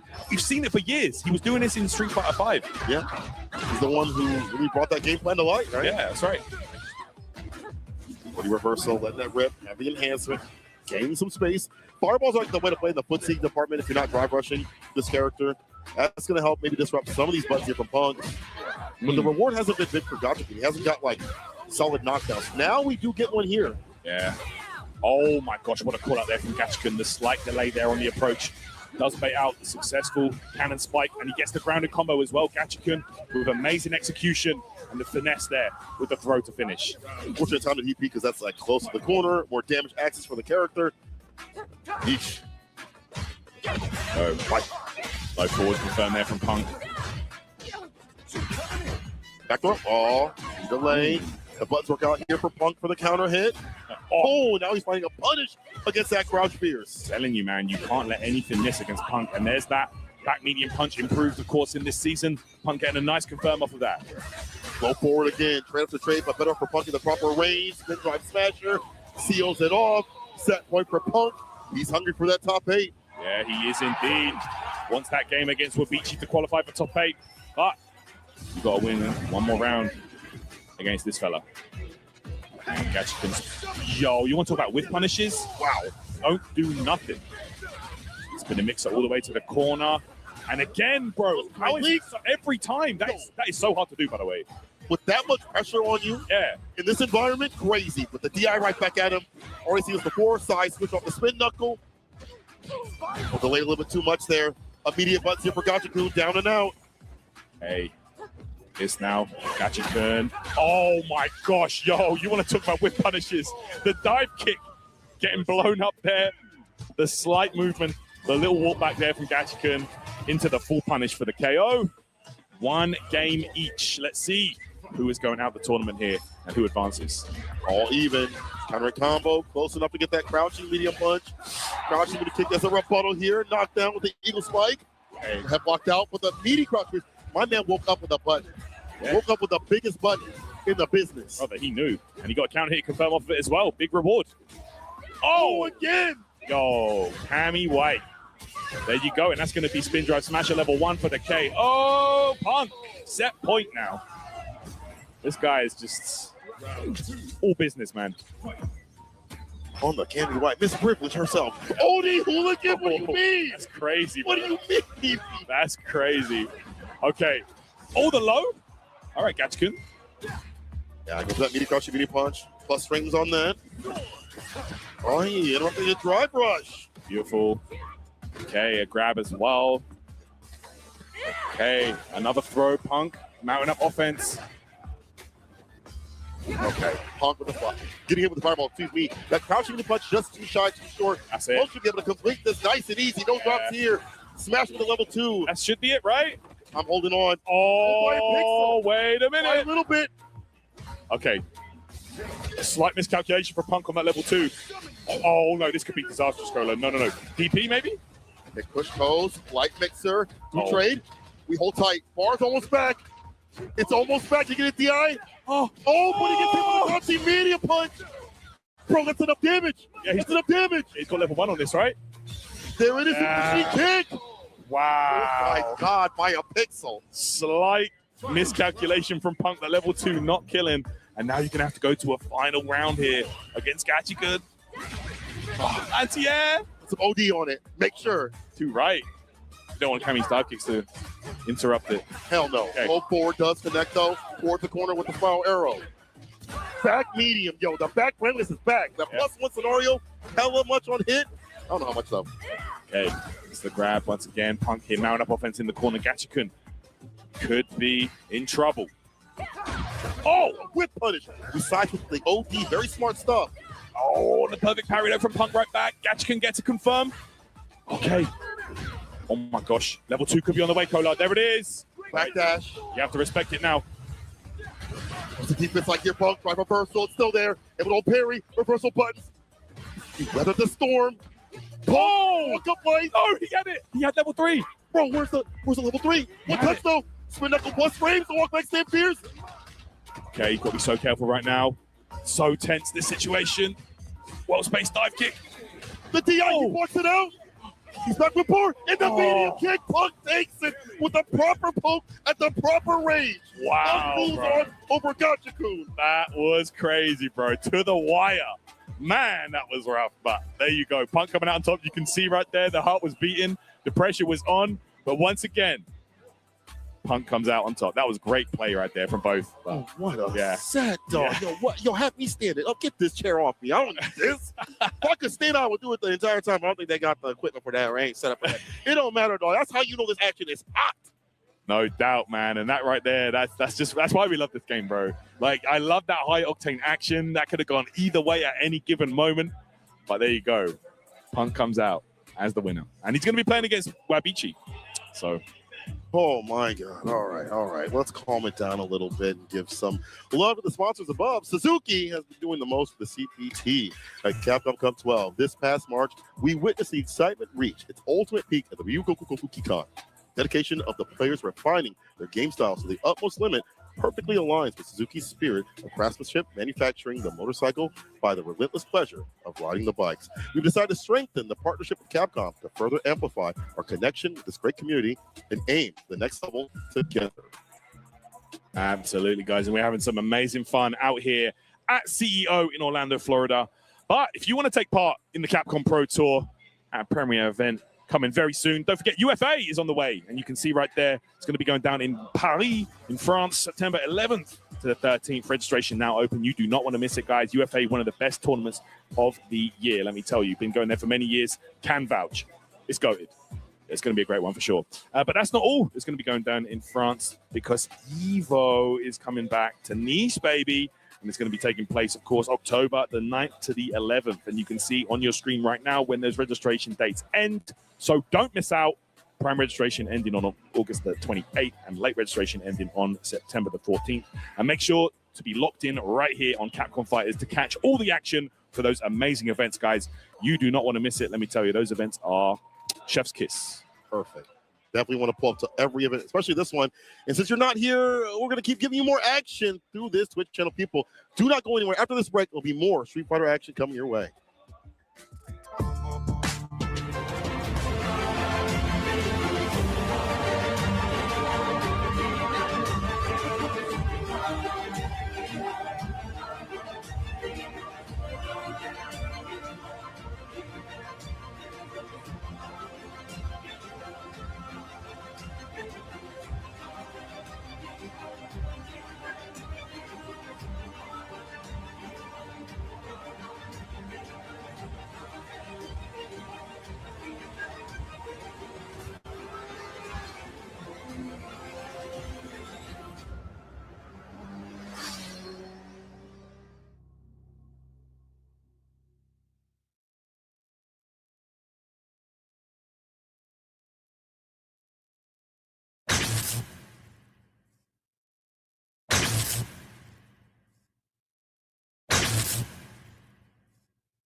Looking at cute clothes and accessories always puts me in a great mood. Hello! Did you come to see me again?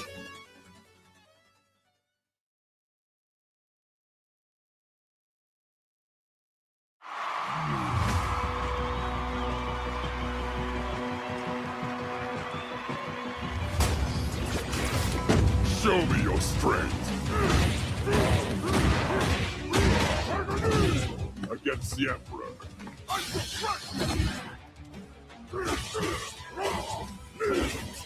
Stay out of my business. All right. Try to keep up.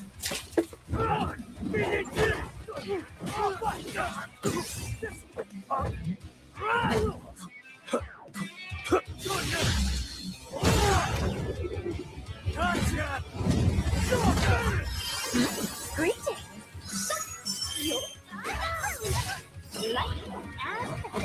You're done.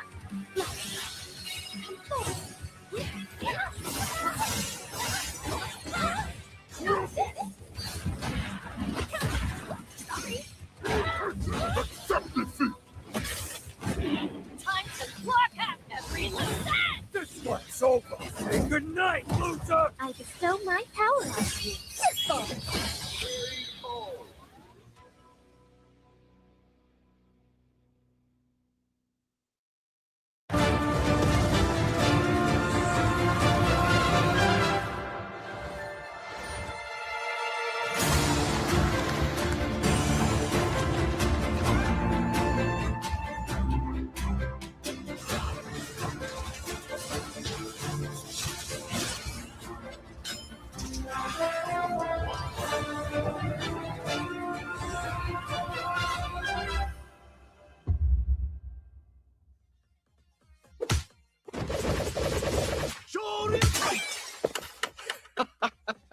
Red Bull gives you wings.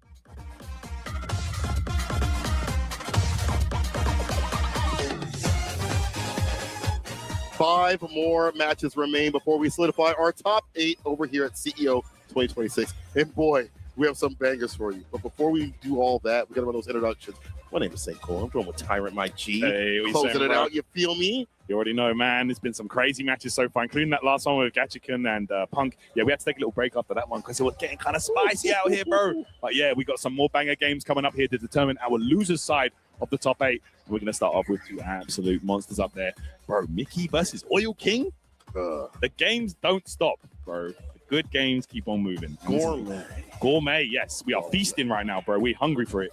And I'm sure these players are hungry for that top 8 spot and that CPT qualification position. Put your bibs on, people. It's going to be a good one. You know, this is a great one because I feel like they play each other a lot. You know, they're from a similar scene, a similar area, just in general. And I'm sure they run into each other over the years. You know, Mickey, he has been a young gun over the Hong Kong scene, and he has played just fantastically. Had that breakout year over at EVO, remember? I think it was that 3rd or 4th, one of those. His like first EVO. Yeah, amazing run. And just risen to the top and stayed there. Oil King has switched over to the Terry and has made a lot of magic happen with that character, which is kind of surprising because I feel like people when they play Rashid, they only play Rashid. Like they don't play any other characters. Him and Dual Kevin are like the exceptions to the rule. But it's worked out for him. There are some times where we do see the Rashid, but it's mostly when I think the Terry this weekend, if I'm not mistaken. I could be, but I'm pretty sure I've only seen Shoto Summer, as it were. That's right. Yeah, very, very strong performances from Oil King as of late with that Terry. Yeah, these two have definitely gone head-to-head multiple times, including the World Warriors, bro. They bump into each other a lot over there. But it looks like the record is in the favor of Oil King, taking their previous sets 6-3. So let's see if, this is a different version. This is a different version of the game. Let's not forget. Yeah, let's find out, bro. I'm curious to see what Mickey's going to pick. We talk about Oil King switching off his character. Mickey has played Cammy and Mai, but for this matchup, I'm curious what he'll select.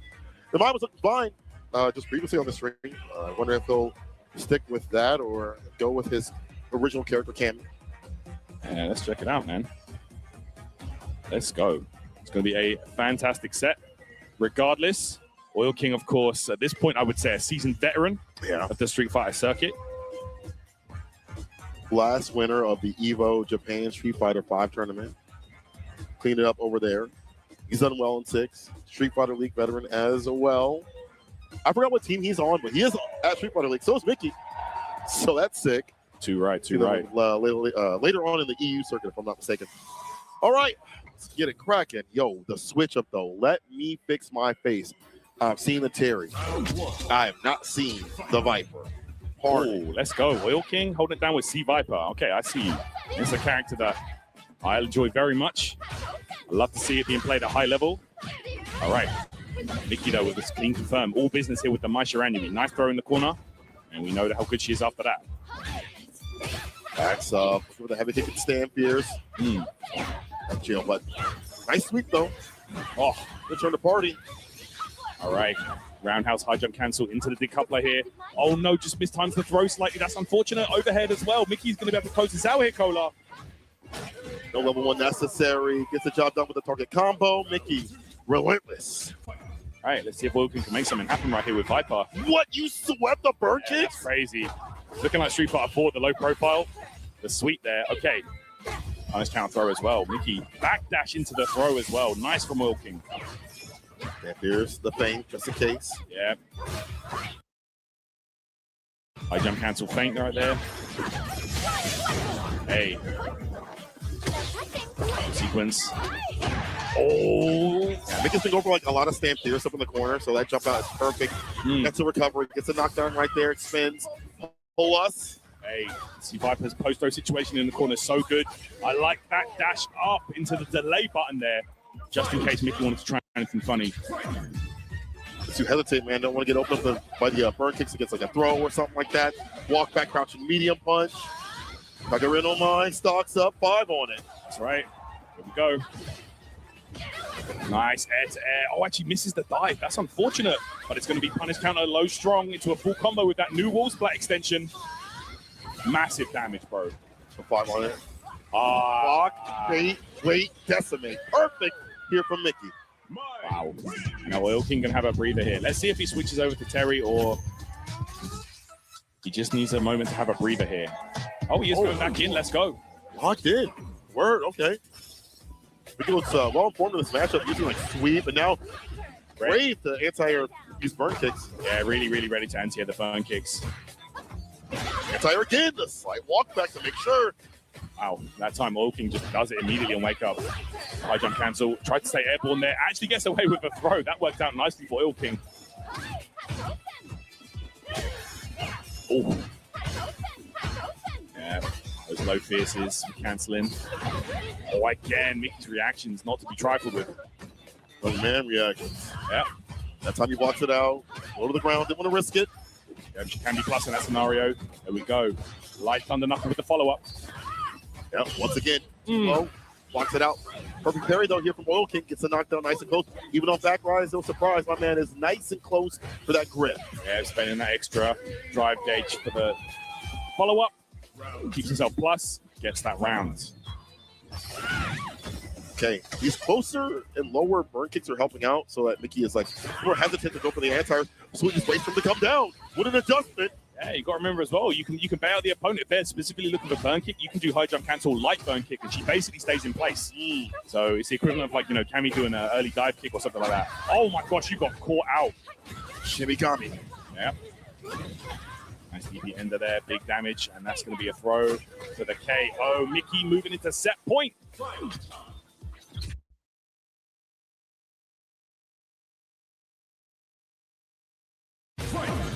Constant adjustments here from Mickey. Crouching medium punch. Does not want to DRC right after it, though. Burn kick's able to hit. Personal jabs immediately as soon as he gets a chance to do so. Oh, that's walk back stand fears. Yeah, that's really going to hurt, bro. That is going to hurt a lot. Okay. Okay. OD burn kick on block that is +4, so you have to respect it. Oh.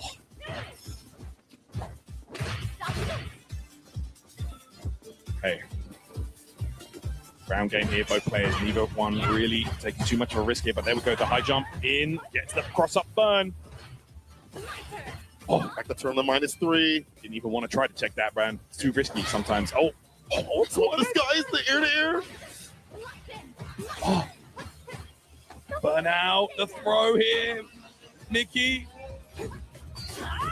Okay. Oh, he got the recovery still. No shot, Tyrant, the dash up punish on the landing recovery. Mickey with the hot pursuit, the need for speed, the chase down. Oh my gosh, there you have it. Mickey is going to take that one, guys. And there you, yep, it's going to be him versus Kawano. Just check that one out there. So Mickey going to take it, eliminating Oil King. Oil King with a 13th place finish here at CEO. Does get some CBT points, but you know, you want to be aiming for higher heights, of course. And I know Oil King probably sees that as not a good enough result, but you know, it's always other events, always time to improve. You know? It's cool that he actually pulled out his Sea Viper, a character I haven't really seen that much from him.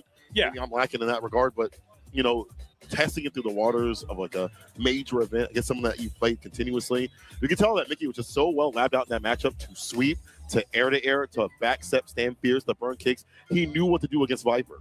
Yeah, no, really did. Like, really strong. And I think Viper's a character that a lot more people are going to have to get comfortable with, you know, especially as, bro, the character got improved again. Like, the last 2 patches, Viper has been eating good, man. I'm telling you, like, yeah, literally bit by bit. It's going to get to the point, man, where people are going to have to be like, right, we got to really study this Viper matchup and know exactly what's going on, what we got to do. And of course, you know, even with things like making her more accessible in terms of her execution and things like that, yeah, you know, she was made easier to play essentially in this last patch. So, yeah, I think Viper, you know, a lot more people are going to be moving over to that character perhaps. But big shout outs to Mickey for taking that one. We'll play against Kawano a little bit later on for top 8. But speaking of top 8, let's crown some more players here to qualify for the wrestling ring, Cola. Let's go. This is going to be a crazy one, by the way, people. I don't think you're ready. Nightmare on Elm Street. Woo. It's a nightmare on Elm Street. It's Noah going up against Blaz. Yeah. Oh boy. and you might have seen Noah actually before the players got up. Yeah. He was like standing behind him, like he's like, get up, I gotta play. I want to play, bro. It's time to go. Yeah, you're Unk. Lock in. Bro, no. You're not locked in. Yeah. I love Noah. Such a great guy, super nice dude, but he is an absolute fiend when it comes to Street Fighter. Going against Blaz, who has you know, seen himself on the loser side maybe earlier than he'd like to, earlier than most people would expect, but that's just the adaptations when it happens, when people are like focusing on you, like, oh, you are the new guy. We got to get rid of you. We got to fight you.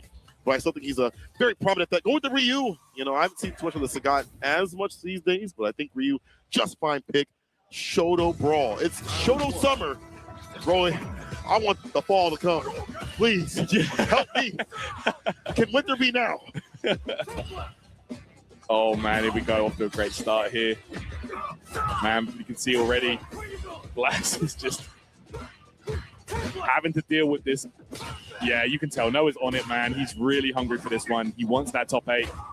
But Blaz is definitely not going to be an easy opponent. Nice. The side switch too as well with the heavy. Right back in there with the drive rush heavy kick, Ella Meaty. Bro, you might notice that anytime Noah gets a hit, he like kind of hops out his chair a little bit.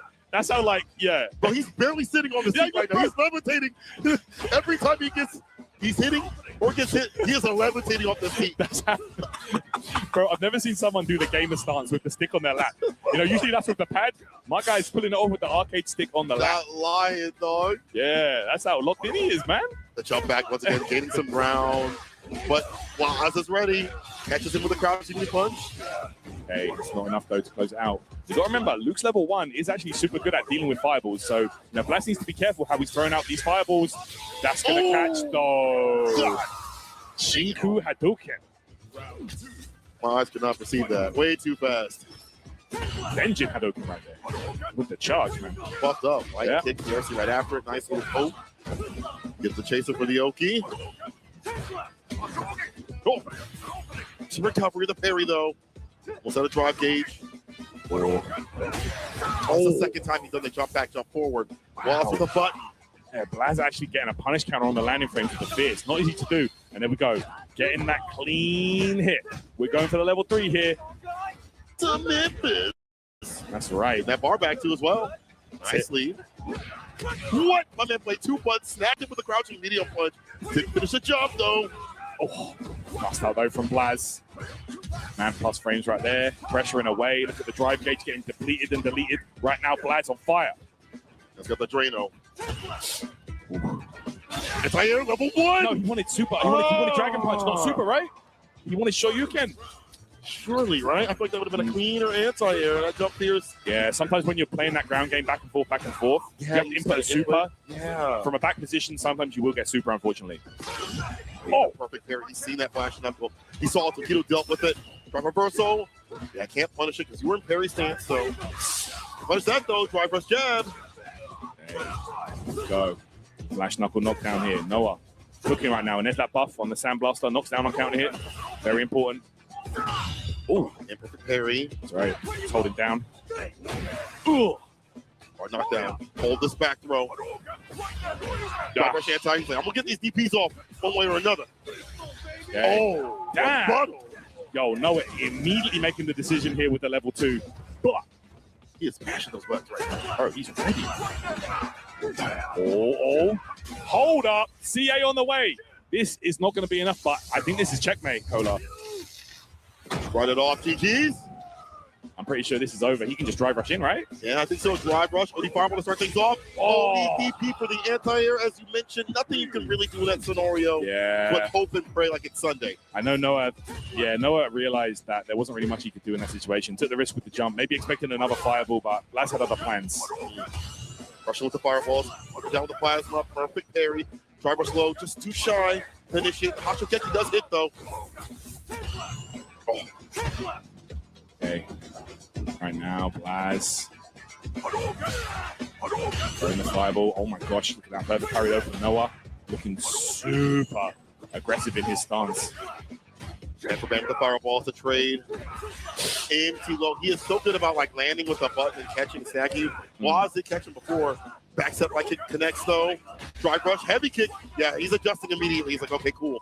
That's what you want to do. I have something for you. DI for the wall splat. Stocks up, and that's going to be that. Set point. Blaz. Yeah, I think Noah was jumping there, which gave him the extra blowback on the drive impact block. Or confirm. Got the wall splat into the stun, into the GG. Blaz, 1 round away from qualifying for the wrestling ring. I'm going to join his brethren. Stocks up with the Denshin. Doesn't go for the Oki. Does anti-air there though. Drive rush. Oh, he gets back thrown. Very nice, very nice. Hey, back dash there. Well timed from Blaz. Tatsumaki bringing it back mid-screen. Oh, man, no, a read there with the parry. Doesn't really get anything from it, but the confirm with the flash knuckle. Oh, execution error there from Blaz. Okay. Oh, I think that might be it right there. Let's see. Yeah, that's going to do it. Blaz, the drive rush overhead. Old Faithful coming out clutch once again. There you have it. Blaz is going to qualify for top 8. Noah with a 9th place finish here as CEO. Blaz back in the ring, joining Crime, his brother. Yeah, man. But big ups to Noah, you know, again, well rewarded for him sticking with his character. Obviously, what would happen with Luke, but his play style is just so different that even if you want to say it's Luke, it's not him. You know, it's Noah that's putting the results out there. And can't wait to see more of him throughout the brackets in the World Warriors. That's right, that's right. Yeah, we can definitely see more of Noah this season. You know, it's definitely not going to be the end of the road for him. Yeah, I think we can expect to see him at like pretty much all the CBTs event. You know, probably UFA, Evo France, etc. You know, probably going to be seeing him at all of those. You know, including the World Warriors, like you mentioned. But yeah, Blaz, man, very impressive, man. And we can see both the young up and comers. I say up and comers, like they're at the top of the mountain at the minute. Yeah. Blaz and Crime will be in the ring a little bit later on for some top 8 action there. Really, really awesome to see. Excited for it. It would be super exciting to see somehow, some way, Blaz and Crime as the grand finale. It could happen. There's a lot of good stories happening out here. It could happen for sure. One of them is starting in winners, one starting in losers. So you know, you never know. The stars could align. And yeah, big shout outs. You know, we mentioned the World Warrior. Those 2 players out of Chile. You know, big shout outs to for those guys for essentially putting Chile on the map when it comes to Street Fighter 6. And you know, they've got their own World Warrior region now, which is really, really cool. Well deserved. There's so many great players out there. If you watch, I think it's called Sushi Den, is like their like monthly, weekly, bi-weekly, whatever it is. I get to watch it every so often. That's like their online locals that they have. You see more of the other players that are out there that just don't get a chance to travel, but now there's more highlights on them. So keep a lookout for Chile. Yeah. They have some really, really, really tough players out there. Next match, though, we're just going to get the Kobeon match right off the rip. Kobeon and Kings Vega is what's next. All right, let's get it, people. Here we go. Kings Vega, of course, winning that extremely close match against Kosa Ken earlier on. Now you got to face the big body man, Kabayan. Coming in strong with the Zangief every single CPT, every single major. This guy seems to be finding a way to go the distance with that incredibly strong Zangief. It's wild that he is able to take that volatility and like pair it for his side of things, right? Like scale it down with his great neutral and then work from there when he gets the lead. Like, he's just an absolute unit with that character. Yeah, I love it. I really do. You know, the mind games, the composure, the mental stack, it's all there. And Kabayan, again, another player that had an incredibly strong showing at the EWC. You know, showing us once again, you know, whether it be an invitational, an open bracket major, whatever it is, able to find a way to make his way into the deep cut with Zangief here, all the way through to the later stages of the bracket. And he wants to qualify, you know, what? Listen, man, we're going to be in a wrestling ring later on. What's a wrestling ring without the Russian Cyclone himself, bro? Yo, you not lying, Come dog. on. We need Zangief. It's kind of required. Yeah. There's a lot of pressure, man, with that on your back. But then again, this man right here, Kings Vega, is doing it for his Oshi. Is that how y'all say it? Oshi? One of those. For his wife, let's go. Let's get it. Kings Vega, Kobeon. Look at that top 8 spot. There we go. All to play for, people. Not only that top 8 spot, but a chance to qualify directly for the Capcom Pro Tour Finals. And those points as well, very important as we work our way through this season. But here we go. It's top 24. It's time to qualify another player for top 8. Look at these pokes and prods. Stand light kick, stand medium kick. Yep. Roll them out. Oh, big butt. Take back the turn. On the minus crouching fierce. Oh, beautiful. Bro, and let me tell you, that back medium kick from Blanca does it all. Plus on block, combo starter, cancelable, anti-air. Like, what doesn't that button do? Crazy. CEO buttons, bro. Literally. I think it's one of the best buttons in the game. Okay, nice. SPD. We're in there. First light kick. Oh, the hop over the driver personal move was coming through. I love that. Very smart from Kings Vega. All right, might be in trouble right here. Like level 1 is hopped over the knee. I have never seen that. That was crazy. Did not know that was a thing. That was it. Calls that out. Knew that was going to be the wake-up hop here for Kings Vega. He would have woke up with ODDP. What a hit, though. That's wild, bro. Yo. Combined with the matchup awareness. This guy's studying the green. There you go, man. Everyone learning out here. Beautiful. You know, by all these walking, you don't have to learn. You're not wrong. Definitely a prevalent character. Okay, nice. OD Lariat for the knockdown here. Drive reverse, though. Kings Vega. Back to Nooch. And punish. That is close enough to get the sweep. Oh, he had the back medium kick. I don't know what happened there. Yeah. Oh, my gosh. Is he going to do it? Yeah, you kind of have to, right? To the drive gate? Oh, level 2. Yeah. Tactical drive. Here we go. Lariat for the knockdown. Pressure in away. The spine buster again. Don't jump. Raw DI. Go around it. Maybe be afraid of level 1. Got hit with the raw DI. That gets the job done. OD around the world. Spinning pile driver, baby. There we go. Kabayan. Looking secured. Just needs one more game. Kings Vega has been so tricky. Vega, let's see if we get things started. We haven't really seen like a level 2. Haven't seen that nasty mix the character is known for. Oh, okay. All right, here we go. Pressuring away now. Kings Vega. Get off of me. Reversal. Oh, beautiful buffer. Crouch, immediate punch, DRC right after. Yeah. Except for block the chandelier. Oh my gosh. Here we go. Crouch medium punch, such a good party starter. Look at the reward he got from it. Here we go in the corner with Blanca Chan. Kabayan in burnout, but out the corner at least. Could be a chip. Yo, he did it. The lariat from there. Knocks him away, but it's still one touch to the arm. It's a punish to put him down that round. Kings Vega. Ooh, there is going to be something risky. Yeah. Ready for it with the blocks. They'd have to overextend. I love that little slide delay there off the jump medium punch into that air Blanca ball for the knockdown and the damage. And there's the punish. Always ready. Overhead, walked out. Perfect parry. Gets back the turn. OD Laureate. That worked out, though, because you reset the damage. It's true.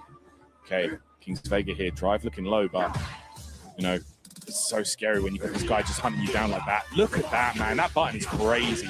And that's going to be enough right there Yeah, level 1 for the kill. Didn't need anything extra. Beautiful damage calculation. Kings Vega. You know, he had the resources, had the level 3 as well, but you know, he's trying to get to that next game ASAP. The Kings Vega taking a second to lock in. A little more activity from his side of things. Proper usage of the back medium kick. You saw him go for like the throws and like a combo and having things mess up. Simple is best sometimes. The adjustments are for Kobeon. Hey, let's see here. Kobayan maybe just having a breather here. Oh, I saw Kings Vega on his phone. Yeah. Oh, she saved me. It's for you. I do it for her. I had to find out who that is. Yeah. Some VTuber, I imagine. Yeah. That's a power up, though, bro. That's a big VTuber community that supports Street Fighter 6. So big shout outs to them, actually. It's really cool. Yeah, much love to all of them. I know they're watching this at home. Yeah. Hello, VTubers. Hello. Hello. What are VTubers? It doesn't matter. Anyway, back to the match. I'll get distracted here. I'd be a public hand anyway. All right. Hey. Oh my gosh. Oh, the parry, though. Neutral jumping. Ooh. There's a stand fierce slab in that armor. Interrupts the second one, though, with the crouching medium punch. The button of choice that you've mentioned. It's an incredible button, bro. Blanca, honestly, I think Blanca overall has some of the craziest frame data on his normals in the game. Like heavy kick, bro. The heavy kick is yeah, it got toned down. It's still good. Crouch medium punch, back medium kick. They're all amazing buttons, bro. And they're all for different reasons. Okay, beautiful pickup from Kobayan. Right rush, no interruption. Sticks in the bus frames. Activation on the stand medium kick. Lightning Beast sets up a little blockage hand. All right. What's it going to be? Oh, the knee drop in front. And that's it right there. Kobayan 1 round away from top 8. What a sharp angle. I feel like that was so deep back knee kick. Would have been too late. Yeah, man. That Meteora jump down light kick. It's very scary to deal with. Wait for Sweet. Gonna get the knockdown here. Drive rush. Goes for back medium kick. No overhead. You're close enough for that SVD. Spin it. Let it ride. Spin to win, baby. Zangief. That's what he does best. Close. More at the bottom. Yeah. Kobeon. Oh. Bottom. Kobayan here. Trying to stay mobile. Does have 3 bars. He knows. He gets a clean hit, man. He might be able to close this out here. Might get smoked. Okay. Oh, man, the back ball is so good to catch some of these extended limbs. It really is, man. That air ball, amazing button. There we go, that crash medium punch again. Doesn't convert fully. Hey. What a tech. Oh, that's big damage. He's going to be in the yellow here, close to death, actually. It's a one-touch scenario, man. It really is, man. Activation now. Here we go, Lightning Beast level 2. The jump knee drop again from Kobayan. Gets a hit. Oh, Kings Vega could be in trouble. Oh, Driver's throw. Hold up. What's it going to be? So doable. Oh, gets the anti-air. Catches the jump out. Is that death? It is. It's enough. Final game, final round. Wow, amazing play. Both of these guys going toe-to-toe now, but you've got to deal with Kobayan, Zangief, 3 bars. Oh, that might be rough. That changes the landscape of getting closer to him. Yeah. Knowing that bar's at the bottom for that dumping of damage. Oh, it's that jab. Oh, man, again, though, Kings Vega really challenging these buttons at beautiful timings with punishes. There we go, the grab. Adding a lot more throws in here. Catch some of these tap parry attempts. Ooh, okay. The forward heavy punch knocked down. Get off of me. There we go. Set up the little fella. Got to see his son. The pop mark. Watch out.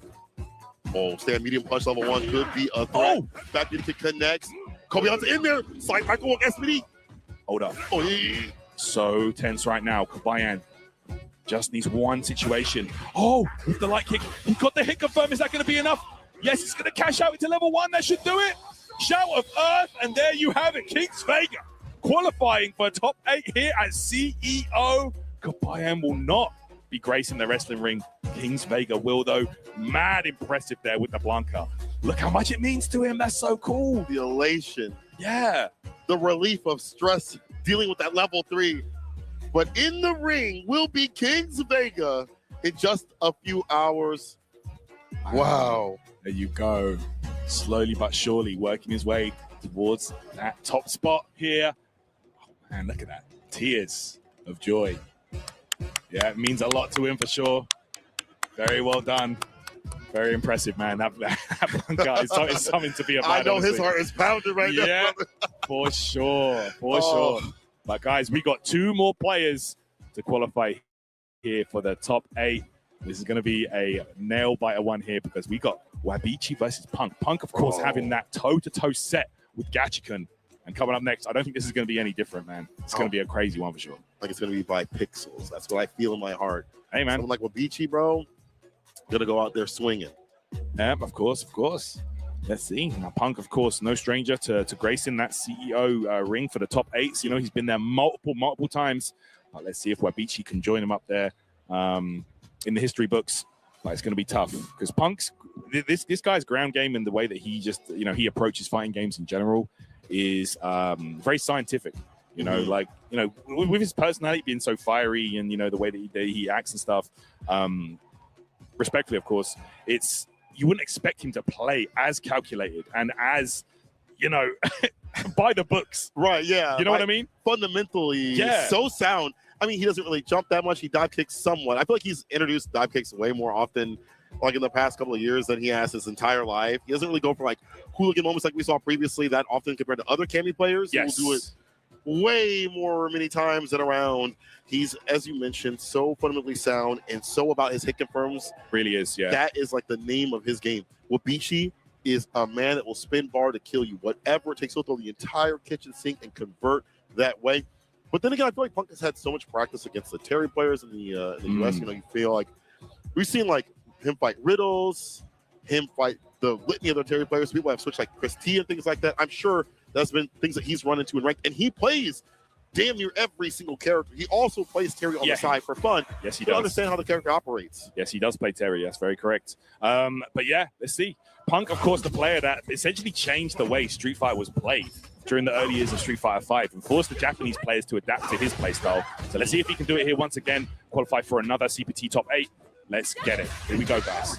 Man, Wabichi with a strong low forward hit confirmed. Kick us off. And look at this, just going to work right now. Punk gonna have to make a decision in this corner, gets caught by the fireball. Media there. Oh, this is looking bad. There we go. Gets a grab for the kill. Wabichi on fire. Keeping the pressure up in the corner, as one should, as Terry. That Stan Fierce being a very star tool for that. Yeah, man.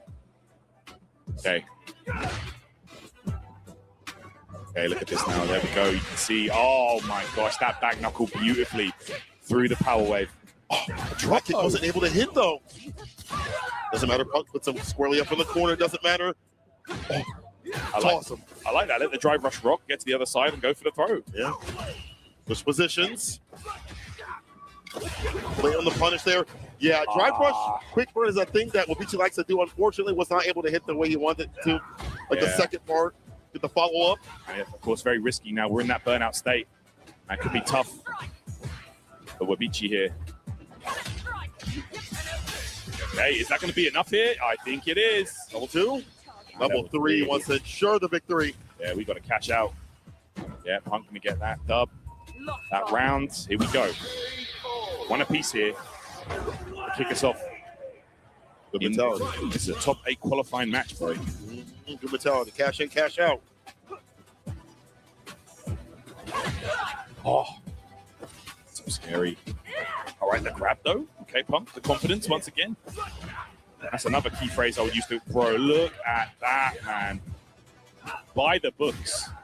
This man sees the numbers. It's the frames. Quick burn. He tried to go for it again. Yeah. DI holding parry. Take back the turn.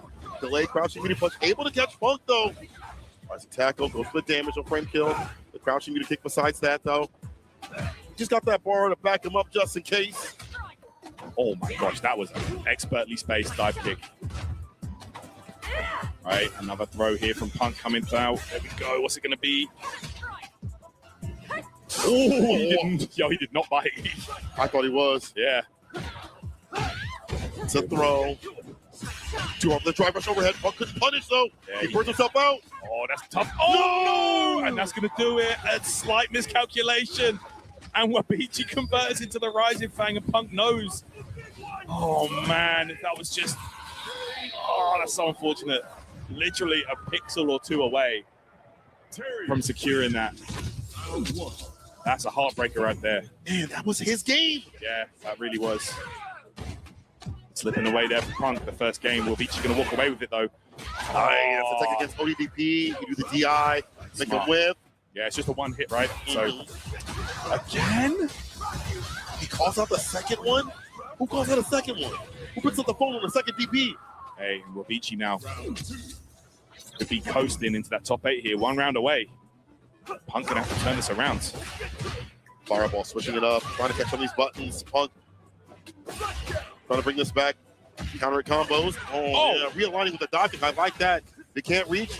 Catch their extended button. Wakes up though. Wabici with the jabs. Okay. Nice space. Heavy kick. Punk with a good life lead here. Oh no, got caught trying to check there, but the jab connects. We get a full combo for that. Punk plus frames. The challenge again from Wabici. The side switch as well. Hey. Oh man, look at this. Wabici in that burnout, trying to play safe.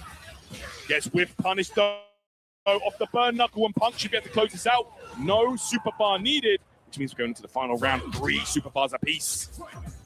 Very imperative here for Cammy. Doesn't have the damage access like other characters. Preemptive heavy kick to stuff and stop what was assumed a dodge kick. Oh no, Punk got caught. Throwing on defense, and that's going to hurt Wabici with a massive life lead here. A throw, mounting up pressure. It's a punish though. Nice. Yeah, that quick burn, the last hit did get improved in terms of damage. Punk getting the punish though nicely, and that should absolutely do it. Yeah, quick burn into the Rising Fang. There you have it, man. Wabici going to walk away with that one, and we will be seeing him in the wrestling ring a little bit later on. Punk will bow out with a 9th place finish. Man. So unfortunate, slight miscalculations, but there you have it. Wabici takes it. Wabici's first year of travel, if I'm not mistaken, has been absolutely electric. Yes. Well done over at Combo Breaker. I think he got like, I want to say like top 24, around that area, around that realm. He did well over there, and then now top 8 at CEO. And you're a young player, like the stage don't frighten you. And in Street Fighter League Japan, like, guys a threat. You gotta watch out for him. Absolutely, yeah. Very impressive there to Wabici. Man, it's been an incredible run for him so far, and it's not done yet. We will be seeing him a little bit later on in the ring. Let's just see. I think that he is going to be playing against Blaz. Not too sure, but we'll get an update on that as soon as possible, guys. Yeah. Because we've got one more player to qualify for that top 8 here coming up, and this is going to be a banger. Kawano, Icky, to finalize our top 8. One of these two cats up there in the ring, the other one in the stands like a fan, bro. That's how that's going to be. Salty. That's right. But, you know, you'll be in the stands as a fan, or you might be chucking those fans in the ring if Mickey has anything to say about it. Because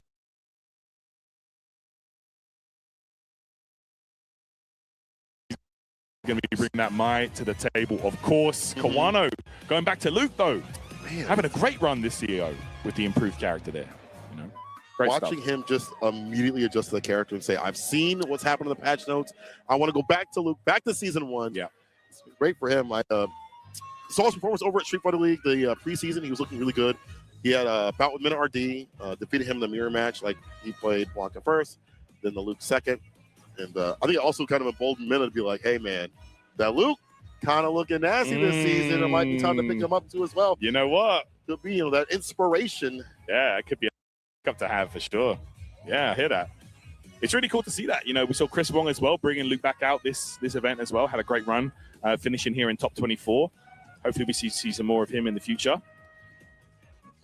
All right, here we go. We're going in right now. It's time, guys, to crown our final top 8 participant for CEO 2026. Kawano with the Luke, going back to the tried and tested, versus Mickey with that absolutely electric mind. Let's go. Y'all rocks out. Try rush jab to start things off. Nice and close with the throw pressure. Oh, delayed jab. Hey. All right, back throw here to the that corner. Oh my gosh, immediately catching them. That crouch heavy punch. I think lurches forward, so it makes sense. Nice. All of was coming through, gets a low, stocks him the level 1 mid-screen. Yeah, that's Counter right. hit, could have killed right there. One more hit low, it'll be a sweep at that range. That was so good, bro. That whole sequence, man. Mickey just getting those resets, those hits. The sweep coming out too. Kawano in trouble. Oh my gosh, counter hit as well. Mickey is cooking. Oh, it's gonna hurt. Belay this man. All right. Now it's a broil. Install in effect. Nice parry though. Yep. You use the opportunity to get that back throw, of course. Okay, nice. Low forward to fireball, something light with it. Just trying to stem some of this bleeding and some of that confidence that Mickey has right now. Oh, that's punishable. Couldn't hit confirm. You're done. Toast with the quickness, Mickey. First game. Didn't even need the follow-up there, man. Mine still does crazy damage. Her combo is slightly different now. Yeah. Still dishes out crazy damage. Maybe more this season, to be honest. In certain scenarios. Fireball, Mickey not lacking. Wayne spin at the very tip. Oh, bro, he is not even in the same area. Go for that sweep. With punishing the sweep with low strong, man, Mickey is just on it. He's all about that top 8. Okay, here we go. Nice. Side swap throw. Okay. Little triple jab there. Into the confirm, the rising upper. A little bit of increased damage on there. Yeah, through the season. As he tries to retreat a little bit.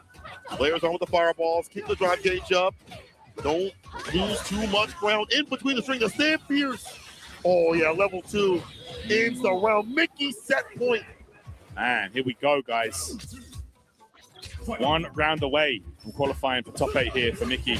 Checks the drive rush beautifully. From that close, super ready. Not that funny. That impressive, bro. Perfect parry. Takes the turn back. Perfect parry on the low as well. He knew. Hey.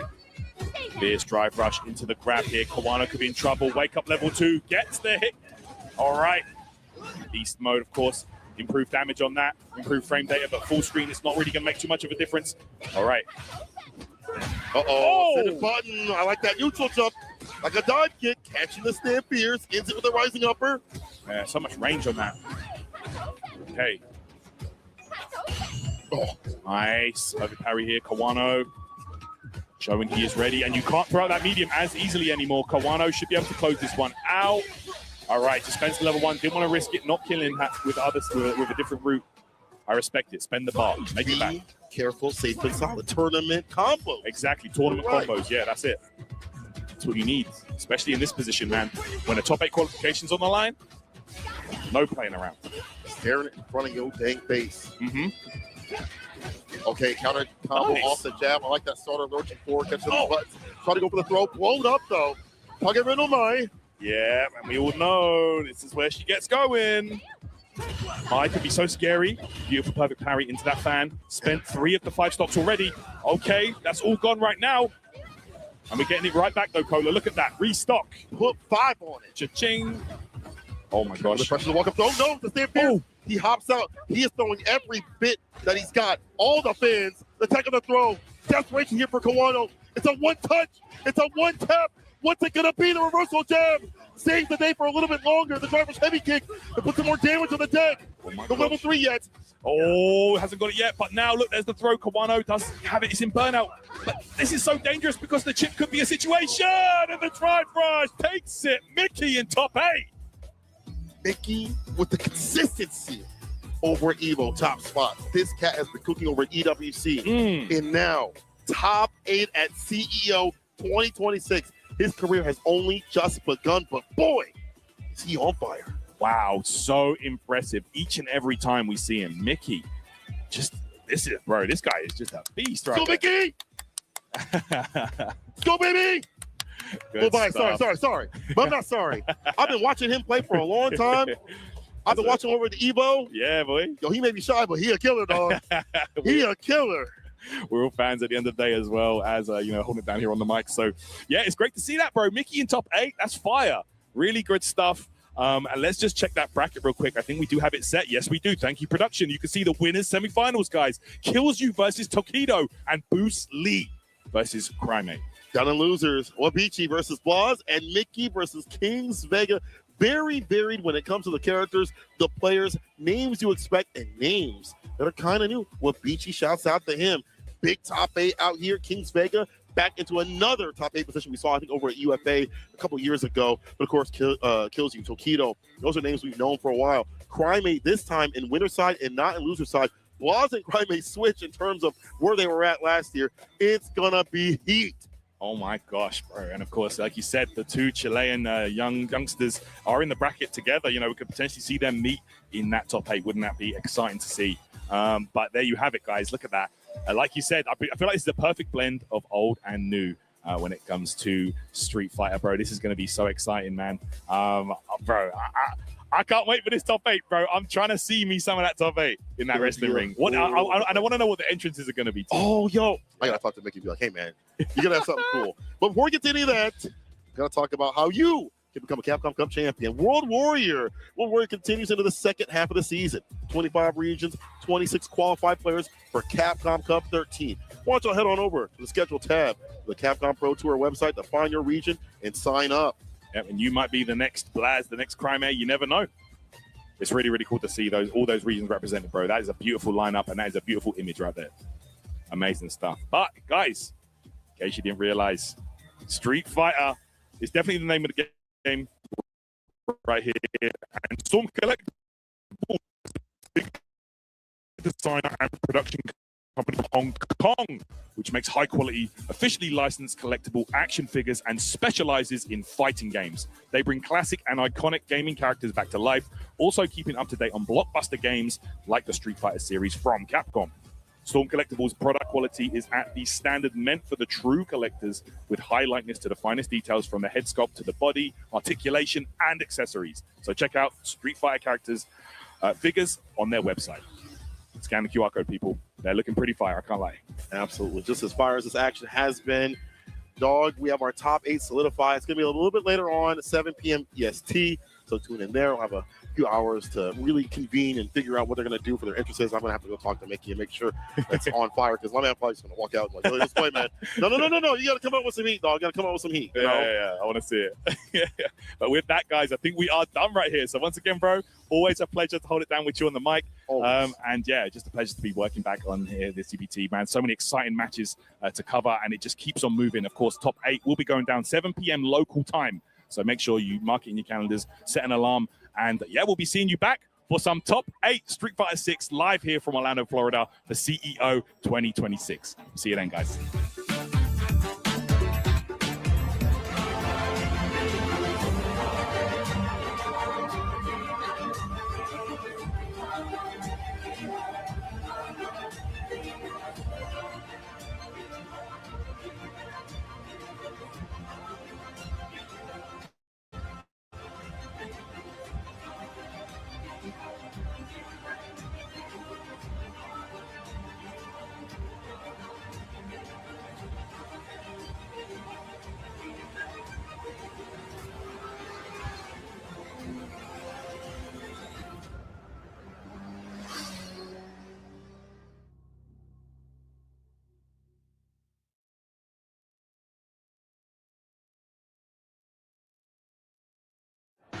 Keep up, if you can. Yasmin. Me? Gotcha. I won't let you down. Nice shot. Nagoya has the same one. Ah! Next time, I won't lose. Here comes a new challenger.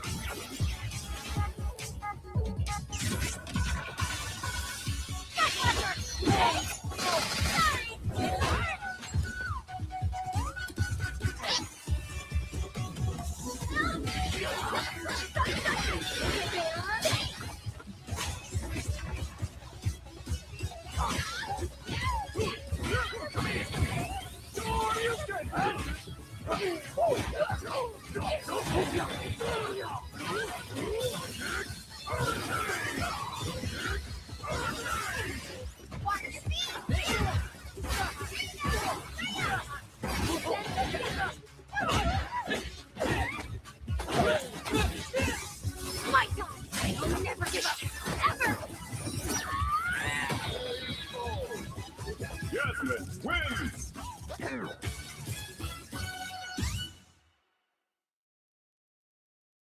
Come play with us at Capcom Town. The wait is over. The building is finally complete. Capcom Town Store offers Capcom's PC titles at great value. All the latest titles are coming to Capcom Town Store.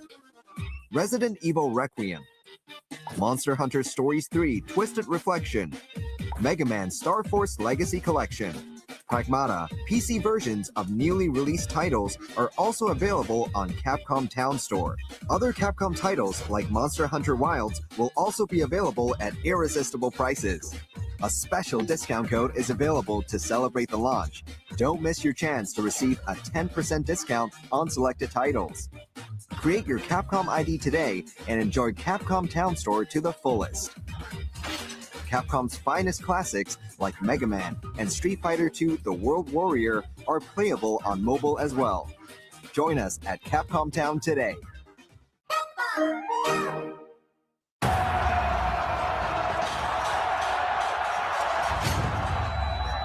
Ryu, I know what you're capable of.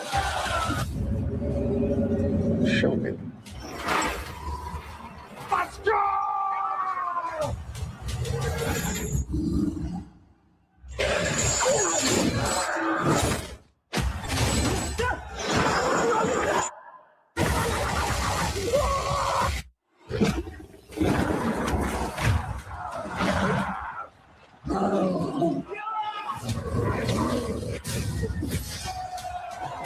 So, I do not wish to fight you. Then you die. Okay? I want you. Oh, okay.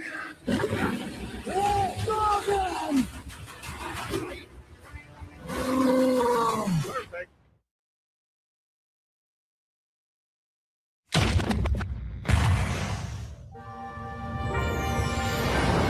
Street Fighter 6 is already entering year 4, but I can sense that we already have new challengers on the horizon.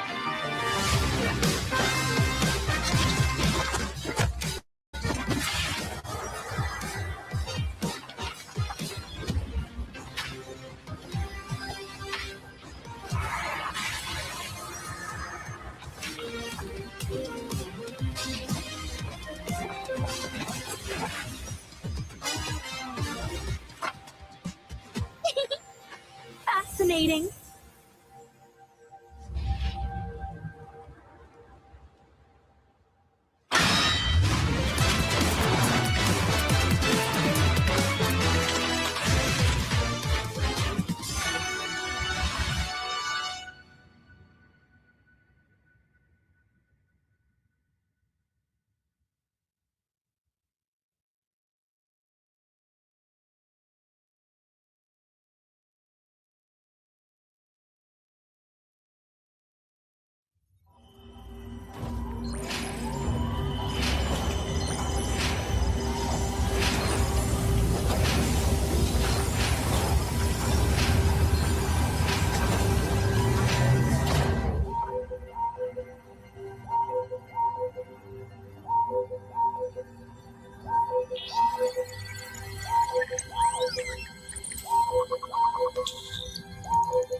Show me your strength.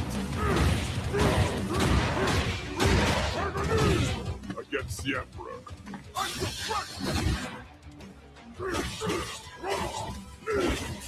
Stay out of my business.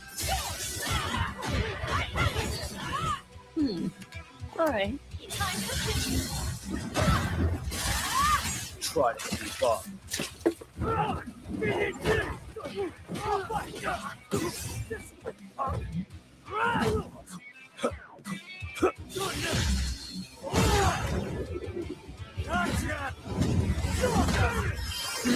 Greetings.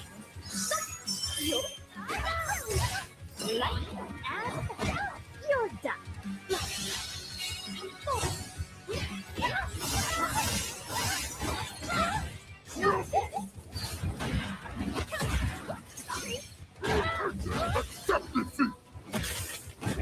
Time to clock out every loose end. This one's over. Say good night, loser. I bestow my power on you. Simple.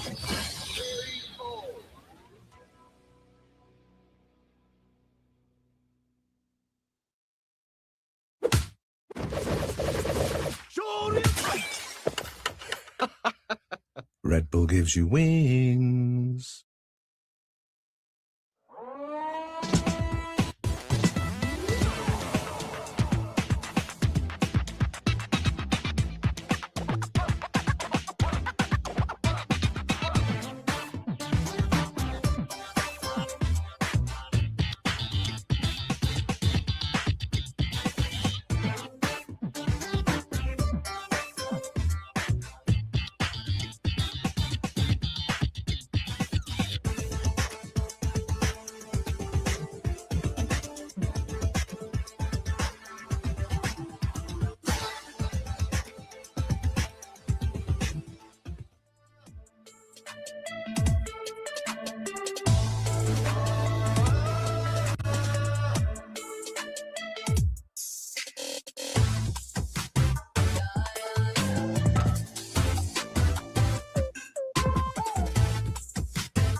Hugo is so hard because he hit earlier.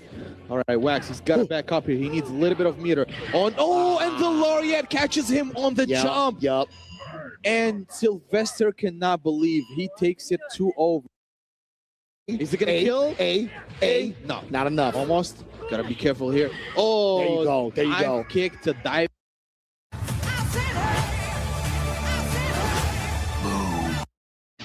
Yeah, EX huddle.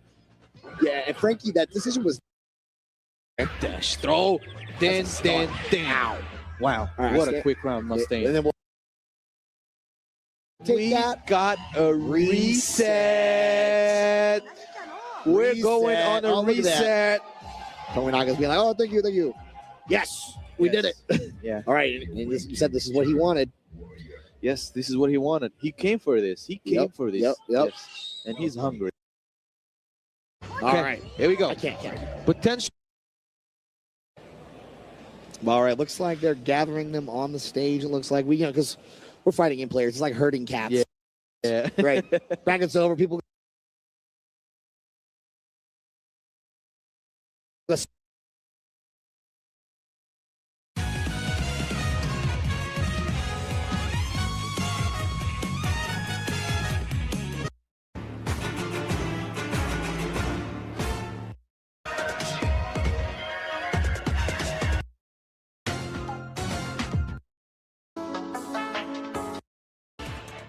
How do you think this is going to go, Vicious? So I honestly thought that Tokido has not really skipped a beat since he's been performing all weekend. I think he's been looking a lot more confident in comparison to like how he was at over at BAM, over at EWC, and over at Blink Respawn as well. He's had a little bit of turbulence with this JP, but I think right now where he's at mentally, I think he's perfectly refined himself for this moment. Kills You, I feel like on the other hand, when you think about like what's been happening towards these adjustments, I'm kind of like banking it towards JP on this side because like people are still trying to make fine-tune their strategies, figure out what else they need to do with this character. But either way, man, I know for sure both of these cats are ready. And it's going to be kind of difficult to call, but either way, here we go. The first game of Top 8 CEO 2026, Kills You versus Tokido. Let's get it. All right, firing off a lot of projectiles. Tokido going on the offense first with the drive rush. Yeah, trying to measure it out too with a low medium kick. Kills You, very much so aware of that, right? Doesn't want to get caught in the lights, doesn't want to get hit with the counter hit while he's trying to poke away himself. Roundhouse, a little bit of a flash parry coming in from Tokido. A lot more concentration in the footing department and also throwing a couple of projectiles with Kills You. Nice back there from Tokido here. Kills You finding the space with that drive rush in, but doesn't get the full conversion. Keeping each other out with projectiles.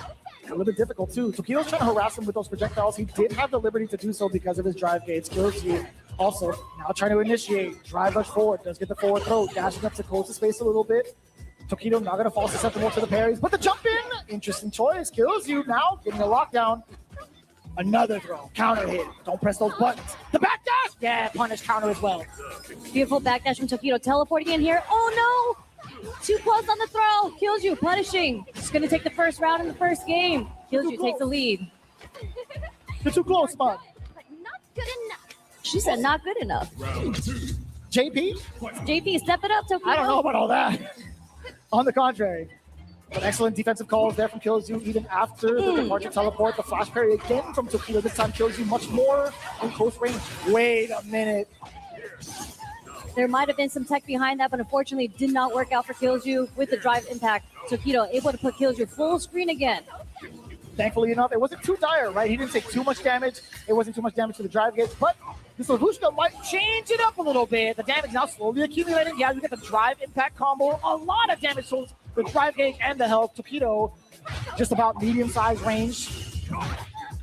Keeping Kills You hard in the corner here. Kills You trying to find a way to escape, but no, the throw gets punished. Extra hard by Tokido, and here it is. We're going to go not even to the level 1. Roundhouse for the big punish on the way through. Tokido just brushing it off. I like that. Maintaining his lead, or maintaining his meter into the next round as well. 2 bars to his name. Kills You fully locked and loaded as well with 3. The sweep from downtown. Jesus. There is Kills You trying to find some footing here. But both of them sitting on punch bar. What a check from Tokido with a crouch medium punch.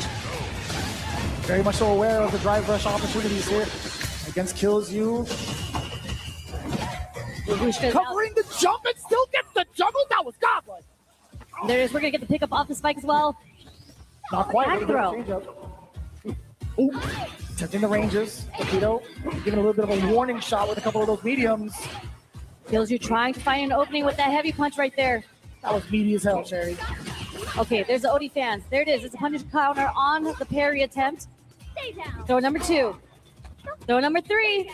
We're going to see a 4th one. No. There's the overhead. No pickup though. No anti, but back throw into the corner. That's going to hit. Just enough damage as well. The punish counter. The attempt from Kills You to try to go for a medium. The low medium kick does get blown up sky high. Tokido with a bit of a Hail Mary. Catches it in the end zone with that damage. Okay, on to the second game. Tokido points on the board. Nice check. Not letting Kills You advance forward here. Ooh. I'm not against that. I'm not against that at all. You know what? You DI, I DI, you too. We can all DI together. Oh, counter hit. Yep. You're going to get conversion too. Down below. Amnesia. Harry's gets hit by the second explosion. Now the departure to kind of keep Kills You settled. Nice call. Perfect timing to expose the lows. Tokido setting up a departure right in front of him as well. Kills You trying to push back little by little. Punishable, okay, forward throw. We're going to have Tokido in the corner now. Are we going to find some mileage here? Already see level 1. There it is, the activation. We're going to get some enhanced fans now, some extra damage. But no, the perfect parry. That was sick. And he got the back throw, but still kills you, finds a way. Oh my god, yo, Tokido is opting for movement a lot. That's the second time he tried to jump out of the corner. It is a little overhead, a little too far. Ooh, that was sneaky, sneaky. Drive right into the DI. Burning out Tokido, and there it is. Kills you. First round in the second game. Really nice movement from Kills You there. I think it was pretty optimal for him to kind of go through that, considering he threw a projectile just before JP did and knew he had his opening to drive rush and go for that DI. Nice work. There he goes. Oh, give me that, the cane swing. The big heavy punish counter. Right on in there. A lot of mileage with these throws. I am not kidding. Nice perfect parry. Nice. Stop the drive rush from coming in. Oh no! Tokido missing the cancel there. Big opportunity now for Killzu. We can get that corner carry. Tokido locked down yet again. Wait a minute. Shut that goes down. Level 2 into it. Oh, no DP. No DP. Tokido's gonna have to fight his way out of the corner here, but he is sitting on 3 bars. We might see a Lelouch come out. Oh, nice shot! The drive rush overhead. Straight into the critical art. This isn't going to kill, but it is left for one more guess. It leaves JP in a very, very good position against Mai, right? You get the ghost set up double. Okay, what a pickup! Killzu just ran right into the ghost departure to double check Killzu advancement. This is so difficult. You're stuck in the maze. Oh no, what is happening? Oh lordy. I can't lose my voice this early, guys. I can't. And that was quite the scramble in the end. The drop, the OD amnesia reversal. It just worked out in Killju's favor in that very last scramble there. What just happened? I don't even know. A little nerves around the big stage. Possibly. For these guys, so people have been doing it for years. He's been doing it more for like longer than people have been born. Nice teleport for Tokido. Getting the punish counter here. Setting up portals, more teleports. Yeah, it's rather difficult for Killju to kind of move forward on that. But you know what? Tokido's kind of pushed move to the corner. He doesn't have to worry about it as much. The amnesia, though, is something to worry about temporarily. Not too much damage out of it. Great block on the overhead, but still trying to contest. Tokido out of range, getting that heavy punch as a swing against that whiff. Empty jump. Okay, OD fans trying to find out the corner, burning ourselves out for the drive rush. Okay, we're just gonna have to go offense, but no, Tokido interrupts with the jabs and the perfect coming from Tokido. So confident as well. I was a little bit nervous when he missed that opportunity off of the crouch medium punch from Mai. I thought he was gonna, maybe miss that opportunity for a whip punish for perfect at least, but currently Kills You unfazed. Second of movement. Ever so light, crouching like this, just in case. Nice call, the big counter hit, crouching medium punch. The damage pretty substantial. JP with more estate to back him up, right? He gets to call out the ghosts, he gets to call out the spikes, whatever stops the movement. But Kills You already making it past all of the ghost guards. There it is, both of them a little low, slowly gaining back the drive. What a reaction, DI from Tokido here. We're going to go straight into Levushka. Don't think it's going to be enough to kill, despite the scaling. We get a lot of corner carry, level 1, and it's going to cause a burnout. No, it sure does. That's a lot of chip damage coming your way, Kills You. Yeah, damn. That was a near double perfect. Yeah, I think Kills You struggling a little to try to find an opening. We found some straight hits with a drive rush roundhouse, but not really full conversions. Kills You's back has been against the corner quite a bit. I feel Tokido's playing very comfortably right now. Brother, sister. He's got this look on his face. Look, he's slowly going back to his old ways, right? He's got a smirk. He's got the tilt, too. He's slowly coming back to murder face. Okay, we're going to see the Cammy pick come out from Kills You here. Okay. Oh. That's why Tokido was smirking. We saw Cammy come out. No more Mai. You know what? Give it to me. Tokido even did like the face slap to get himself ready for the challenge. I like this. When his eyebrows hit like 15 degrees lower, it's serious. I mean, the matchup is going to change for quite a bit here. Cammy has a bit more movement. Might be able to get around with spin knuckle, dive kicks. Dive kicks are a little harder for JP to deal with. As for anybody. Yes. Yeah, it's so inconsistent to even try to anti-air because of the change in trajectory, right? And the medium kick as the counter hit. Again, Killju's trying to measure his way in. Not doing anything too tricky yet. Airborne, he's trying to settle it on the ground game. Amnesia, OD. Great block. Couldn't get the tech. Not too bad, I feel like, right now. Kills you in a very similar position, stuck in this corner. Ooh. Tokido with the dash forward. Nice conversion off the stand medium kick, counter hit. First throw. All the way through? Yes, sir. Still catching the recovery. Much wider hurt box as well. Oh, give me that. The jump medium punch. Extra range to keep Cammy in check while moving forward. Just another jump in the field. What a time to contest with the crouching jab. Nice block at the overhead as well. Oops. Walking away against the feint. Tokido. Command grab. Hella damage. Oh my God, he lived. Lavushka, hold it. Nice drive reversal. Pixel of life. Can you make this comeback, Kills you? I see potential for it. You have at least 2 drive rush combos. It doesn't matter what your name is. My man did the jump back jab immediately. Is that it then? I mean, what other way can Cammy really approach the matchup? Really smart on Tokido to look for that jump there. He's giving me that space too. I'm scared about it. Tokido throwing a lot of crouch medium punches because you know it's so hard to whiff punish. Yeah. There's only Amnesia out again. Gets the counter hit. Not a punish to the throw though. So it's a departure. Yoshi trying to contest against it. Kills you back to the corner. What are you gonna do to get out? Ooh. Doesn't get anti-aired. Just Kills you who does it back there. Throws Tokido back into the corner now.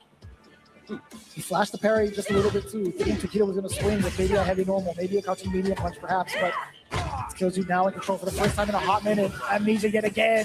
You might have forgot. Let me remind you. There's a pickup off the bomb. Nice drive reversal. Sam medium kicks. There's a jab conversion to spiral arrow. Totally fine too. No conversion off the crouch medium punch counter hit from Kills you. It's pretty huge, right? If Tokido can get a block straight or a solid conversion, he could go into level 2. That's if he can. Kills you. You got to dump it out. Level 2. Survey says, got him. Number 1 answer. Right. Yeah. Really nice stuff from Kills you. Finding his way finally with the low medium kick. Tokido trying to back out of the pressure. And I thought that was really smart too for Kills you to initiate with that, or at least go for that drive reversal. No shot. You're going to go for the command grab like that? Again. Kills you doing a one too many parries on the ghost here. That's how Tokido's sneaking in these command grabs. Nice. Again, Lavushka is out. Uh-oh, that's going to be a punish counter. The rest of the ghosts are coming in for damage. Yeah, and the roundhouse. Forcing the burnout. Is this enough? He's got level 1. I think it's more than enough. He's got mad meter. Ladies and gentlemen, it's Tokido yet again. Bang! With a perfect 3-1 against Kills you. Continuing on his streak in this year's CPT. Moving forward into the winner side. Things Tokido. Such a strong performance. Another 3-0 in his pockets with the blindfold on. Okay, Tokido. Damn. That's the beat. That's a Varel sign? I guess so. That's pretty sick. I'm stealing that. For SFL Japan, I'm stealing that. Really good stuff from Tokido there, but that means Kills you does not get eliminated yet. He is still on the loser side of things. He'll be waiting to play against the winner between Wabici and Blas. Oh, Wabici and Blas, my mistake. Okay, cool. Yeah, I mean, there's still a lot to kind of go through. We've seen other players, like recently, actually come through from the losers bracket to kind of make this run happen. It's statistically very difficult, but it is highly possible. Yes. Actually, I think he's playing against the winner between Mickey and Kings Vega. He's the other side. I wrote it down just in case. I'm just saying, man. Thank you. I'll just let you know. But I love the consistency so far from Tokido. I love the way that he's been growing with his JP. Big shout outs to Kakeru if he's reading or listening along and looking at the social media posts. But that is a terrifying combination. Tokido plus Kakeru, and then even the Varel team behind him. This is going to be a whole different look for his CBT run. Yeah, I mean, Kakeru, you mentioned, right? He's kind of the coach for Tokido's JP. I think 100%. I think they tweeted about that, how they've been working together. That's, again, a very sick combo. And Tokido, he mentioned that he's going into the offices every day to play with his teammates, Mago, all of them. So the training is really hard work, but also, it's Kills you is no slack. He's also been traveling to Japan pretty consistently to practice there as well. So that's kind of what you have to do if you want to be one of the best in Street Fighter 6. Yeah, and again, like while we're seeing it right now, Killzoo still has so much more potential left, but he's still got to go against Mickey and Kings Vega in the future. But right now, I'm actually kind of curious to see how this turns out. Both of these cats have had phenomenal runs over at EWC and have been looking like so stellar. I feel like Boost has been like way more calculated. We talked about his notes. We've seen his nicknames for players and some of like the very intricate details he has against his opponents. But Crimea, I feel like he's just been running over everybody. Yeah, I mean, he doesn't even have a permit. I don't even think he's old enough to drive.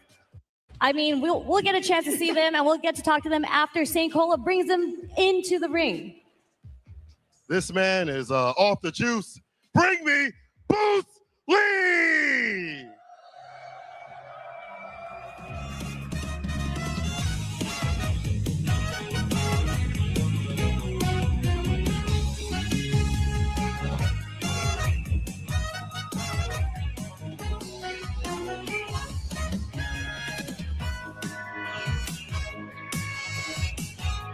That's chocolate thunder right there.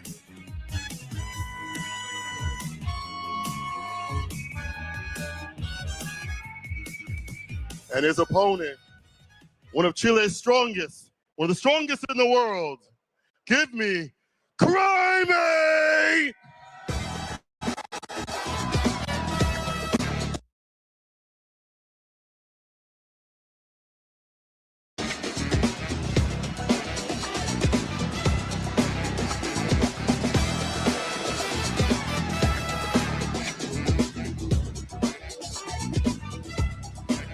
Vamos!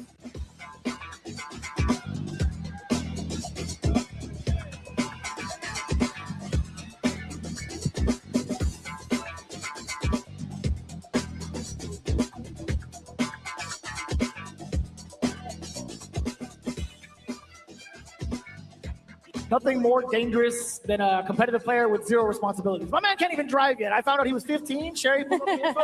That's this guy's going to be locked in for a long time, and for good reason, right? He's had phenomenal results. Again, the Chilean community has been pretty much bringing up so many champions from like so many different genres as well. I'm very excited to see like the future of both him and Blood. Right now, kind of in a very good position coming in from the winner's side. But his biggest challenge right now, Big Boost.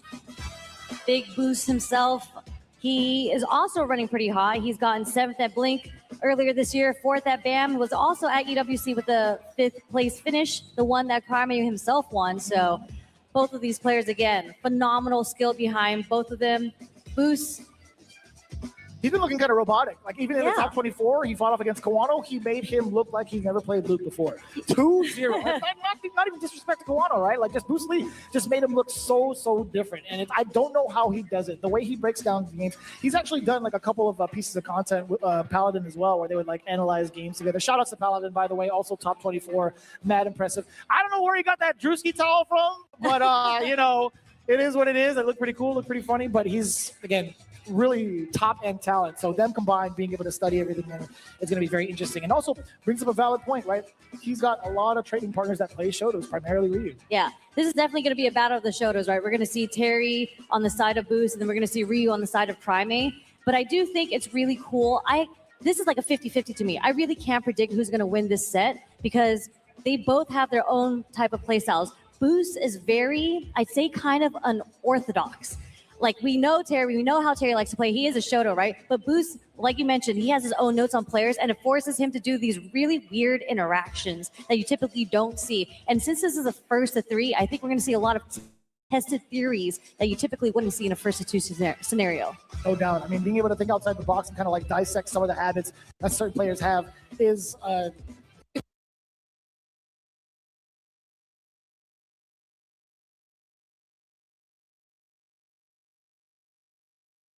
it's one thing to notice them, and it's second to like have them apply it again, like have them in that same scenario and then apply said counter, right? Because there are some instances that just happen because it happens, right? Sometimes you have no control over it. And I think that's going to be kind of difficult for someone like Crimea, who is unpredictable, right? Yeah.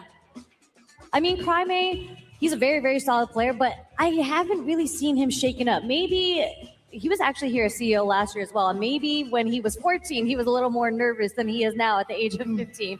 But I was talking to the Chilean players. I was talking to him and his friends, and they were saying that they call him El Crimen, the criminal, because he gets away with so many clutch scenarios. Like if he steals around and whatnot, it's just very typical. He is that clutch. So I can imagine it happening here as well. Damn, it's criminal Jaime. Is that what that is? It's not El Crime, it's El Crimen. No, I know, but I'm just saying, like, his name is Jaime. That is it. Okay, I think we're going straight into it. Carmen kind of has a confused look. Nah, he's ready. All right, we're going into it then.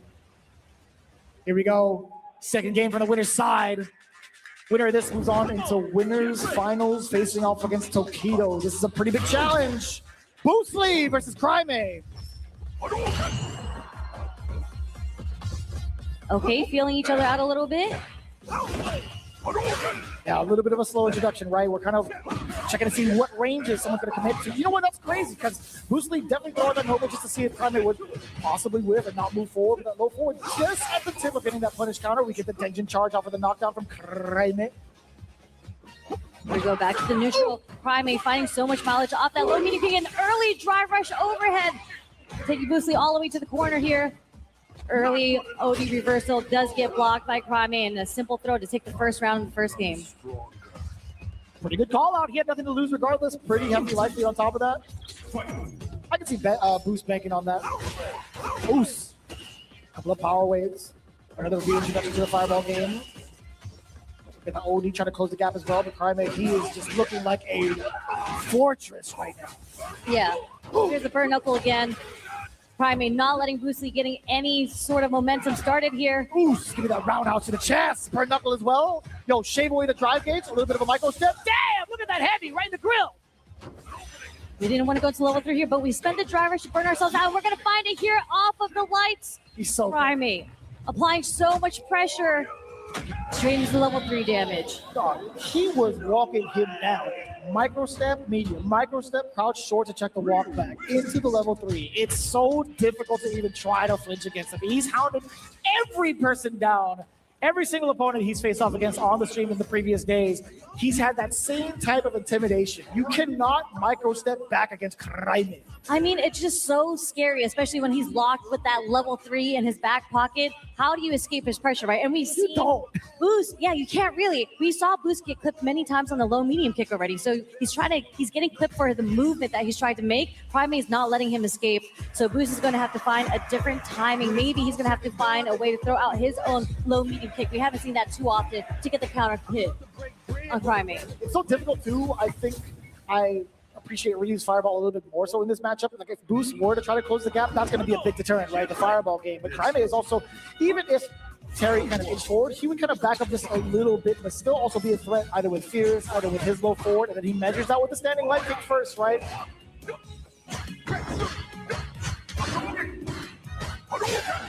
Damn, the speakers are rumbling, son. Golly. Extra hype game sound. Here we go again. We're seeing the low medium kicks come out on both ends. Got people in the crowd, they're like, please. No! And Carmen finding the position first. Again, burn knuckle. Boostly has actually had a very high success rate on those burn knuckles. Yeah, a couple of times, both counter hits. I like that. Yeah, checking the drive rush. Have to go for the OS. I like that jump reset. He found some of the tendencies that Crime is known for, right? He will pressure you with that Hashogen. Oh, no. Just a little too far for that to anti-air. But it's okay. You still live. Another chest, but no. Crime finding the whip punish with the low medium kick again. Optimal. Bounce him on the ground with background house. Canceling into the level 1, saving it for the next round as well. Crime looking rather confident. He's playing so solid right now. Like you mentioned, he's playing like a fortress. How are you going to open up Primate? That's a start. Even if Boost does get some of these openers, it hasn't led some big damage. Yeah, we've only really seen the burn knuckles kind of connect here. Haven't seen too many normals connect, especially off of drive rush cancel. Especially, I mean, like, it's been mostly off of low medium kicks, but Crime, again, even stuffing out the startup of some of these normals with light kick. He's found the pace against Boost. He knows exactly what he wants, when he wants it. Oh, here comes the burnout train. No, we find it off the low forward to get out of the corner from the target with the target combo. Nice, perfect word. I mean, that was a double tap on the parry because it was a regular parry the first time. This guy is sick. Level 3. Back to the wall. Buster Wolf, get off of me, Crimey. Okay. Oh, wait a minute. That's not going to work. Not even there for the pin. Oh my God, I thought he was going to be able to punish on time. Well, let's cancel. Nice OS, but we burnt ourselves out, Boost. Oh, Cryman needs one solid sequence into an OD, into a level 2, and shaving it even more. Now he's got the Denjin, even more dangerous. You're seeing faster fireballs, more chip, and yes, it's just so fast, especially with that Denjin charge up. Where did he learn that? Where did he learn that? A fireball game like that? I remember playing Super Turbo at that point. Maybe Third Strike. Maybe. And nice stand light kick, drive rush. And again, went for the OS there. No cancel behind the crouch medium punch. Yeah, so far, Cryme has had nothing to fear. The check on the drive rush immediately. Cryme now putting Boost lead towards the West Coast. The backdash. All right. Now we get the side switch. Now we see signs of life coming in from Boost. Trying to find some sort of punish counter, maybe with the roundhouse there from Boost. No, we're not finding the hit. Swinging though. And the jump in at the time of when Boost decided to go for the fireball. What intuition.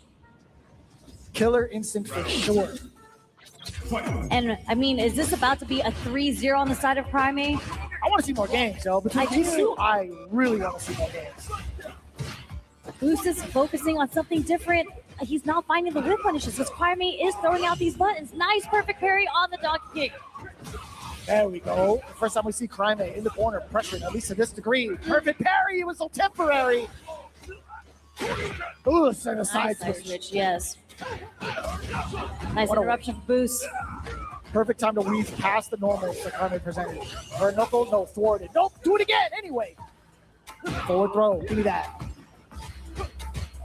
Staggered pressure coming in from Boost. OD from Crime. Ooh. That was a mismatch too, because you saw the normal come out first before the ODDP, but very nice Boost. Able to stop the momentum coming from Prime. But again, this is very scary. There's a level 3 on both people's ends.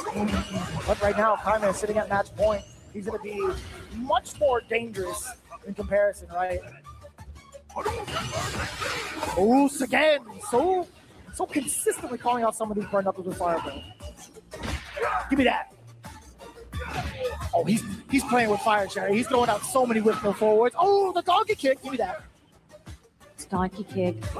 Boost. Still trying to find a way to approach. Prime fishing so hard with the low medium kicks. There's the Buster Wolf again. Basta Lobo. Damn, he kicked the hell out of him. How'd the headband stay on? Prime trying to find a way to activate his level 3. Don't give it to him, Boost. What you got? Tried to hit him with the stagger low. Does get blocked. Wasn't punishable. Oh. They are pressing some buttons. Okay, Burn Knuckle does connect again. Trying to be up to normals. Crime just inching his way forward, standing like him. Oh no, what was that? Missed input. Gives it to Boost. I'd imagine he tried to go for like low forward fireball, but because he was coming from a forward position, right, it held the input down. Going towards down forward, you do tend to get uppercuts that way as well. Yes. I'm wondering if that's just giving the confidence that Boost needs to turn this around. He's looking very strong now in this round. Great starter. Here we go, forward throw. All the teams that are, damn, son, just drive rush fierce to the grill. Was another hit as well. Knocking on the door a little bit, Boost. Trying to fight back, get stuffed out. Low medium kick is what he runs into. Now the throw loop potential. Oh, backdash? Are you kidding me, son? What a read. Oh, D. Boosie. Damn, son. Who does that? How did he even read that? He backdashed twice. He was mashing on the throw, son. Backdash twice, and Crime did throw twice as well. What? What an interaction. I almost threw the chair. I was going to throw this chair. You're about to pull the mic off. Oh, give me that. Forward throw. Prime seems unfazed. again on the offense here.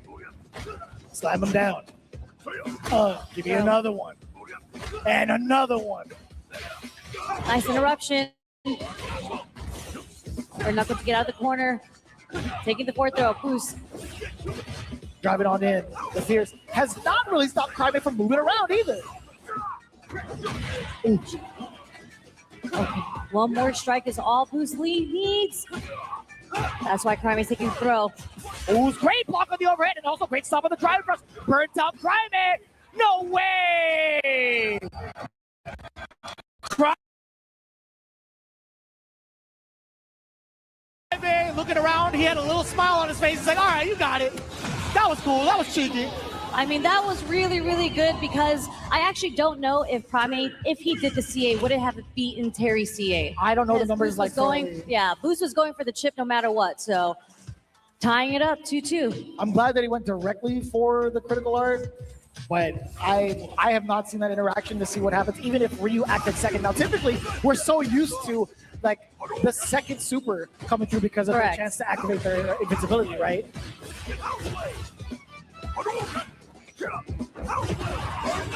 Okay. Catches the heavy punch finally. Okay, nice crosscut. Tries to catch Cryme walking back. Cryme not biting. It's the first time we actually see Cryme forced to sit still in that interaction off of drive rush heavy, by the way. Another forward throw. Boost lead tries to choose movement on defense, hence why the meaty connected and the counter hit, catching another one.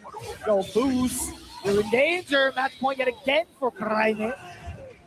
Again, very undeterred here. It is set point once again for Cryme. Can Boost bring it back? He's already brought it this far. Let me get another round. Let me get another set. Not a set, but give me a round at least. We'll take the trade. I go. Both in the orange here on drive bar. Oh, man says it with his chest. Oh, yo, hit that! Yeah, beautiful, perfect pair from Boost here. Catches the counter hit, low medium kick. Cryme fishing for a button here. Oh, it's so difficult to tread closer to Boost. He's so ready. He's anticipating any sort of elongated normal.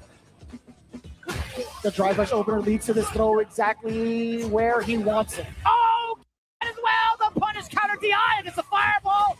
We're going to a final round, baby. You ain't ever beat me. You got that? You got that? I think this is going to be explosive last round. Let me see. Oh, free. Let me see what you guys got. Oh, Lordy, I flinched. Did you flinch? I held. Oh, I pressed mad buttons. Already being close to burnt out here. Both of them. Backdash. No punish. Oh, what a recognition. And we're going to straight into level 3 because we want that early burnout. Even though this is going to be scaled quite a bit, the goal is for the burnout. I respect that. And even if Cryme rebuttals with a level 3 of his own, Boost is just so healthy. Both in life, both in drive gauge. What a backdash to anticipate the burn knuckle. Yo, I got one for you. So I got a level 3 right back at you just to build some time for his drive bar to come back. But he better hope he doesn't get put into the corner yet. There it is. We get the bar back. Touching grass. See that drive reversal Boost. Now looking at a huge deficit, by the way. Word? The perfect parries are working out heavily in his favor right now. They don't want to cancel. Ooh, man! Roundhouse. He's hella dead! What a clutch! Punish counter roundhouse! You thought you could win against me? Not today, Junior! Man, oh man. Boost was fishing so hard for that roundhouse earlier and he couldn't find it. And when he needed it to hit, it counted in the very last interaction. And I still can't believe he egged him on within that range to throw that normal. Yeah. He gave him the big green flag. He's like, yeah, you got me, right? You're going to watch me going forward? No. I was totally kidding. A little bit of a backup, the big roundhouse boot coming in. That was flawlessly executed. That was some tenacity. Yo, Boost lead. What a comeback on the brinks. Cryme was on set point 2-0 and Boost brought it all the way back. The momentum shifted. Unfortunate for Cryme, he had that drop in the low forward into the DP that gave Boost the very first round. Jesus. For the set that I'm too old for this, dude. That's why I wanted Cola's stuff. I wanted to be in the ring. I'm too old for this. Yo, I can't even imagine how nuts you guys are going right now because that was difficult to call. Yo, the run back coming in from what, like how many rounds, how many games down, pretty much on the verge of death? You cannot ever reproduce something like that, especially to that degree. That was phenomenal. Yeah. I'm thinking about my life right now, Heike. I mean, are you guys all enjoying the Street Fighter 6 action so far? Let me hear it. Oh, they know. I mean, definitely know. Now we get to see Boost play Tokido in winners. That's going to be a heck of a match. Damn, and I don't even know what like the current history is between those two. I know you got all of it. I know you're ready for it. That's why I leaned over. But that also means Kraime being sent to loser's side. He has to face off between the winner of Wabiichi and Laws. No Still shot. in there, yes. No, but the fact that like they're in the same path.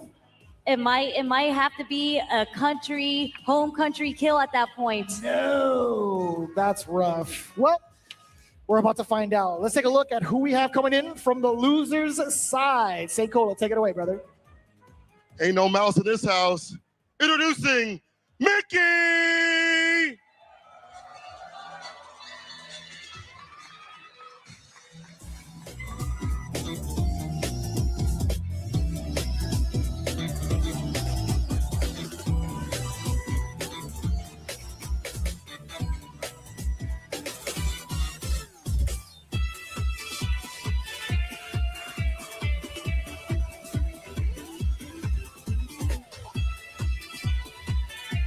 Gotta do it for your Oshi. Give me Kings Vega!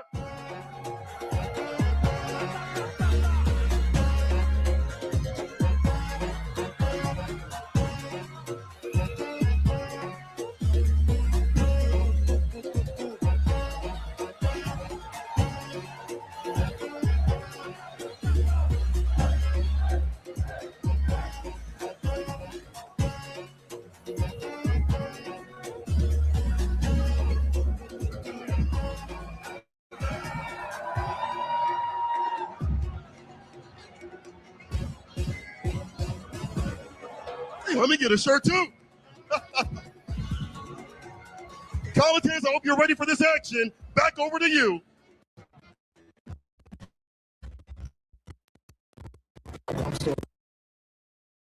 We're back up. So that was a giant Blanca-chan. I have never seen like that big of a plushie before for that character. It was super cute. And I feel like Kings Vega had a great entrance because I just heard the whole crowd cheering behind me when Kings Vega walked through. I mean, if you guys don't recognize what's going on his shirt, his pins, even the music that he came in through, that is to support his favorite VTuber of all time, Haneru Inaba. Nice work. I would have never pronounced that correctly. Right on. I mean, I don't know if I pronounced it correctly, but I'm just getting it off my You said it notes. convincingly. That's what counts. Super wholesome. I mean, he said, when I asked him earlier, you know, what do you want to say? What do you want me to say to the crowd for you? And he said, I want to win and grow the community of fans supporting her from all around the world. How cute and sweet is that? I love that. What a fan that you are going to put yourself to the test, putting yourself through Dry Rush, everything, Street Fighter 6, so you can spread and grow her community. Well, I mean, what if he's the one doing all the drive rushing, right? I mean, he's going to be that kind of culprit with the way he's been playing with Blanca. Right? Yes, Well, yes. It's a possibility that he's going to be the one causing the pain. But again, this is coming in from the loser side. This is elimination territory between Kings Vega and Nikki. Just to kind of give like a little bit of a rehash, in case you had missed the start of top 24, right? Kings Vega had quite the journey. He had to face off against Koji KOG. He eliminated Kosa as well, 2-1, and then took down everybody's terror, Kobayan. My favorite Zangief player of all time. It was a very close match as well, but yeah, I did see that. That was earlier today, about 5 hours ago that he took down Kobayan. And then the other side, okay, hold on. There's Let me Makoto. hit 6. I'm not going to say the rest of it, but I know I see you. Oh, like I'm sure Tominaga would love that. On the other side, Mickey has had quite the run as well. He took down Paladin 2-1, took down Oil King pretty convincingly. And that was Oil King playing Sea Viper, by the way. And then Mickey finishing off the job against Kawano 2-0. Damn, this is a pretty stellar record. He's on a hot streak with mine. I mean, Mickey, he's been having a hell of a run this year. He's gotten 4 top 8s at majors. He got, actually, 3rd at BAM, 7th at Combo Breaker, so he's here. He got 2nd at DreamHack Birmingham. He also got 9th at EWC. Mind you, he's only 17 years old, coming all the way from Hong Kong. So if you guys have been following Street Fighter for a while now, he's been playing with Hot Dog. Who else is from Hong Kong? A lot of Chris Wong. Yes, you of got course. it. He actually had to take down Chris Wong earlier, unfortunately. I saw that tweet. Indeed, it was one of my goats. But again, if you guys have been following along, obviously, like his breakout performance was easily last year at EVO. Correct. When he got the top 8, everybody was just like, "Who was this kid? Where is he coming from?" And all the Hong Kong players was like, "Bro, we already knew he was really good." He's like, "Y'all didn't know?" He cooks all of us in World Warriors, so they knew that he was going to do really well here. I mean, generally speaking, he's just grown so much as a player, and he wanted to say that he's actually been playing for a really long time. He's been playing since he was 8 years old. Huh? Yes. Starting with Street Fighter 5, actually. He was a Colleen player. So it's cool to see how much he's grown just being, 8 years old. So that means he was a 9. Jesus. It's been 9 years? 9 years. I think as cool as that is, I think it's just as important to note that he had like a scene behind him to cultivate that talent, right? To give him a place to actually play and grind out some of these games. I think it's mad important. So it's cool to see where he's at, the young man, pretty much living up the dream. On the other hand, Kings Vega also has been doing a lot of traveling recently. Yes. Kings Vega was also at Combo Breaker, also at EVO, 25th at EVO, 25th at Combo Breaker, and then EVO Japan, 33rd. So this is going to be quite the match between these two. They have never played each other before. But I know for sure everybody in the crowd, everybody at home, very much so familiar with this exact matchup.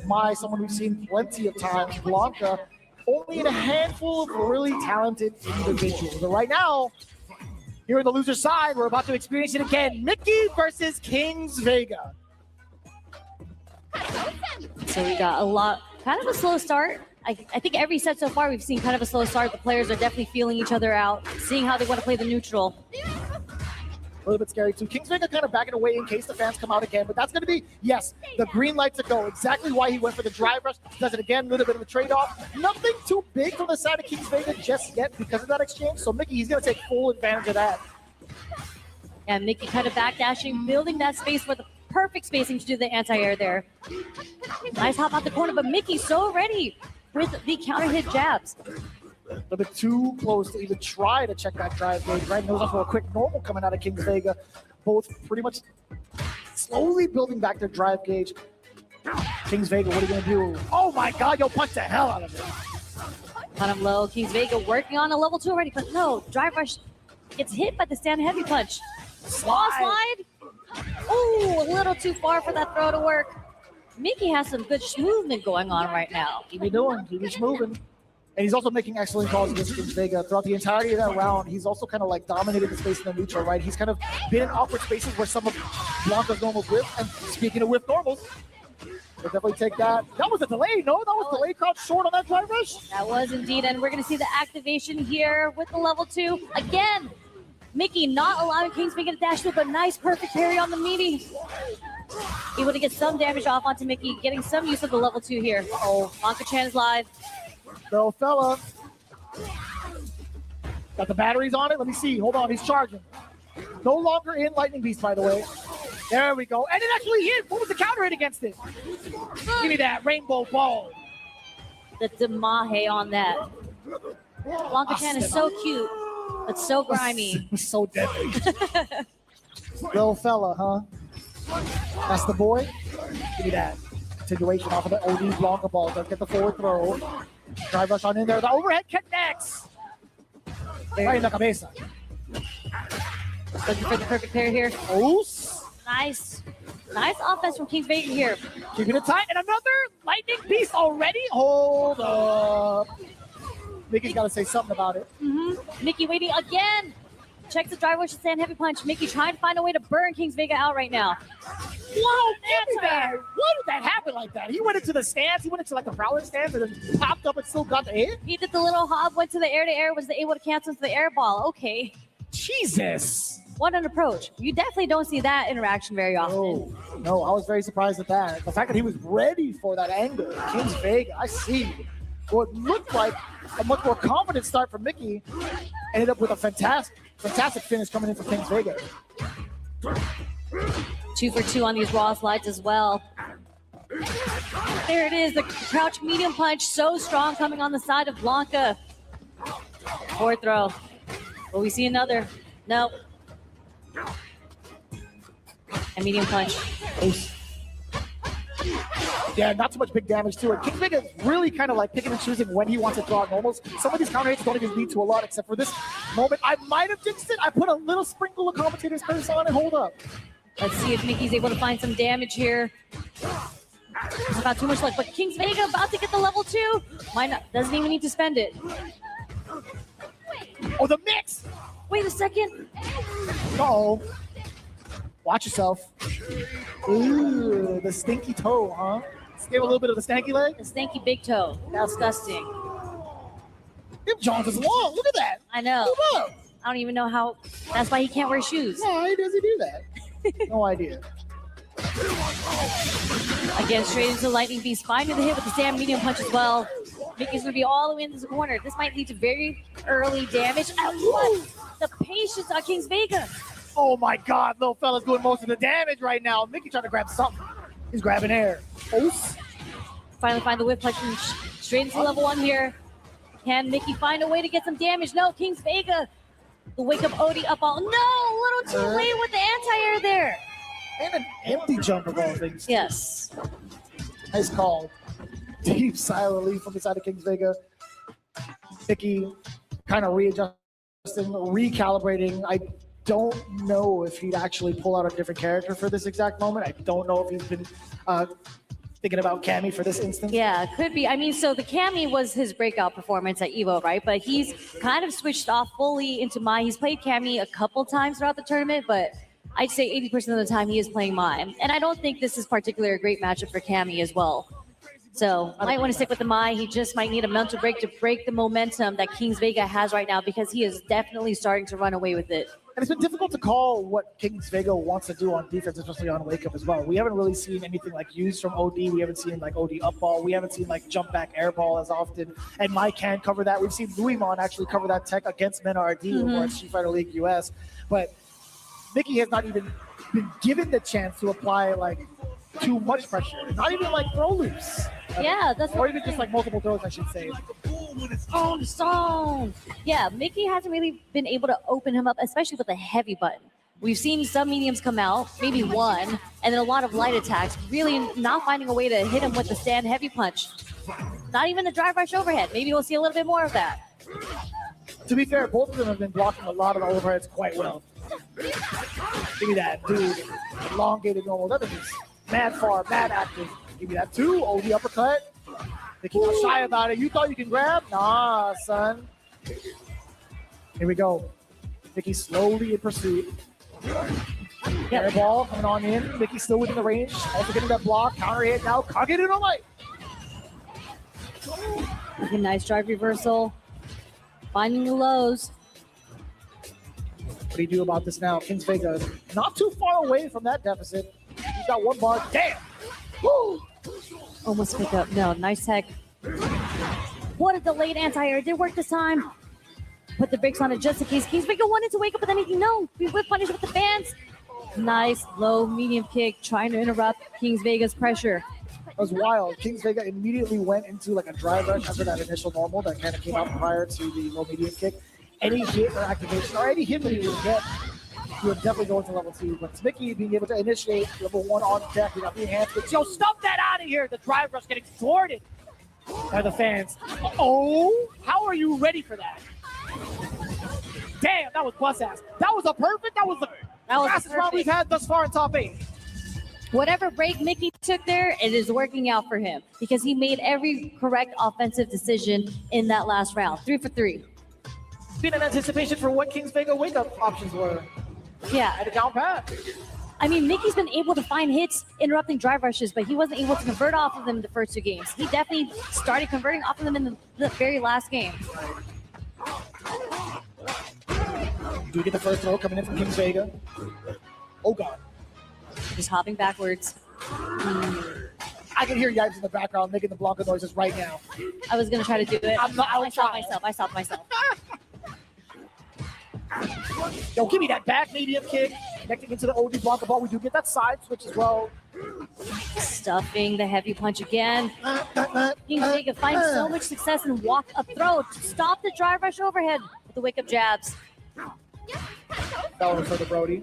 Crouching heavy punch. Attempting with the stands as well, but Mickey don't be whiffing buttons. Low medium kick finds the mark. Still has a lot to work against, I should say.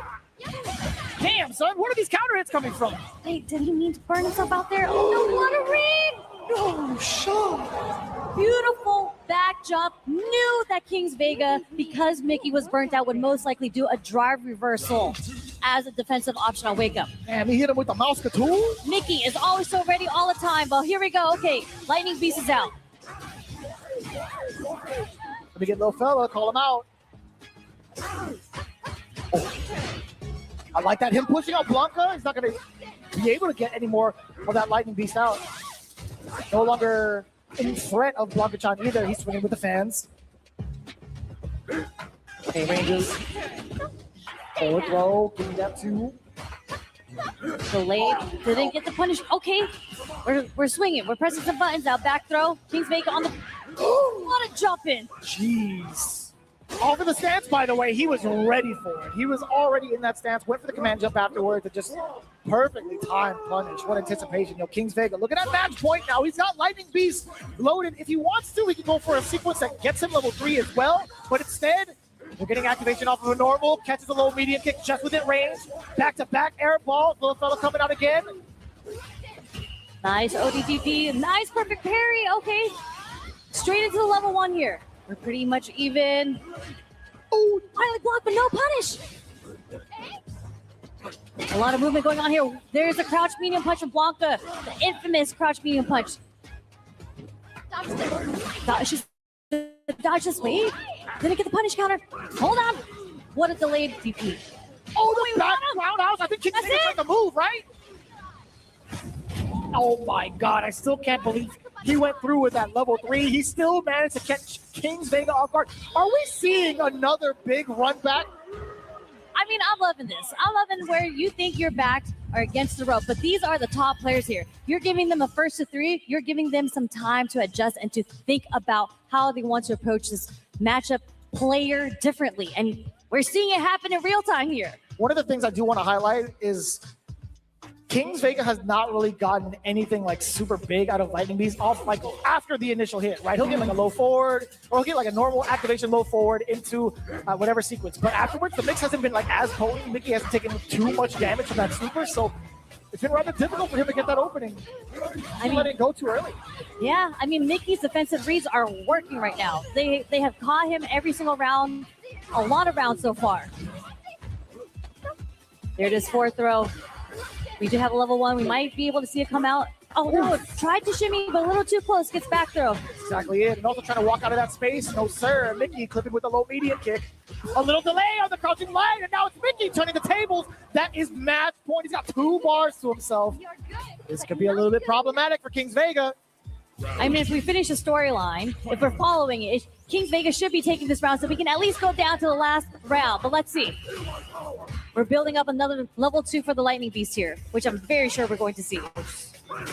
Only a matter of time. He is the inevitable Lightning Beast.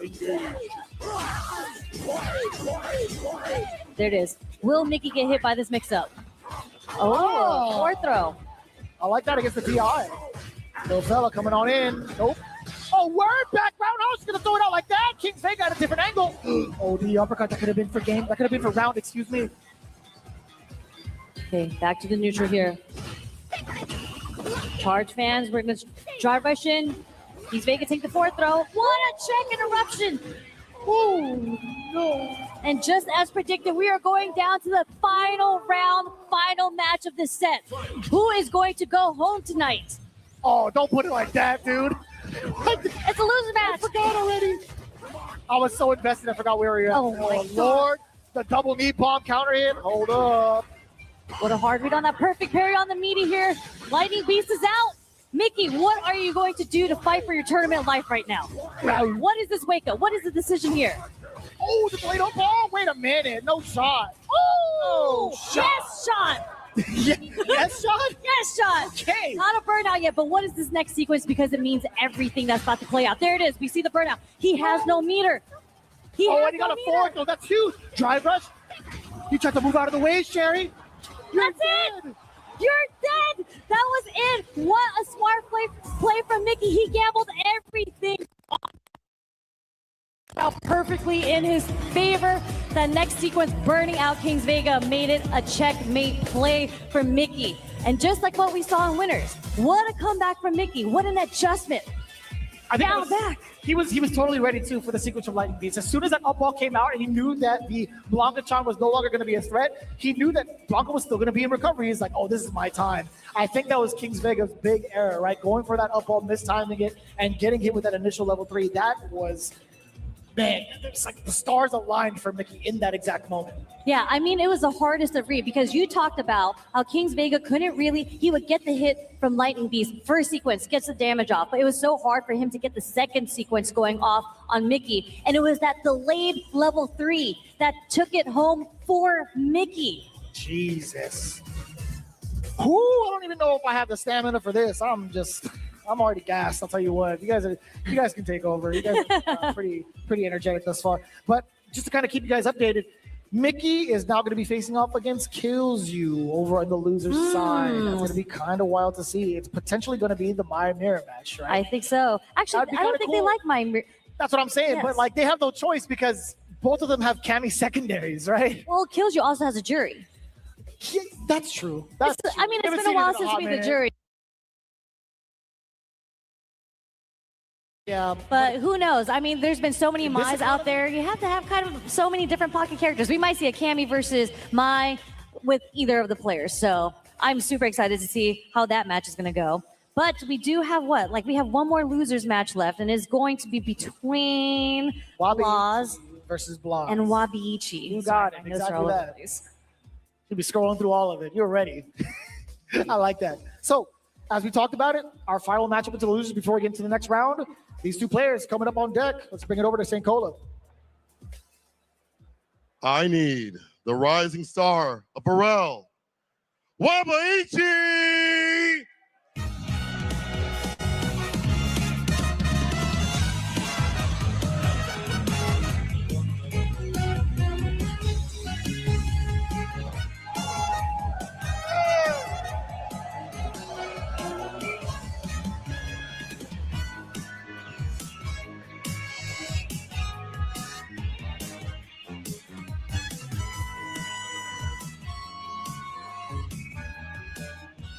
What? Do y'all feel that? That energy, that Ryatsu, that power. It's over there. It's Blas!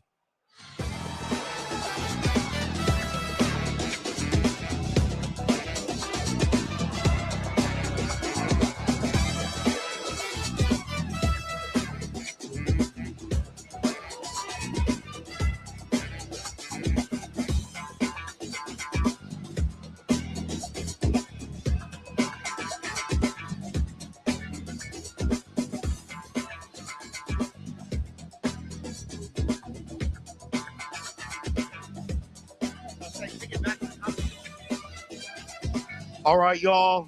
Commentators, take it away. This might be the youngest set that we have for tonight. We have Wabiichi, 19 years old. And then we have Blas, 16 years old. What the hell? You know, they're still in their teens. So if you combine their age, I mean, if you get like the average right between the two, I'm still younger. double their age. Yes, yes.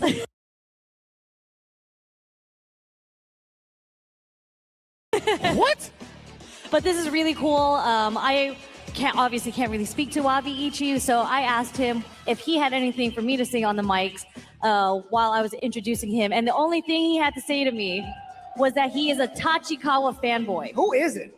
He's pretty godlike. That's true. Tachikawa is one of our favorite players in the CPT and also in the FGC. Yeah! That's right. What I'm talking about. Look at this crowd here. We have a gigantic crowd. Again, there were 6,000 attendees at CEO 2026. So really cool to see everybody back here watching the finals of Street Fighter 6. Because again, if you guys didn't know, the winner of this is going to take home $7,000 plus the title of CEO Champ 2026 and a spot in Capcom Cup. Damn, son. I just want to see who makes it into the Ryogoku Kokugikon this year. Honestly, there's so much to kind of talk about just off of these two alone, right? In terms of storyline building. Can Blaz find his way into Capcom Cup and find redemption? Will Wabiichi be able to perform for the first time at Capcom Cup in Japan? That would be a huge ordeal. But right now, they got to face off against each other. This is win or go home. Indeed. And I think, everyone knows who Blaz is at this point, right? He got third at Capcom Cup 12 last year. He's had so many crazy high performances. And Wabiichi kind of less known in the scene, but I think it was, Ringe who said it earlier, that he is the ace of Rel's team. So obviously no slouch there. He hasn't traveled as much. Okay, we had a quick crowd shot real quick, but we're going straight into the match again. No button checks. Wabiichi versus 2 games Blaz. Let's hear it, everyone. Let's go. Now, Blaz kind of teasing us a little bit earlier, right? He had like Sagat's theme song, as Street Fighter 6 playing in the crowd, but he's going with the classic and true Ryu. Damn, with the default color? Hold up. And the leather jacket from Terry. Okay. The City of the Wolves. Okay, I like that. Wabiichi now getting Blaz. What a stuff out against the donkey kick, by the way. Good anticipation with that neutral jump. I was making it with some buttons here. Wabiichi, nice whip punish and toss it out of the corner here. Doesn't get a true media though. Gets stuffed out. Yeah, Wabiichi just a little weary. The perfect parry on the solar plexus. I haven't seen that all weekend, son. Dang! Oh, not enough yet. There's a lot of scaling. No way you come back from this. Does that cause the burnout? Not quite. This next one will. Oh, this is huge. You get the DP trap. Fireball median up. Yes, sir. Can't count out the young gun. Set it up. Beautiful stuff from Blaz here. I thought you were going to hit me with a let it all fall out. No, you had it. It was right there.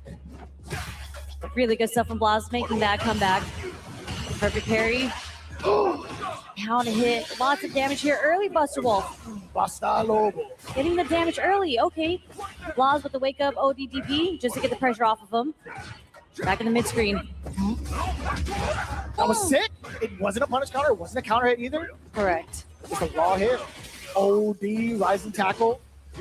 Chipping away the drive gauge. Pulled very close. Damn, son. Young man reaction to what? The burn knuckle? It was the burn knuckle with the DI here. Both burnt out here, but it's Blaz on the offense here. Lots of plus frames off the Hashogeki. But what an interruption from Wabiichi. He finds the hit. Now it's him with the crack shoots. Burn knuckle. Both got their meter back at the same time. Both touching grass. They're both on the same lawn. Who's going to get cut down first, though? Damn, he's spending mad money. You got it like that? He's got it like that punish counter. Wanted to go for the chip damage here. Again. Chip again. Oh, Lordy. Oh, drive reversal. Meaty. Can't do nothing about it. My man breaking down the guard. Gets the chip again. Bruh, each round has been chipped with meaty projectiles. Man's got a lot of chips on him. Okay, he's got a lot of chips on him. Trying to get that guap. Okay. But that just means Blaz set up the situation right every single time. He didn't have to risk anything. Those full screen fireballs that guaranteed him the win of the rounds. Knocking on the door a little bit. Let's get the forward throw as the opener. Drive rush it again. Counter it for the side of Blaz, actually. He pressed the button. Wabiichi greeted him with a big old drive rush fierce. Okay, another throw. Will we see a backdash? No! Give me that. All of it. Cash out. Yes, sir. Mad damage. He wasn't even done yet. Perfect to start game 2 from Wabiichi. Oh, jack it off too? Okay, Terry. I love it. Nice. Perfect parry. On the donkey kick. Okay, taking Blaz all the way to the corner again. We've seen this actually in every single round. Blaz has had his back to the corner, but he's been able to escape. Oh, missed the punish. Gets his donkey kick punished. That was quite fast also. Yeah, they're moving. They're swinging. Yeah, gets blown up for the parry though. He tried to option select. Parry into the drive rush, stuffing it out. So I don't even know what Blaz threw out there, but it was a counter hit against them. Both looking kind of dangerous with the drive gauge. And both just about to settle at level 3. It's been so deadly even. Oh my God. Attempted the overhead. No, sir. Yeah, you got plenty of juice to him. Wabiichi tying it right back up. A full 2-round swing. Finish it off with a level 3. I see you. Going back to the notes immediately, by the way. I really like the timing that Wabiichi has on his button presses. He stopped he stopped Blas from burning himself out because he wanted to go for the heavy Hashogeki. And then the very last sequence, right? Interruption on the drive rush overhead. So Wabichi really has a good read right now on what Blas wants to do. Look at that DI. He knew that Blas was trying to go for the ODTP there after the target combo. That was kind of sick. I'm not gonna lie to you. Like, what a read. What a call out. Oh, now we get the side switch. Blas with the back throw. Oh, give me that. Dome kick. Gonna use a drive reversal to burn himself out. Okay. That's totally fine. Take the shift damage. What's important is like he's moving forward too to gain a little bit of drive gauge on top of that, but it doesn't matter. Yo, Blas finding the DI. If I show you, don't get this throw. Oh, that would have worked. That throw would have probably killed him. Yeah, with the punish counter damage here. We're gonna do OD round wave. Nice, perfect parry. Not gonna go for the back door. We're gonna go for the damage here. Sweep, set up. There's the overhead. The wake of level 1. Not gonna kill though. Live, Sherry. A single hit. Great block on the overhead. And that was raw. No parry. Ooh. Ooh, dash up throw. While and burn out. What? No shot. And Blas looked around the arena looking like he was dazed. That had to be an attempt, obviously an attempt for a cross-cut TP, but it was counter hit against him. Yes, definitely something very rare on the side of Blas. Oof. The quick check, standing light kick against the drive rush, getting the top two, a lot of carry, but it was for you. Yo, the back throw, well timed from Wabiichi, knocking on the door a little bit. Blas creating some space and immediately slugging back with heavy normals. Wabiichi has had the spacing trap and leads to this level 3. He has been so commanding in this corner. Straight into level 3 damage here, putting Blas on the brink of burnout, and if he's able to burn him out, that's why he might take the win here. Blas was not ready with the super. This isn't going to be enough to kill yet. There's one more strike throw guess? No, well, 2 more guesses. Ah, touch and a half. There you go. Wait, what's the next guess here? The delayed crouch life punch is going to take it. Wabiichi up 2-1. That's correct. Listen, I need you to keep track because I'm getting my mind blown. I'm not gonna lie, I am so invested with the way these guys have been adjusting. Oh, yo, hold up, yo, the Jamie, give it to me, brother. Hold on. We got the Jamie pick. Yo, where my Jamie mains at in the crowd right now? All 3 of you, where you at? No, I see more than 3 hands. That's more than 3 hands. I counted maybe like 5 in the crowd. Okay, we got 2, 3. All right, we'll take that. But this is such a sick pick because Jamie is actually Blas's favorite character. And with the new adjustments that he's had, I'm really excited to see what his Jamie looks like. I wonder where Azan was when I made that call out. Somewhere in the back. Probably. Very quiet. Big fan, by the way. Oof. Drive rush, not able to get interrupted. Wabiichi finding the opening. Damn, son, give me that medium kick for breakfast, lunch, and dinner. Also, this burnout? No, sir. Blas is going to force it upon himself, but for good reason, right? ODDP forces Wabiichi to back up. And now the sequencing is going to be rather difficult with no meter to your side. What a time to interrupt, excuse me? He finds it in the jab. Okay, regular dive kick finds the counter hit from the stand medium punch. Gets the meter back. Again, meaty throw does work on the counter hit. Right. Ooh, Wabiichi finds the jump in, but then it cancel. Into super here. Not going to be enough yet. Oh, you thought. I lied. That was plenty enough. Damn, son. Excuse me, Jamie. I was not hip to your game. I think most people in the room could say the same thing, you know? I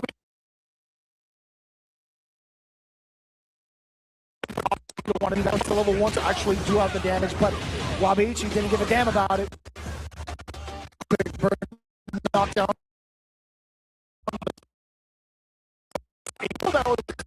Side of Blas. Oh my God, he kicked the hell out of him.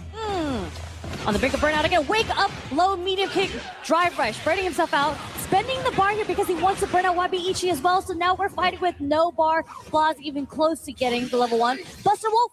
No, it doesn't get the anti-air on the neutral jump. Up by another Buster Wolf. He did it again, but Blas is the one that dropped the combo. That was his fault.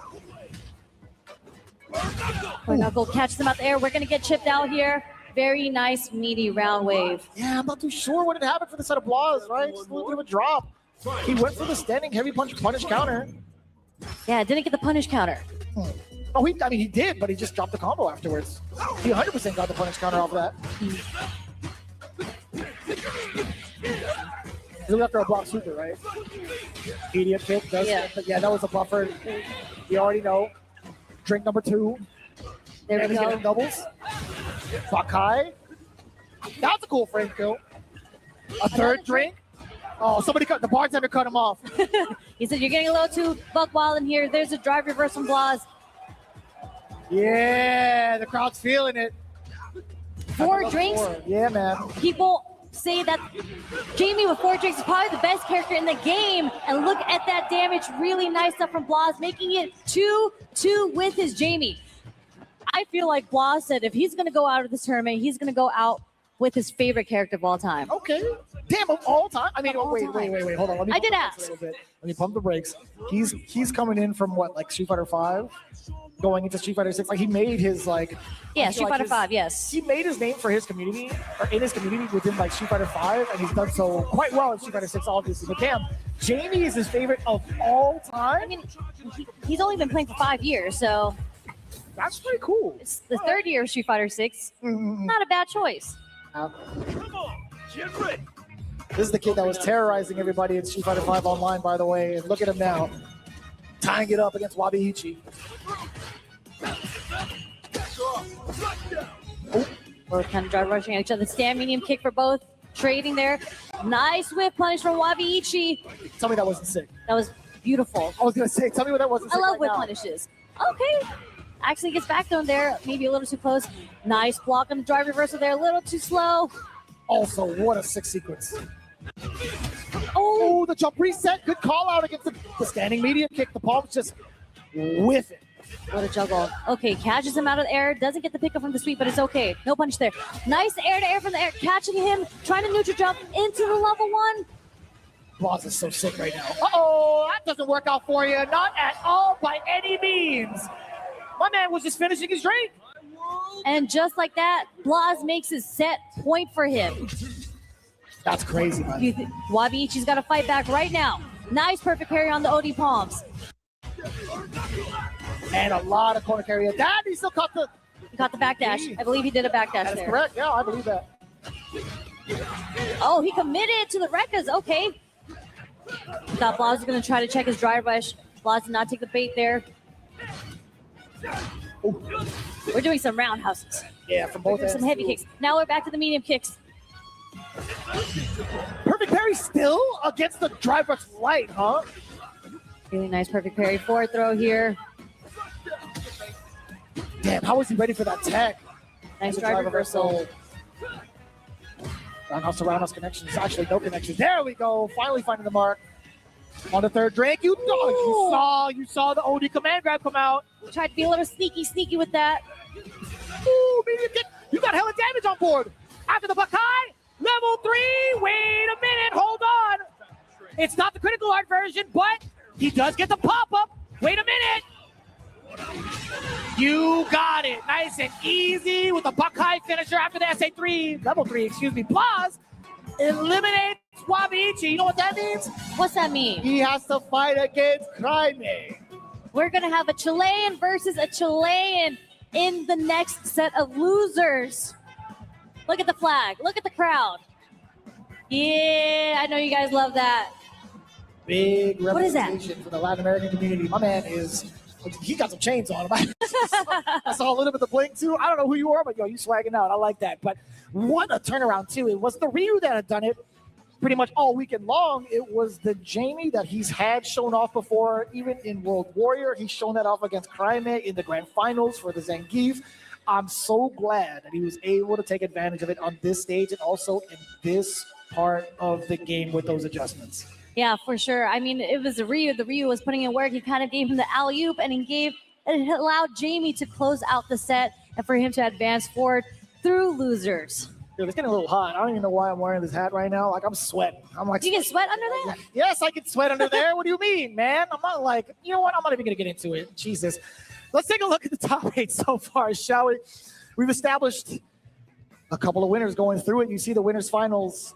Tokido versus Bruce Lee. That's going to be emphatic. You cannot afford to miss it. But down below, we had to say goodbye to a couple of players, right? Just now, we saw Wabi-Ichi fall just shy against Blas with that change up to Jamie. And then Mickey taking it down over Kings Vega with his switch up. Not necessarily switch up, but also just kind of like coming back from near death territory. Yes, yes. And from that, we're going to see Primate versus Blaz in the side of the losers quarterfinals, and then Kills You versus Mickey. So there's a couple potential mirror matches that are happening here. It could be the Ryu versus Ryu. It could be the Mai versus Mai. But all these players actually have pocket characters. So really excited to see how they're going to approach the matchup. Ooh, I'm glad you set it up that way, because every time we've seen Blaz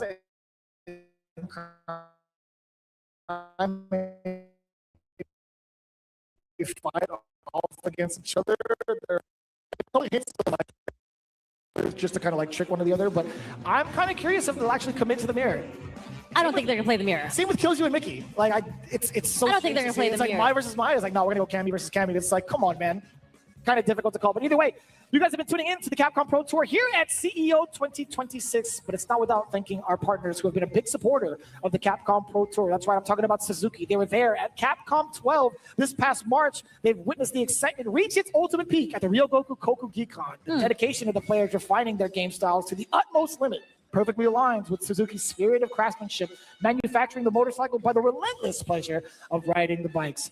They decided to strengthen the partnership with Capcom this year to further amplify their connection with this amazing community and aim for the next level together. That is Suzuki, the 2026 season official partner, and Capcom Cup 13 top partner. Yeah, and speaking of all the Capcom action, of course, we are here at CEO, but there are 2 more Capcom Pro Tour official stops. We do have UFA Ultimate Fighting Arena happening in Paris, France from September 11th to 13th. So make sure you register, because registration is still open for now. And the next stop in France is going to be at EVO France, happening in Nice, October 9th to 11th. Registration is still open. Prime registration is open now until August 28th, and the late registration ends at September 14th. Again, that is going to be the very last Capcom Pro Tour official stop. So if you want to get your points, if you want to fight for your chance to make it into the Capcom Pro Tour, make sure you go to these 2 official last stops. You guys do not want to miss it as well. We have SFL Americas happening real soon. Save the date, as the finals are coming to Anime Pasadena on November 8th. Watch all the action live on Capcom Fighters, or join us in person at the Pasadena Civic Auditorium. Tickets are going to be on sale soon with exclusive giveaways, goodies, and more for fans attending in person. Again, November 8th. Be sure to save that date. We'll definitely see you at the SFL Americas Finals. Yes, I'll definitely be there. So make sure you guys show up to SFL, because it is local to SoCal. One of the best places for food. But speaking of which, we are, grab your snacks, grab your water, because we have so much more Street Fighter 6 action happening your way through the winners finals, through the losers. Make sure you guys don't go anywhere.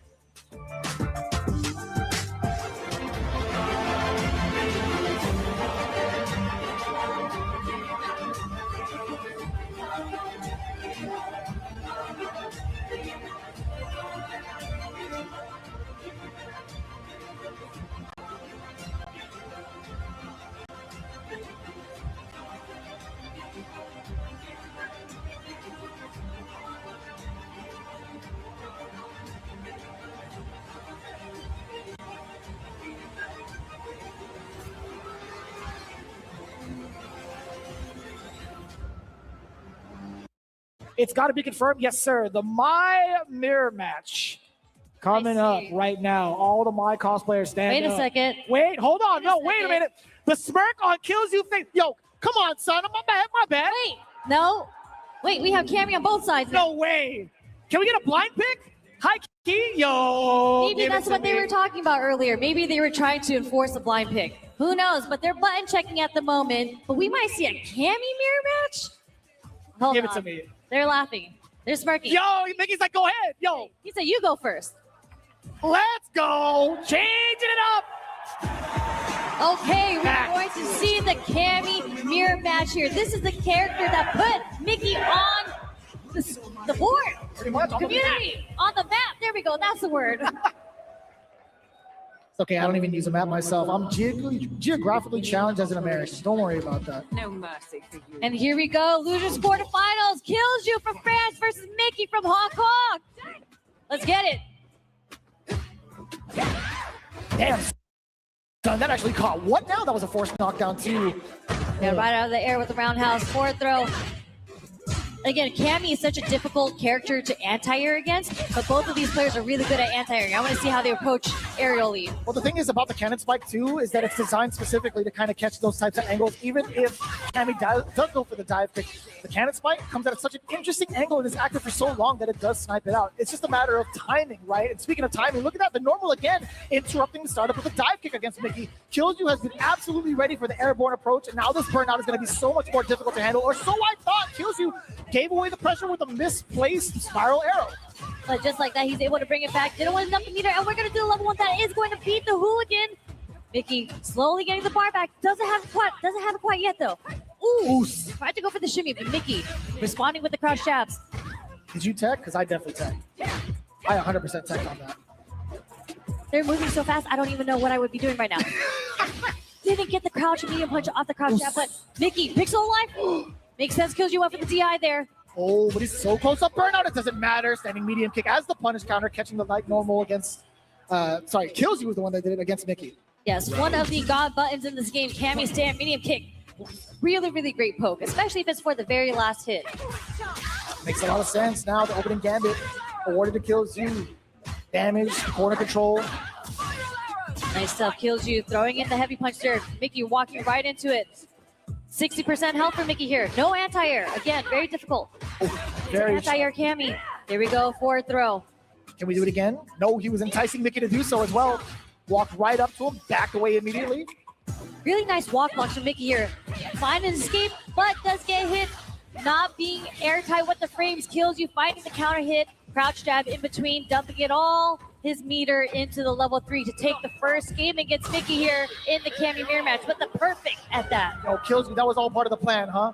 Yo, blink if you wanted that mirror match. You knew it. Look, see? You did it guard. You did it twice. Oh, twice. Is that a no if you blink twice? No, it's not. Wait, they're looking at Yeah. Yeah, you want to do it again? They're doing it again. Okay. But I really want to see Mickey approach this matchup and play because he has some sick Cammy combos. If he gets a chance to do it. True. Delay throw. Now we're going to start the conditioning, right? Ooh, the delay. Plus the inherent delay from such a long start up normal. Crouching heavy punch now. Yeah, level 1. Damn, a perfect 82 seconds left on the clock. Killju. Living up to the name. A back-to-back perfect for the rounds on the side of Killju here. How is Mickey going to break this momentum right now? Nasty. Oh, real sharp dive kick. I like that. Yeah, the counter hit catching Killju. Finally finds a low medium kick. Hooligan for Mickey works. Okay, here's the forward throw. Oh, big damage incoming. Doesn't even have to spend meter either. Look at that. Just got commanding life lead. He's got the corner control. He's got the forward throw. A single hit. Damn. Almost near perfect. Excuse me. Mickey built up mad bar in that round. So whose cat is that? Where's that cat come from? Cat Cammy. Cat Cammy? Cat Cammy. Oh, yeah, that's right. Oh. Again, another low medium kick. Mickey finds the hit. Taking Killju to the corner again. Very plus dive kick here. Forward throw. Yep, that's exactly that. Slide interruption. Trying to measure it out. Counter hit as well off the roundhouse. Trying to check the movement. Backdash there from Mickey. Mid-air catching the startup with a dive kick that again kills you. Trying to swing the momentum back in his favor. Yes, sir. Oh! Nice crouching from Mickey there. Didn't stand up, so couldn't get grabbed by the hooligan. But no! Killju gets grabbed by the OD hooligan into the level 3 from Mickey here. Burn out.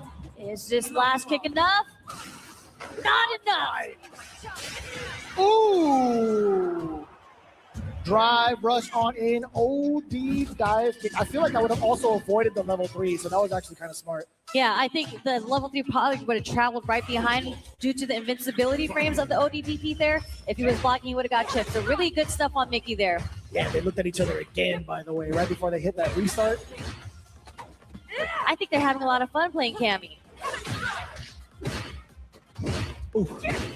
Damn, you could hear the speaker reverb off of these blocked roundhouses. That's nuts.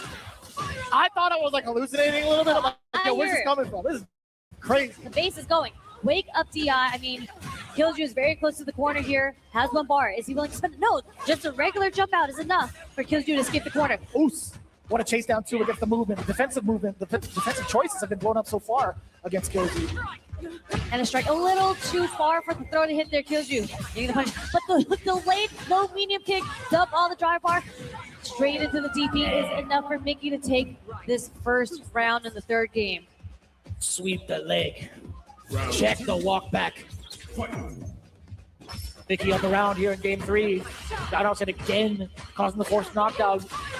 What a time to interrupt. Stand jab. Swinging away, crouching heavy punch. Taking a turn right back at him as kills. These guys are slugging it out up close. Not a single counter hit. Okay, enough of the ground game. Let's take it airborne a little bit. Ooh, a punish counter grounded as well. That was awkward, no? He from kills you here. Back into the neutral. Ooh. Jesus. Nice walk up stand medium punch. And it's going to be enough into the level 3 here. This is what I mean when I talk about Mickey combos. Yeah. He just is so optimal with any straight hits that he gets as Cammy. I love seeing it. I really like how Mickey switched how he was playing the neutral. He's still introducing dive kicks. Did they agree? What do you think? Yo, Mickey's looking right at him. He's staring daggers at him right now. Yo, kills you. He had a smile on his face. He acknowledged it. He gave him the head nod. Will he go to Mai? Will we go to the character select screen? Yes, we are. That doesn't mean he's choosing Mai, though. He might just need a mental break. Let's see. Oh, okay. Hold on now. Hold up, young fellow. We got the jury pick? I think we got the jury pick. We're going through with it. Yeah, we're going. Okay, confirmed. I'm terrified, Sherry. You're terrified? I don't even want to. I'm excited. I'm just, you know. Yeah. I'm gonna break this table in half. I swear to God. Don't let me be up here again. All right. Kind of dangerous territory. Kills you going with his previous main, the jury pick against Mickey's Cammy. Not forced off it just yet. However, let's consider this. He does have a game lead. If he does falter with the Cammy, he does have Mai on the table again. That's true. If he wants to go to the Mai, let's see. Oh, give me that for a throw. Off to the races is Mickey. Okay. Cannon strike, air to air. Looking kind of dicey, Sherry. A little dicey for sure. This is going to be it. I think the jury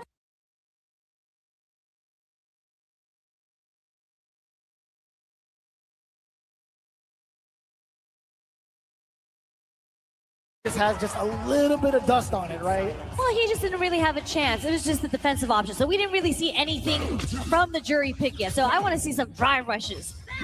Drive rush, medium kick, something. I can get behind that. All right, we got one of them. Off the stand, medium punch. I think we get behind that logic, right? I think it was more inherently like the players' choices where when it comes to like defensive choices, we're going for throws. But Mickey yet again with the exposure down below. We got the cannon spike. A little bit of a hazy into the forward throw. The mind games again. Okay, the jump. Heavy punch is going to get it. Kills you out of the corner here. Mickey close to being burnt out if he keeps on blocking these heavies. But no, finds the button from the stand medium punch into the level 3. And just like that, Mickey is going to move forward in losers and eliminate Kills You from the top 8 of CEO 2026. Everybody give it up for Kills You. And of course, Mickey, what a performance with the cameo there. We saw no minds. I can appreciate that. That's funny because one thing that Mickey did say to me is that he is proud that there were 2 mid-tier heroes making it into the top 8. And I said, who's that? Who's that? And he said, me and Kills You. We both play Mai. That's a mid-tier character. I said, all right, Mickey, get out of here. I appreciate the Cammy picks, though. Yeah, you're forced to listen to that, all right? You can't say nada while you're up there, man. Hey, but great work. I mean, being able to flex with that Cammy, it's like reminiscent of last year. It's cool to see like that character kind of come full circle for him here at CEO, moving on. But now he awaits his fate between, I don't even want to call this. Does anybody in the crowd want to take this one? Because this is going to be Crime versus Blas. Can you believe that? Crime versus Blas coming up next from the loser's side. I am terrified. That means only one player gets to continue representing Chile after this next set. But it's going to be explosive. I really am curious. Maybe somebody out there would know better than I would. You genuinely think they're going to settle with the Ryu here? I don't think so. If any, I mean, we saw the Jamie come out already, right? Correct. I think we might see the Jamie again. I don't think the Sagata's coming out. I think Primate is going to stick to Ryu, and there's a good chance that Blas is going to go to the Jamie. I mean, that Jamie is cooking right now. He's hot. Yeah, probably. But I want to see what else Primate has up his sleeve. Maybe there's like a secret character he's been waiting specifically for Blas, because he's known him so well. Like, he doesn't need to literally like exercise it or practice it as often on the big stage or even like on CFN. I'm sure like he understands wholeheartedly how Blas wants to operate. So I think he's got like maybe some secret tech. I would love to see it first and foremost. If it doesn't happen, either way, you're going to be guaranteed a really solid matchup between the two. 100%. And there's no doubt in my mind that these two players have played each other many, many times. And there we go. What's up, crowd? How are you guys doing out there? Look at the size of that Blancachon. That Blancachon took up 2 seats. What's up, y'all? I know you guys are enjoying the Street Fighter 6 action so far. Coming in from every game, spectating from all over. Whether you competed, whether you were cosplaying, whether you're here showing off your merch, we appreciate y'all. 100%. Although I do think most of us in the crowd here were pop monsters, I'm not gonna lie. Oh yeah? I think most of us did enter the tournament, including myself, and we did not make it into the top 8, unfortunately. At least you're allowed to play still. That's true. I am no longer allowed to play Street Fighter 6 in tournament.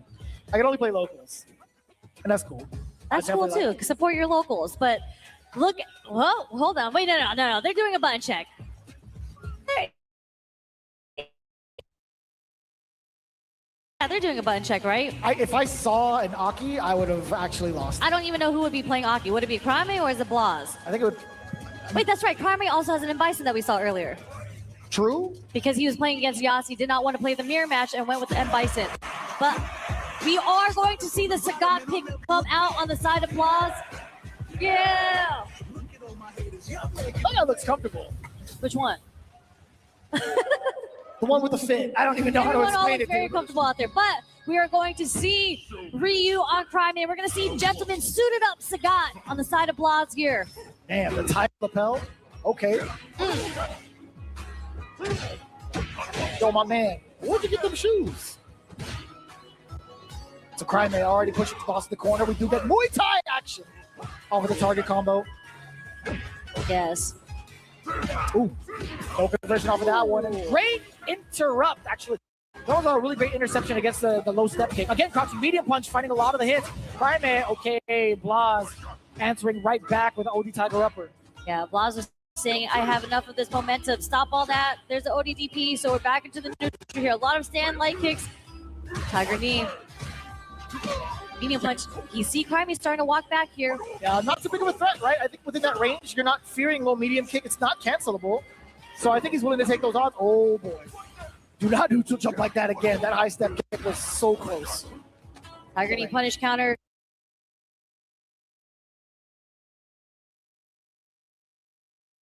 Taking the back throw here. High Tiger shot. Drive rush overhead. Gets blocked. Again, catches Crime walking back, but nothing from that. Burns himself out. There's a drive reversal. Okay. Both of them burnt out. It's going to be a fight of the fireballs. Nice call. Especially after that fireball, you were going to still be at advantage. You saw Blas try to swing back. That standing light kick immediately interrupted, and Blas was still going to be forced to swing no matter what, because after that light kick, he was in chip territory. The fireball was going to come out. Yeah. I like that coming in from Crime. Just his game sense overall is so high. Doing nice stuff again. Catches him walking back, but can't get a full conversion because that is Sagat. But nice confirm into the target combo for Blas here. Exactly that. Perfect parry. We're going to get the sweep and the side switch off of the top. So a little bit of media for yourself. Post. A little bit of Muay Thai action. No Tony Jaw. Checking the walk back. There you go. If you micro step forward, it becomes a little bit more of a threat. Yep. You get the conversion off the lights. Overhead block. That is going to be a punish counter. That is -5. Nice. Perfect parry on the meaty here. Fully charged DP. And not a rip in the suit, too. My man is agile. That suit, I don't even know what material it's made out of. Oos. Another perfect parry on the donkey kick. We're going to dump the bar here. Probably into level 2, perhaps. Yeah. Just in case, because there was so much scaling on that. Totally fine with Blas.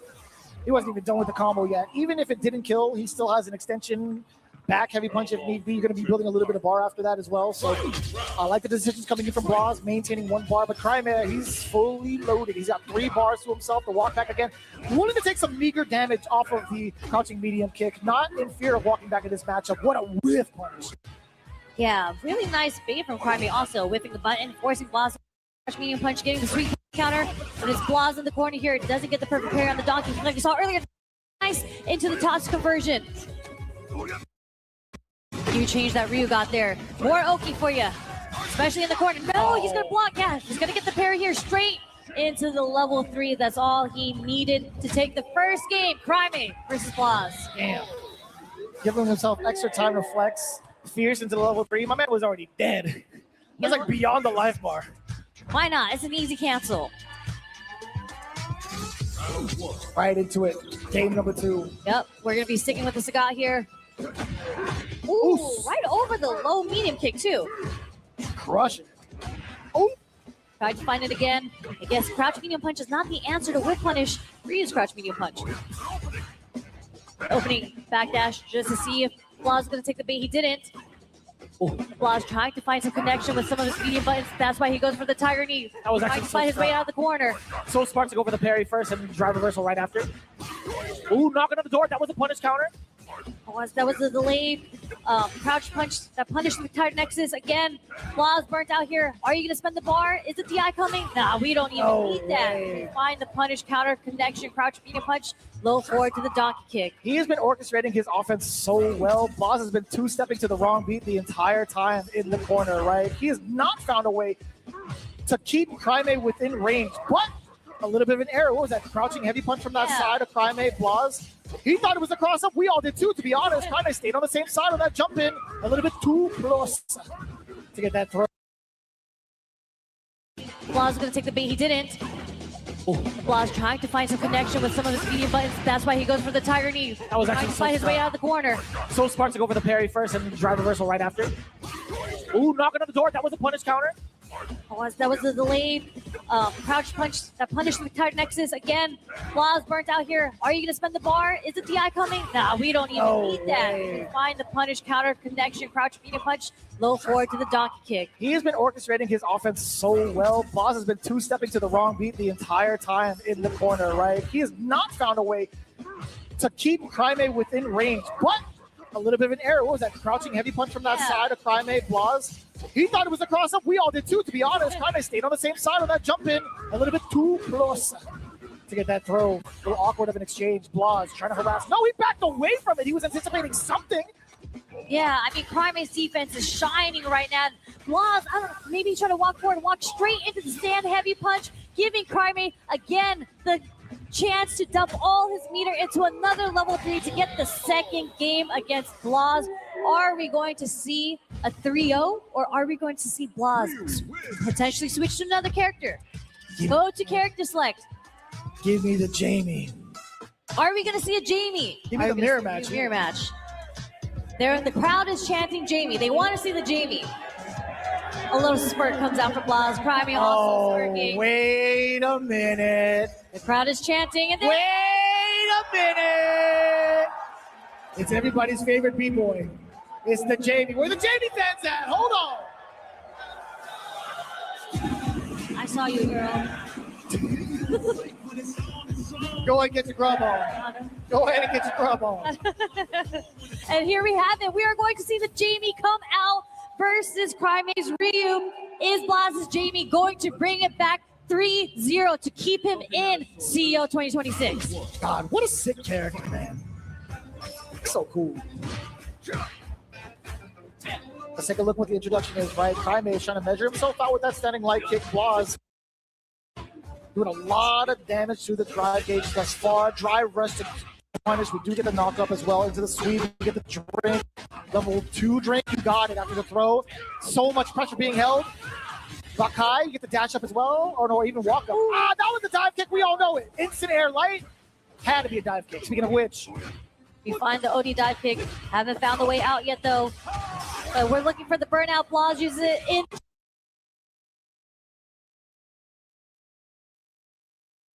So, finds the hit with the low medium kick into the rack. Again, finds another hit with the stand jab. More drinks. Level 4 drinks. Huge life lead on Blas. Gets his meter back. Oof. Oh, this is some dangerous territory right now. Oh, and he can chip away so much of that drive gauge as well. It is.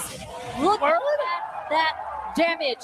What's crazy about that is I think he had gone for that because he wanted to activate to level 2. What happens after that?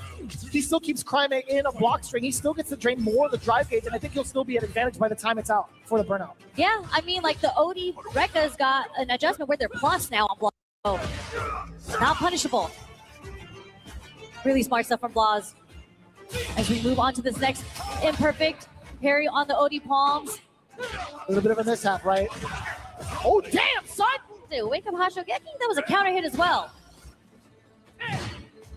Damn, what a swing. Again, forward throw. Get another drink in you. Shots for the bar. Overhead didn't commit to the target combo though. Oh my gosh, that was too far!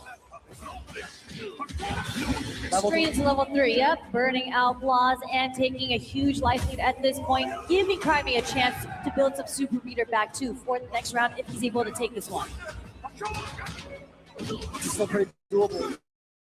Oh, wait, no, there's no. Okay, you're telling me there's a chance, Sherry. You're telling me there's a chance, perhaps. That's a lot of damage. Gets the bell. Side-ho! Oh, the damage. There is a chance, but I mean, what the walk-up throw? Wait, what's the next decision here? No fear, he's walking for. Oh, what a block! Oh my God, that's PM, dude. He went for the command grab finish. Come on now. I can't believe it. OD command grab did that much damage, son? I mean, he had a pixel left. But really beautiful patience demonstrated by Blas there. He took 2 shots. He did take 2 shots. He took 2 shots there. He's trying to get to level 4. He's trying to get lit. He's gonna be burnt out here. Okay, with punish with the sweep here. Blas, you're just gonna have to take the CI. It is what it is. You're gonna have to take this damage. You're gonna live through it. Uppercut. A lot of life for Blas to work with. Now touching grass as well. No juggle off of that drive rush jab. Keeping him airborne though. Crime Babe. What a challenge for Blas. Finding it through the crouch jab. Again, counter hits across the board. Taking the forward throw. Takes another drink. We got 3 drinks. Let me get a 4th. How's he gonna get that 4th? No crowd. Let me get a 4th. Hold on. Oh my God! How far was that? The devil unleashed. Ooh. And off that damage, okay, Crimey, what you saying to yourself? Man, that did a lot of damage. Yeah. That wasn't even a punish counter. Oh, a little hezzy. Standing medium punch counter hit. That's a shot. Again, the wake up Hashogeki is working. Blas probably slightly delaying his buttons there, but finds it with a wake up dive kick. Oof. I hear the crowd chanting too because Jamie has 2 drinks. I'm sure they're looking for the 3rd and the 4th. No pressure. Sorry, a little bit of the stagger pressure. Not going to be susceptible to it. Drive rush, punish counter on the way through. 3. Finds the opening with the drive rush stand jab here, straight into level 3. Just going to even out the health a little bit. Blas not burnt out yet. He's gonna, if he blocks the next sequence, let's see what happens here. Oh my. There it is. He used the drive reversal to burn himself out.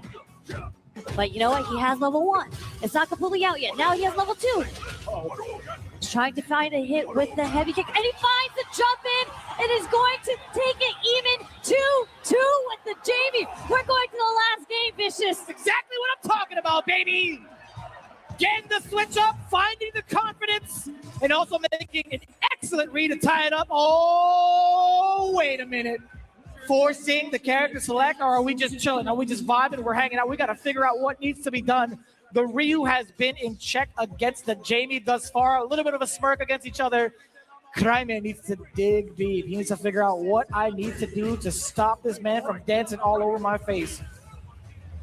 Going back into...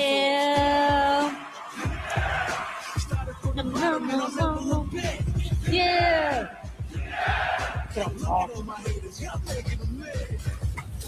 You guys are easily one of the best crowds I get to work with by far. Y'all insane. And for damn good reason, final game between Crimey and Blas. The Jamie versus Ryu. Who's going to come out on top here and who is going to be sent home? Nice pick up from Blas, putting early into the corner. Not yet. Hold on. Ooh. Okay, wait a minute. Fierce into the sweep. 2. Oh, the kick ender. 3. Another one. 4. Yeah. I mean, Crimey. It's time to wake up. Tell me this isn't sick right now, Sherry.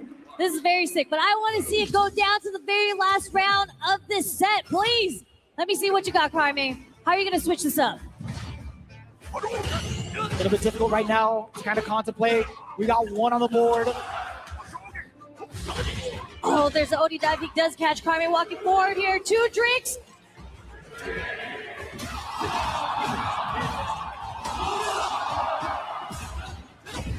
Okay.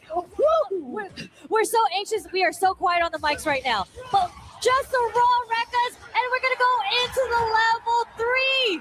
He's going to find the ender for damn sure. He's got 4 drinks. He's got access to double palms. He's got drive rush as well. Oh, and the Odie Paul takes it. The Jamie pick takes it for Blas to move forward into the bracket.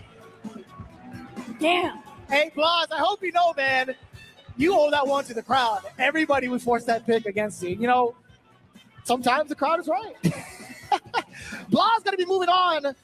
He has to face off against Mickey. The Jamie pick has been nothing but stellar thus far.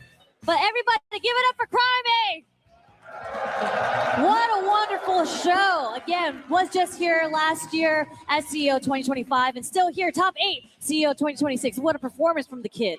You'll definitely be seeing more of him. I swear, man, this has been mad inspirational to even watch, right? We've seen the potential mirror matches kind of get disrupted, go back to like former mains and also new characters they've been flexing with from previous years.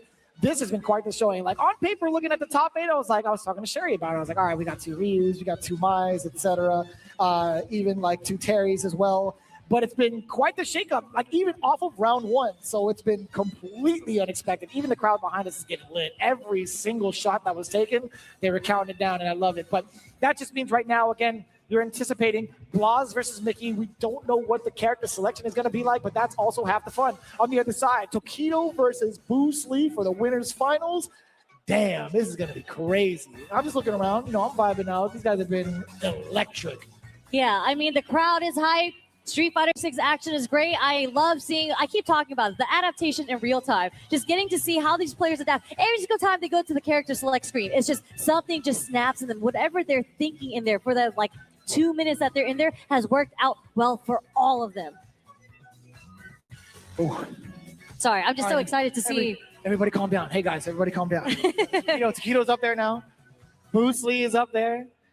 And this is not the first time they've played each other, actually. They've actually played each other at Blink and EWC this year. And it was actually Boost who came out dominantly on top with a 2-0 at Blink and 3-0 at EWC. So whatever Boost had in his little black book, it's worked out really, really well against Tokido. But obviously, Tokido had to have hit the lab against Boost. He knew that he's most likely going to have to face Boost in this tournament. Whatever JP setups he got going on, I'm sure he's figured something out. If you guys saw it as well, he didn't just beat him, he smoked him. Yes. Like, it wasn't one of those things where it was like, yeah, I mean, like pretty even in rounds, et cetera, et cetera. No, he dismantled him, right? He had so many notes against Tokido.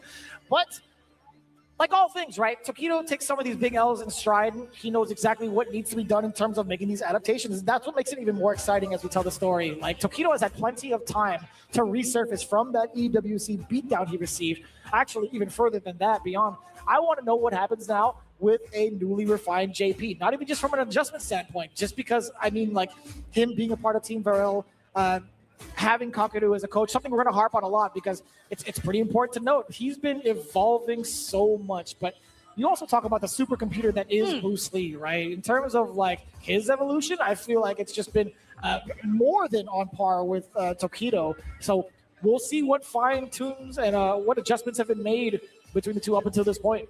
Yeah, look at that crowd. Look how beautiful and hype all you guys are. I know you guys are super excited to see these winners finals between Boost and Tokido, the murder face. You know, Tokido has more than 30 top 8 presents at EVOs. Jesus. 30. If you go to his Wikipedia, He has 21 games under his tab. Lord Almighty, he's won more tournaments than I've even entered. Yeah, that sounds familiar. Winners finals time. The person who moves on from this, seated in the throne for grand finals. Let's see how it plays out. Can Bruce Lee continue the hot streak? Or will Tokido have something to say about it with JP right out the gate? Bird knuckle. Starting off with Bird Knuckle to close the gap, and then a drive rush to close the gap again. Boost is not going to give Tokido the room that he wants to breathe. But Tokido's kind of answering back on his own. Nice trade. Round waves. Walk up DI. Tokido says, stop it, sir. You are going to stop these projectiles on me, and I'm going to start setting up these portals. Teleport in. Nothing. I think he was maybe expecting something to come out from Boost. Even possibly. It was such an awkward angle as well. Ugh, the counter poke. He whipped his normal initially. Yeah, being able to pick up with the third spike with that crouching medium punch always finds its mark. But I like the distance that Tokido's standing at. It entices Bruce Lee to throw that fireball because he knows for sure if he gets whiff punished with a standing fierce from JP, that's a lot to go against in the beginning. Oh, uh-oh. No drive reversal here. Set up the departure right in front. Snap. Not at all. And we're going to get the punish counter on the sweep as well with the pickup. We may see Lushko come out here right now. What is the mix-up? Is it a high? Is it a low? Doesn't matter. The parry is there for Boost. We're just going to take a regular throw at max. There's a wake-up ODDP. Boost out the corner. Oh, driver's on in, chipping away at the drive gauge with those heavies. Again! And what did we talk about, Sherry? Hovering around the medium range. Doesn't want to entice him with any normals. He's like, you know what? Let me try this fireball again. 2 for 2 from Tokido hanging around this range. Yeah, clearly they went to the lab against each other. DIing a projectile is not usually the first option you want to do against a projectile. But if you know, then you know. And clearly Tokido knows. Oh, he's been well informed, especially with the way Boost has been operating thus far. I want to know what happens now. Is Boost going to take the fight to him? Because we haven't really seen like the typical JP strategies where he creates space for himself, where he blows out some of the projectiles to deter the movement, right? I want to know what happens if Boost has already sensed that, if he's going to drive rush forward now, if he's going to go back to the burn knuckle, etc. How does he close the gap now? Yeah, I mean, he's been definitely playing at a closer gap. Tokido has been right in front of his face, obviously in the range to DI anything, any projectile round waves that Bruce Lee has been trying to throw out. And I think Bruce Lee has been throwing those round waves to clip any of those buttons that Tokido likes throwing out, but that's why Tokido's not throwing them out. And a perfect parry on the same medium kick, just as a poke. He's in his mind. Ooh. Okay. There's a power wave catching the buttons from Tokido. Oh my God, both just kind of staring each other down. So difficult to punish the crouch medium punch from Tokido there. And again, staring each other down. They're trying to see who's going to do what first. Is it a button? Is it going to be a round wave? But Tokido walked Bruce Lee all the way into the corner here, not letting him jump out either. Such a patient approach from Tokido as well. But Bruce Lee is kind of trying to pick the fight out of Tokido with these close encounters. But Tokido gonna get a lot of damage off of this. Not even just that, it's the round. Bruce Lee slowly getting forced into so many errors. And even during the standoff, Tokido has had the upper hand. Yeah, definitely trying to get a read on the buttons right now. That's why you're seeing them walk forward, crouch. Bruce Lee introducing the driver share, closing the gap. Now opening up Tokido. Tokido finding the opening. That is a punish, yes. We're going to use the Buster Wolf, getting any sort of damage, and it carries Tokido a little bit more to the corner. But look at Tokido so confidently walking out, pushing Boost closer and closer to the corner as they move past the half-screen mark. Tokido using the drive rush again, pushing Boost Lee into the corner. Boost Lee backdashing for Knuckle Plus. Yeah, he's going to have to, right? He's kind of chasing down Boost because of that life deficit currently. But I think he's totally fine now. I think Boost, yeah, okay, I was going to say, trying to engage a little bit too much. Boost a little bit more active with his buttons. Yeah, we finally get a punish counter. We finally found that hit on the crouch medium punch. Now it is Tokido that's in the corner here. No, we're going to go for the reset into the forward throw. Going for the lights again. Tokido just defending very nicely.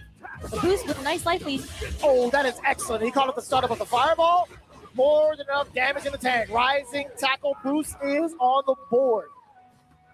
Playing it really slow, but that round did really work out well for Boost here. Let's see if he can close out this last round and put a game on the board. That no response to the quick burn. Although Bruce Lee with just a bit, Tokido didn't want to try to risk any sort of normal. I don't even know why. That's terrifying. Okay, did that hit? Oh, I thought it hit. Excuse me. Okay. Excellent defense from Boost. Beautiful defense, but Boost is on the brink of burnout, but he does find that hit with the stand medium punch counter hit. Okay. Oh, on the other side, how did that even happen? That the neutral jump, the cross-up jump, whatever. Boost ended up on the other side. Okay. Tokido sees that Boost is in the orange, trying to throw some heavies in there to try to get more of the burnout possibly. But Boost, oh no! Tokido actually got hit. It was a little too plus. It's exactly that, yeah. He tried to go for the tick throw. Bruce Lee.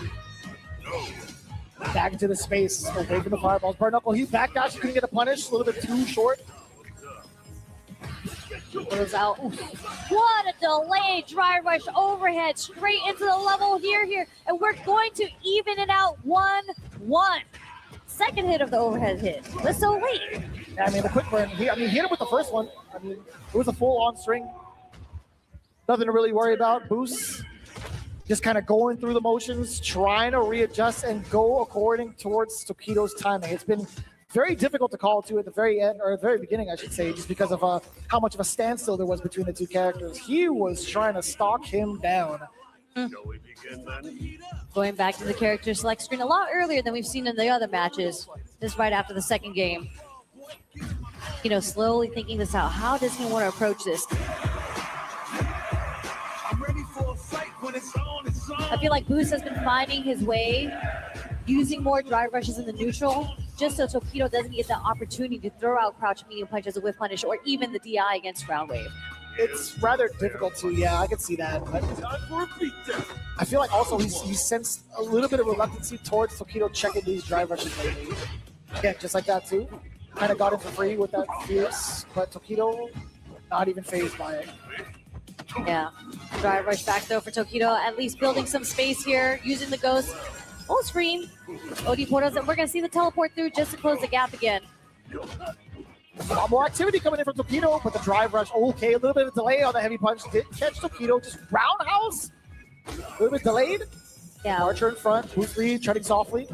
Not going to be in time for a juggle. Luckily for Boost, just the jump, and he caught the normal. He caught the recovery of it for the punish. Uh-oh. Future jump against the OD Amnesia here. Straight into the corner, going to the power wave, just meaty enough, just in case Tokido wanted to wake up level 1 there. Also, that was a really good call, catching the micro step forward. Tokido, he could get the level 2 to rock. Lavushka time. Oh, the instant overhead, that's Dirt McGirt. Yo, he put him down with the bottom of the shoes to the dome. That heel hit Terry right on the top of his head, that overhead. So hard to block. Boost didn't want to go for the parry there just in case he was going to get thrown, so it was a guess. That's easily the dirtiest mix, especially with that much life left. Really good call from Tokido. Oh, give me that. Hold on. OD life and tackle. He's got caught by it wrong. There's the OD Amnesia again, jumps backwards. Dang. Getting away. Lucy with the perfect parry. Tokido. Nice conversion. Okay. Gets a spike too. Yeah, being able to get that conversion, right? Canceling the low forward into the partial spike. Trying to find the oh my god, he just walked up to him and backed away. Yeah, a walk block. Really nice movement from Tokido here. Ground wave finding its hits. Tokido trying to burn him out. Doesn't get the jump in as a punish counter, but we're going to spend the bar here straight into level 3. This isn't going to kill, but we're at least going to burn out Tokido. But it is a scary situation because Tokido does have that level 2, and it's almost impossible to defend against Lavushka without meter. Almost doesn't mean impossible, though. We'll see. We'll find out if Tokido could actually let it rock. Hold on. Level 2 from full screen.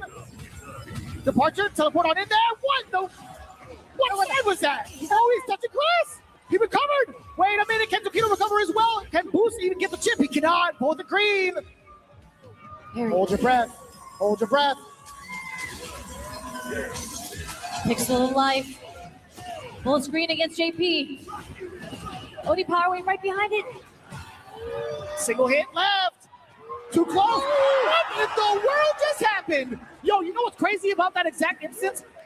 I don't know if he was punishable in that moment, but he wasn't plus. He was still negative, right? Yes. He could have stolen the turn with the OD rising tackle. Exactly. I think Tokido was thinking exactly that. 100%. About to steal with the grab. If it's not punishable, it was 100% the 50-50 guess, and Bruce Lee came out on top in that guess because Tokido hesitated, potentially waiting for the OD rising tackle. Finally finding his swing. Nice. As soon as I say that, the immediate interruption with the jab. Get off of me. That is a punish. Jumping in the air here. Dry rushing in just to close the gap. Oh. Yeah, finding our way through for Knuckle, but Bruce got caught holding up again. Irish roundhouse straight into Buster Wolf here. 4 lights backing away. Tokido going airborne 2 times over. Bruce has to be wary of the potential level 2.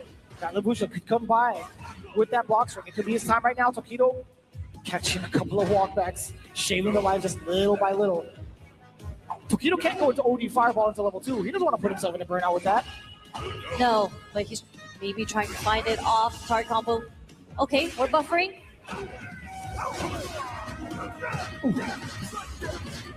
We haven't seen for that burnout. We haven't seen Amnesia in a hot minute either. Uh-oh. Forward throw. Bruce Easter. Yes, you do. So smart. And he delayed just a little bit, just in case for any sort of reversal timing. Got the normal OD quick merge right into the super. He's been playing it quite well. He's adjusted so well, I should say, against Tokido. Yeah, it was quite convincing in the first game from Tokido. I think he used a lot of the information that he had on Boost, and the rest of these matches now are really up to the adaptation to see if he can implement the way against the way that Boost is playing right now.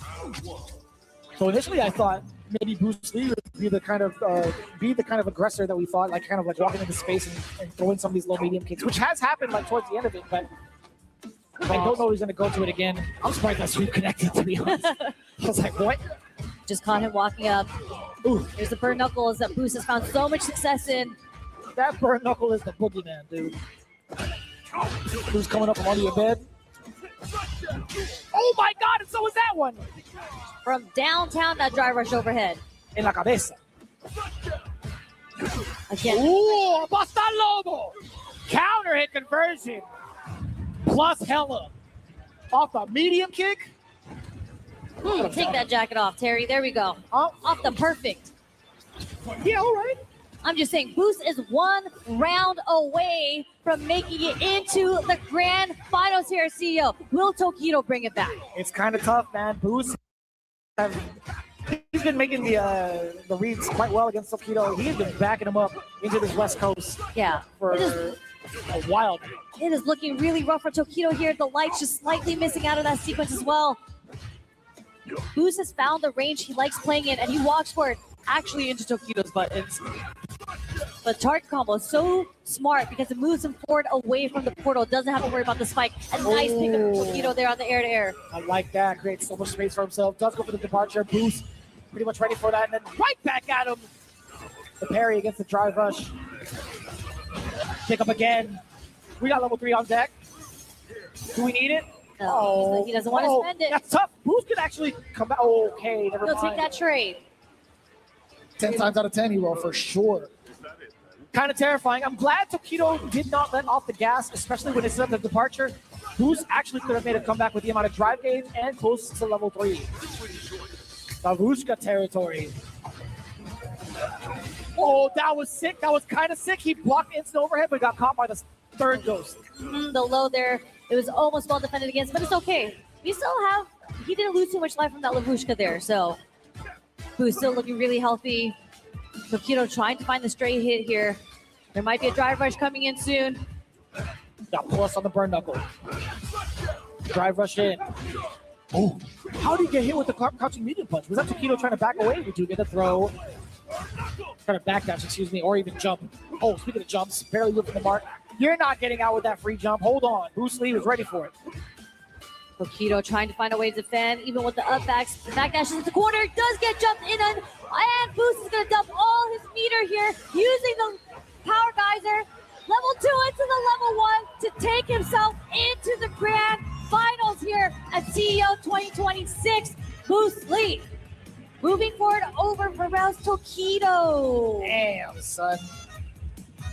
The change of pace, the patience in from Bruce Lee, round to round, game for game, that was so difficult to even find that adjustment. But when he did, boy, did he make his stride towards that seat in the grand finals.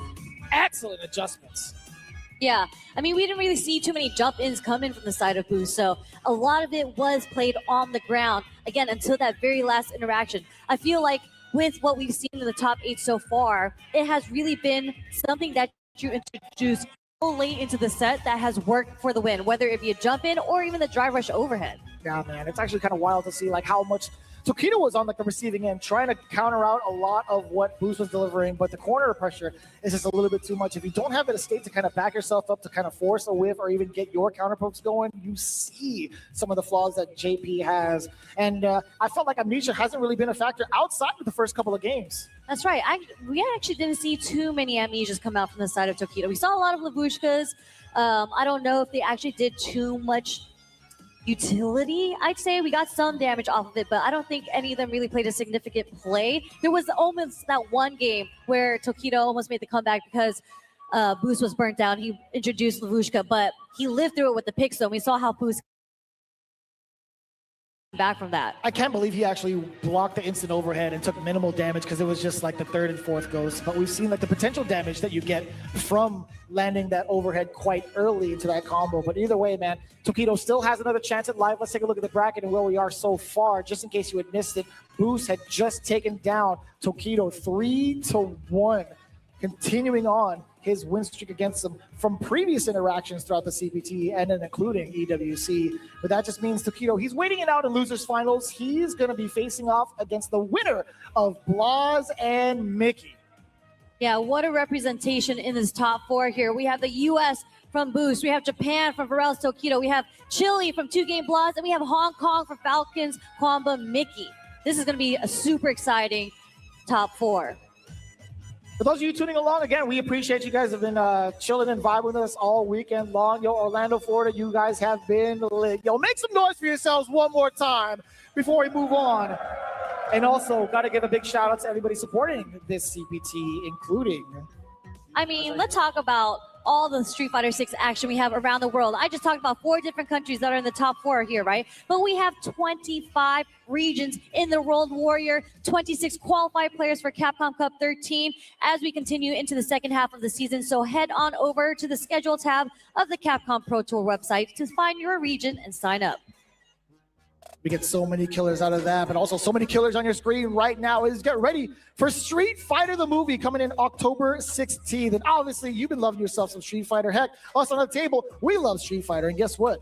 If you want more of that, Capcom has teamed up with Legendary Pictures for a brand new Street Fighter movie featuring some of your favorite characters. Look out for when Street Fighter hits theaters this fall on October 16th. I cannot wait to see it for 3 characters alone. It's Jail Time Maximilian, Thugnificent Justin Wong, Thugnificent Justin Wong, and the man with the toilet paper, IFC Yipes. I love that trailer. We love some toilet paper, don't we? Yeah, of course. 2-ply only in this household. But shout outs to Storm Collectibles. They are one of the huge sponsors here. So Storm Collectibles is a figure designer and production company from Hong Kong, which makes high quality, officially licensed collectible action figures and specializes in fighting games. They bring classic and iconic gaming characters back to life, also keeping up to date on blockbuster games like the Street Fighter series from Capcom.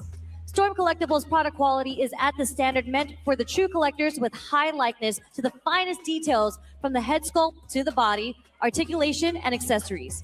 Check out the Street Fighter character figures on their website. I gotta get myself some new action figures in the near future, so hopefully I can do that right after CEO. But in the meantime, you've been tuning into the top 8. We've cut it down to our final 4. You do not want to miss what happens because it's been absolutely electric. When we come back, we're going to find that conclusion here at CEO. We'll see you soon.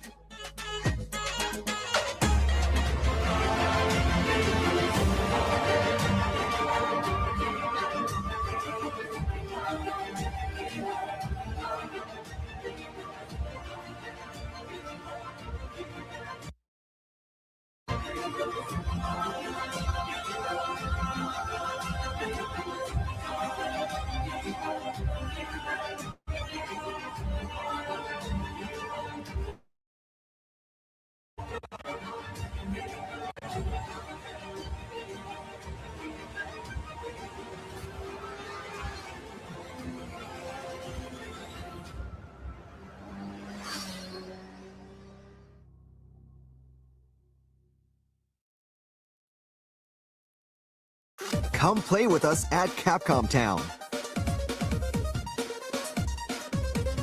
The wait is over. The building is finally complete. Capcom Town Store offers Capcom's PC titles at great value. All the latest titles are coming to Capcom Town Store.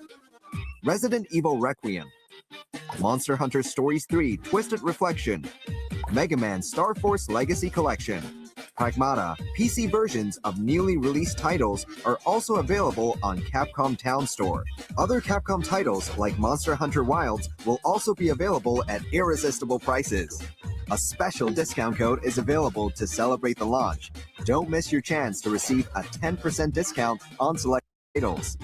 Create your Capcom ID today and enjoy Capcom Town Store to the fullest.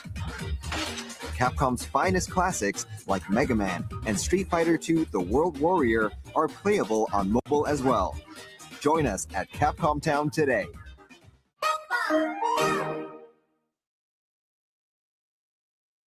Keep up, if you can. Yasmin. Me? Gotcha. I won't let you down.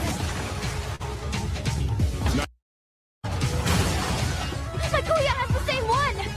Ah! Next time, I won't lose. Here comes a new challenge.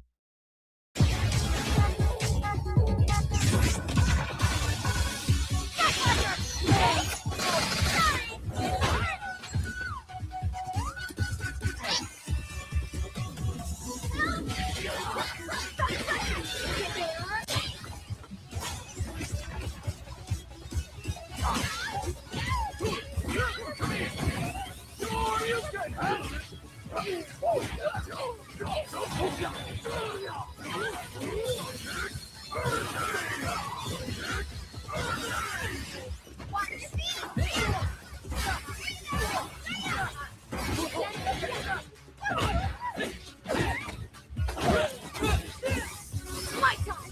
I'll never give up. Ever. Yasmin wins.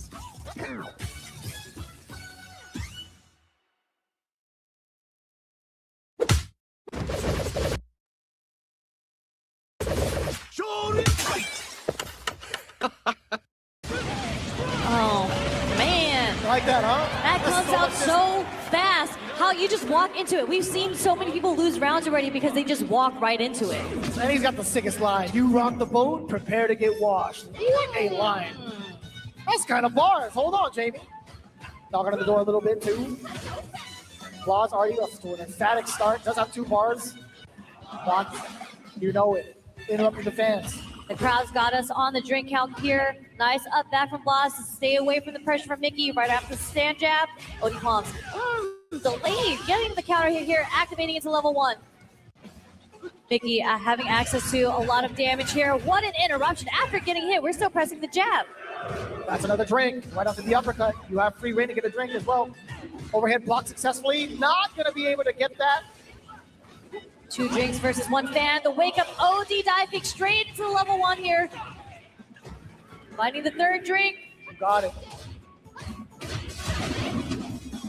Just backing away, backdashing. Okay, you know for sure that was going to go into level 2. Mickey actually forced the burnout against himself with the drive reversal. He didn't want to get caught with any string or any command grab. 4!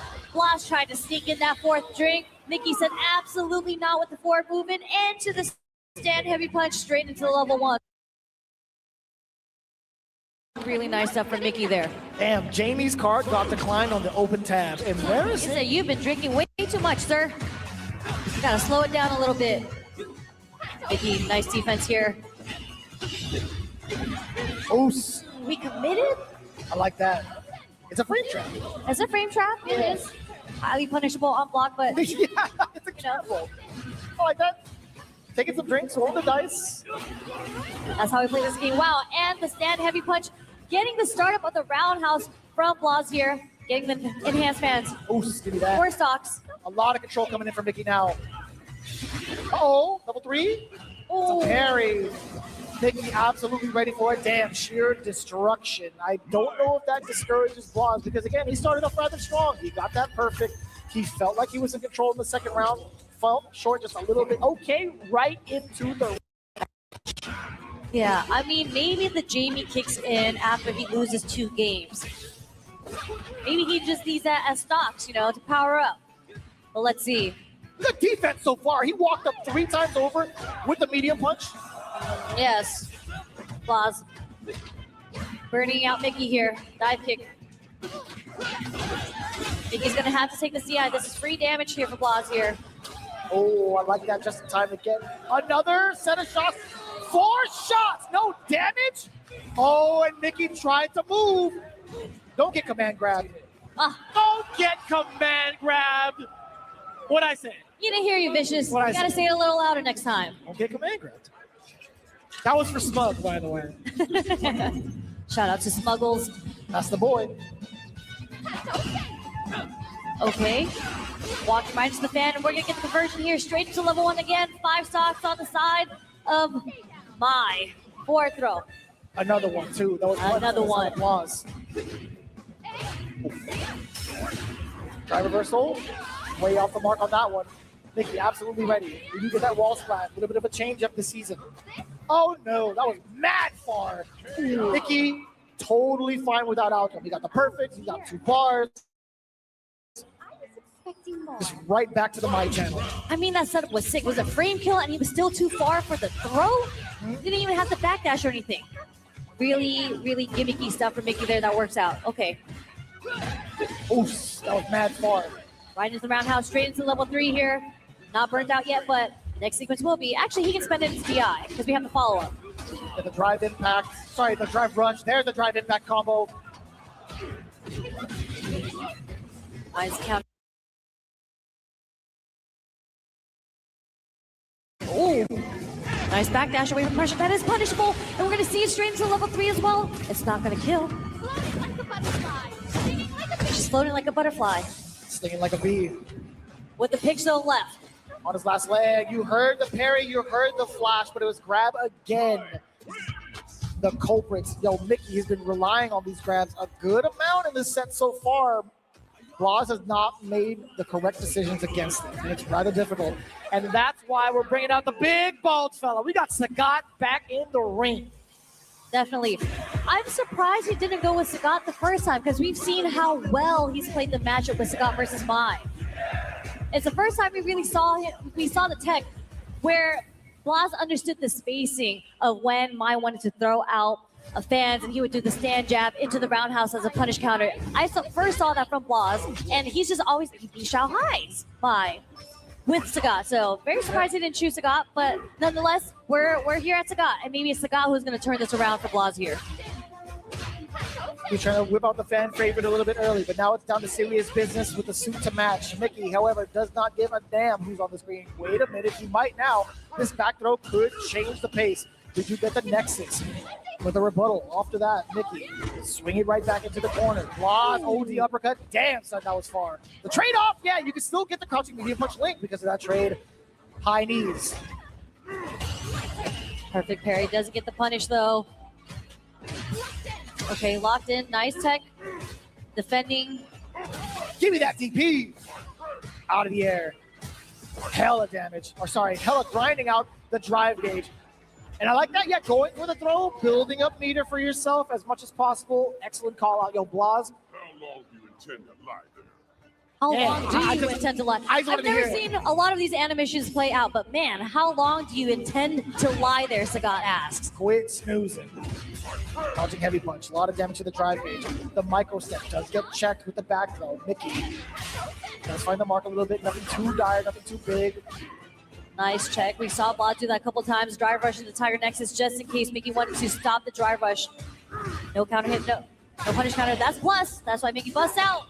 Wake up DI. Maybe just in case Mickey wanted to throw a fan. Man, he's flexed every option out of the Tiger Nexus thus far. Mickey doesn't even matter. Again, right into the level 1. Not going to take a buff with you, but of course being able to seal the deal. Look at match point. He has been so commanding against this matchup. At least for that round. Let me fix my face. He was definitely commanding in that round specifically. But Blaz has not really gotten a lot of, I want to say, like, positive outcomes from Drive Rush Nexus, right? He hasn't found Mickey trying to interrupt. But he does find it in that dry rush stand, medium punch as a whip punish, and it's going to be so much damage because it was off a punish counter straight into level 3. That's 55% for you. Make up level 2. No! Damn! Get that out of here! He said, ODDP against that. Smoked. Punish counter. Burns himself out. Okay, they're both burnt out here, but huge life lead for Blas here. Punish counter. Mickey quickly gaining the bar back here. Tried to grab. Tick throw 1. Oh my gosh. Okay, Blas gonna take the bait for the second throw, but Mickey's gonna get his meter back here. Blas, level 1. OD fans. Some grass as well. One more shot. Oh, and the throw is going to take it for Mickey. Just a slight delay in it. And just like that, Mickey eliminates Blas. And Mickey stays on, moving on into the top 3, waiting to face against Tokido. Chilean Phenom. Making a big run, and also he was already a fan favorite before. I think he's pretty much like solidified it here. We got to give another round of applause. Yo, one more time for Blas for putting on a show with that Jamie as well. That was so sick to watch, young man. Big fan of that. Definitely. Mickey, now he's big chilling, right? He's flexed the Mai, he's flexed the Cammy. What is he going to do now against Tokido? Interesting question. I don't know. Will we go with the Mai? Will we go with the Cammy versus JP? I think I like the Mai straight up. I mean, I'm sure he can flex the advantage he has with like the movement with Cammy. I think Cammy does give JP a little bit of a hard time. Been on fire with both. It's pretty much hard to call. Yeah, this is definitely going to be an interesting pick. I haven't actually gotten far in this data, so I don't have any data going into this matchup. I don't know if they played each other before. You guys in the chat, y'all let me know. Or someone in the crowd if you guys do know. Just shout it out. I'm sure I'll hear you through the headset. They're gonna yell at you the exact results from the exact location from whatever time. It's gonna be mad. It's like funny. December 16th, 2025. Tokido versus Mickey. Don't do that, dude. Let me see if I can quickly pull up the results, but in the meantime, again, just looking at the current progression, right? I mean, Tokido, he fell just a little bit short to Boost. He had the right idea, and I feel like he was just falling short towards the adaptation, the speed that Boost was playing at afterwards. But I think I like what he's been playing at against a lot of the Mais so far throughout the tournament. I think he's had a really good foundation towards what he needs to accomplish as JP, right? I think he goes pretty toe-to-toe with the Fireball department. I think his normal is going to be great for counter-poking certain areas where Mickey might whiff, right? It's pretty evident that he has been susceptible to whiffing some of these normals. Granted, the movement and Tokido, the way he's been moving, has been rather difficult to chase down. So for the most part, I think Tokido's going to be fine with the whiff punish department. I think he does have a great time being like 3/4 of the screen with departure and even the spikes. I don't think Mike can handle that very well outside of using universal mechanics. yeah. I mean, it's actually, I just pulled up the results. It is actually quite close between the two. It is Mickey's won over Tokido a little bit more just by 1 set, but the win rate is 54.5% in the favor of Mickey in this matchup, Mai versus JP. Yeah, with some of the changes going into it, does that equal the same type of result? Can Mickey keep it up with a slight favor? It was slightly favored in him, right? Yeah. I mean, and we saw this matchup earlier, right? Tokido versus Killju. That's right. Tokido had such a convincing performance here. I want to see how he approaches this matchup differently versus Mickey. I was going to say, forced to back away initially off of the departure, but as soon as he saw the closer one up close, the closer one towards JP, of course he was going to go for the drive rush. Yeah, being able to get the level 1 off of the target combo. Mickey off to the races immediately. So strong against Tokido. He's been backed into the corner so often thus far. Yeah, Mickey's found a really good way of finding the timing on when he wants to press reversal buttons in the form of mediums and heavies. Nice drive rush, forward throw. Again, keeping Tokido early into the corner like you mentioned. Tokido trying to be a SoCal resident at this point. He's been spending so much time on the West Coast. Oh. Still within range to check the walks, huh? Excuse me, no whiff punish on the whiff crouch medium punch from Mickey there. Boo. He was standing still forever, by the way. Yeah.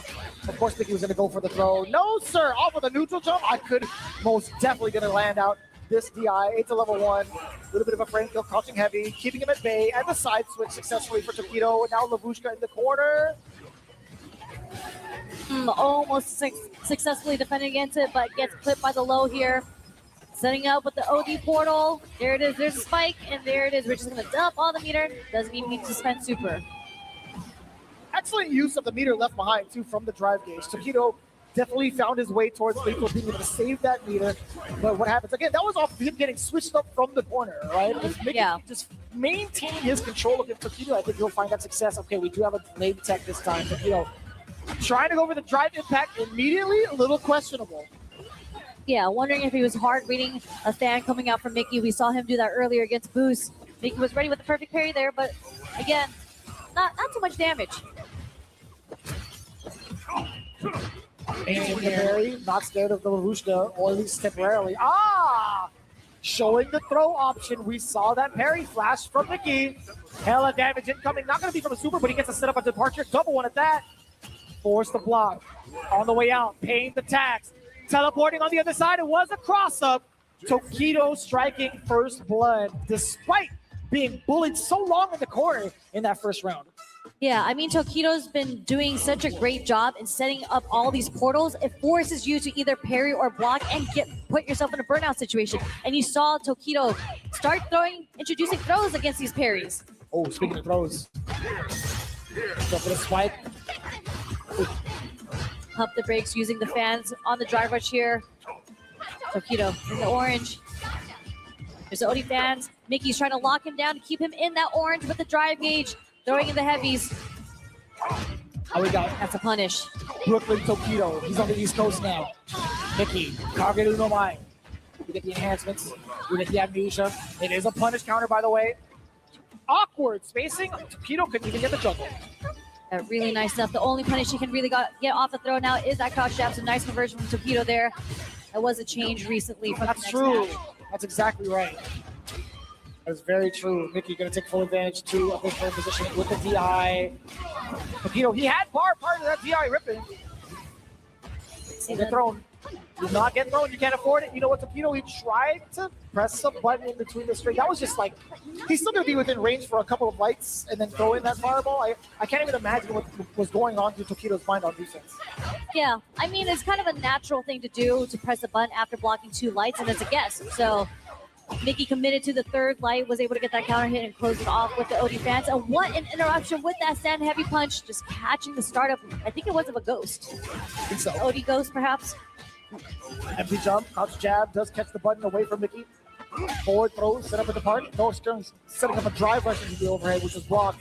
And I like him not going into the Lavushka off of a parried OD fireball. Very smart from Tokido. Oh. Anti here, but we're poking enough. Just a nice check again from Mickey.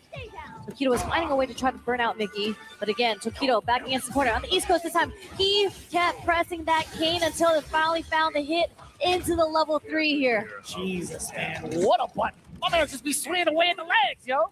Oh, what was the batter up? Tiger Woods? Was that it? I don't even want to know. He's just swinging the cane down there. My man said, trying to find the hit. I think it was the third one that finally found the hit. swinging the bat, no Tiger Woods. Shout outs, Cola. Sweet Lord Almighty. March is not going to scare Mickey thus far, right? He's been pretty much drive rushing past it. Yeah, a really nice staggered low kick, but both drive rush at each other. Tokido came out on top. Not much damage, though. 3 bars to Mickey's lane, by the way. Oh, you thought you could roundhouse? Maybe he thought he was in time to punish counter, or like with punish, I should say. Well, that's actually godlike that he did DI there against Roundhouse. He specifically called out Roundhouse. Okay, I mean, this is a rough situation for Mickey here. Look at the buffering from Tokido. He's gonna have to find a way to get the CA off, but wait a second. A little bit too close. Being able to get that jab punish again off that low medium kick, yeah, you are definitely gonna be punished. But I like this look for Tokido so far. Mickey going immediately to the character select. Yeah, I mean, Tokido, definitely very strong performance. We saw a little back and forth in the first game. I mean, there's a little bit of back and forth in this game as well, but Tokido, I think he's found such a great way on how to set up the next scenario for him to win. And it's been very difficult for Mickey to deal with. But that's why we're going to switch it up. We're not going to see the Mai anymore. We're going to see Cammy. Okay, that's what I'm talking about. I mean, like, just looking at the current statistic, right? Tokido had taken down Killjoy pretty convincingly in that Mai matchup. He felt uber prepared for it thus far. I mean, 2-0? Who could have called that against Mickey? But you already know it's Cammy time. Let's see if he can make the comeback that he's been doing thus far in the loser's side. Can he find a saving grace with his original main? Trading off the mediums here. Damn, son, just a roundhouse clipping. That was just a bit shy from Mickey's moment. What was the counter hit against it? I think it was on the low medium kick. In roundhouse, but we do find the cannon spike punish counter. Taking the forward throw. Tokido can take many of these throws. That's why he's comfortable just blocking here. Slowly trying to poke his way out of the corner.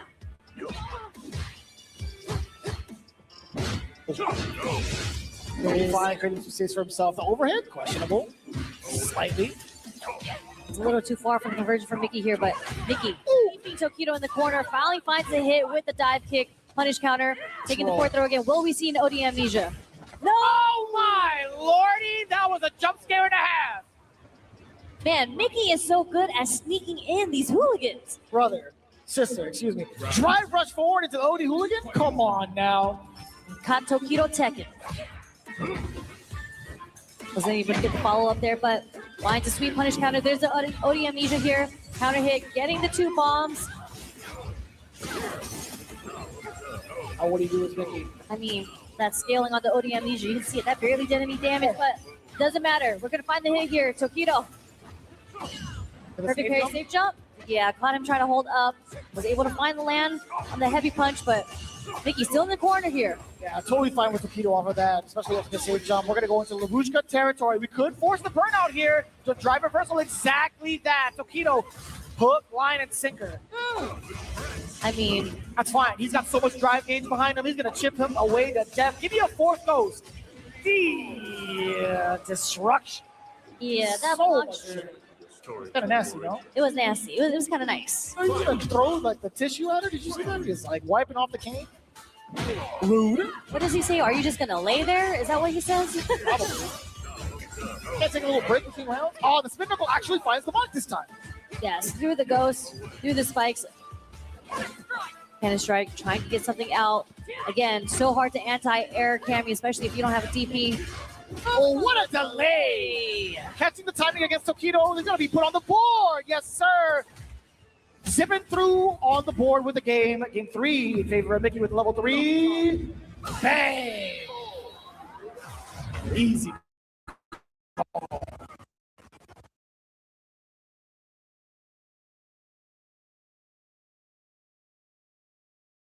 Damn, that was fast.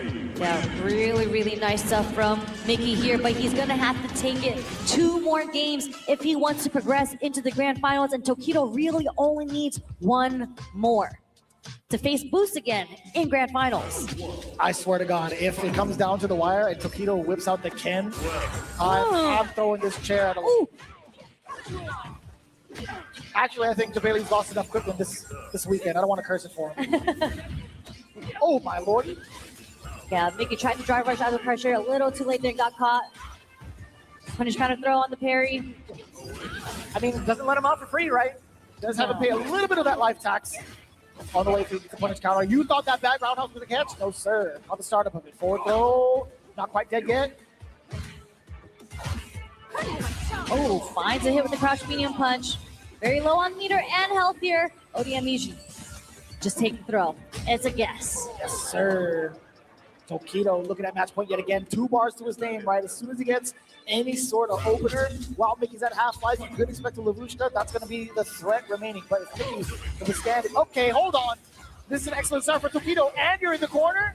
Get ready for an activation real soon. OD command grab first. This puts him in such a prime position. Oh my God. You know what? Forget the level 2. We're going to step out the driver, and there's not a lot of scaling behind it. Okay, wait a second. Is there a chance? Oh, smacked her out there. No, and the crouch jab does get the counter hit. That means Tokido moves on into grand finals for his run back against Boost. Really, really clean stuff. And of course, everybody, please make some noise for Mickey.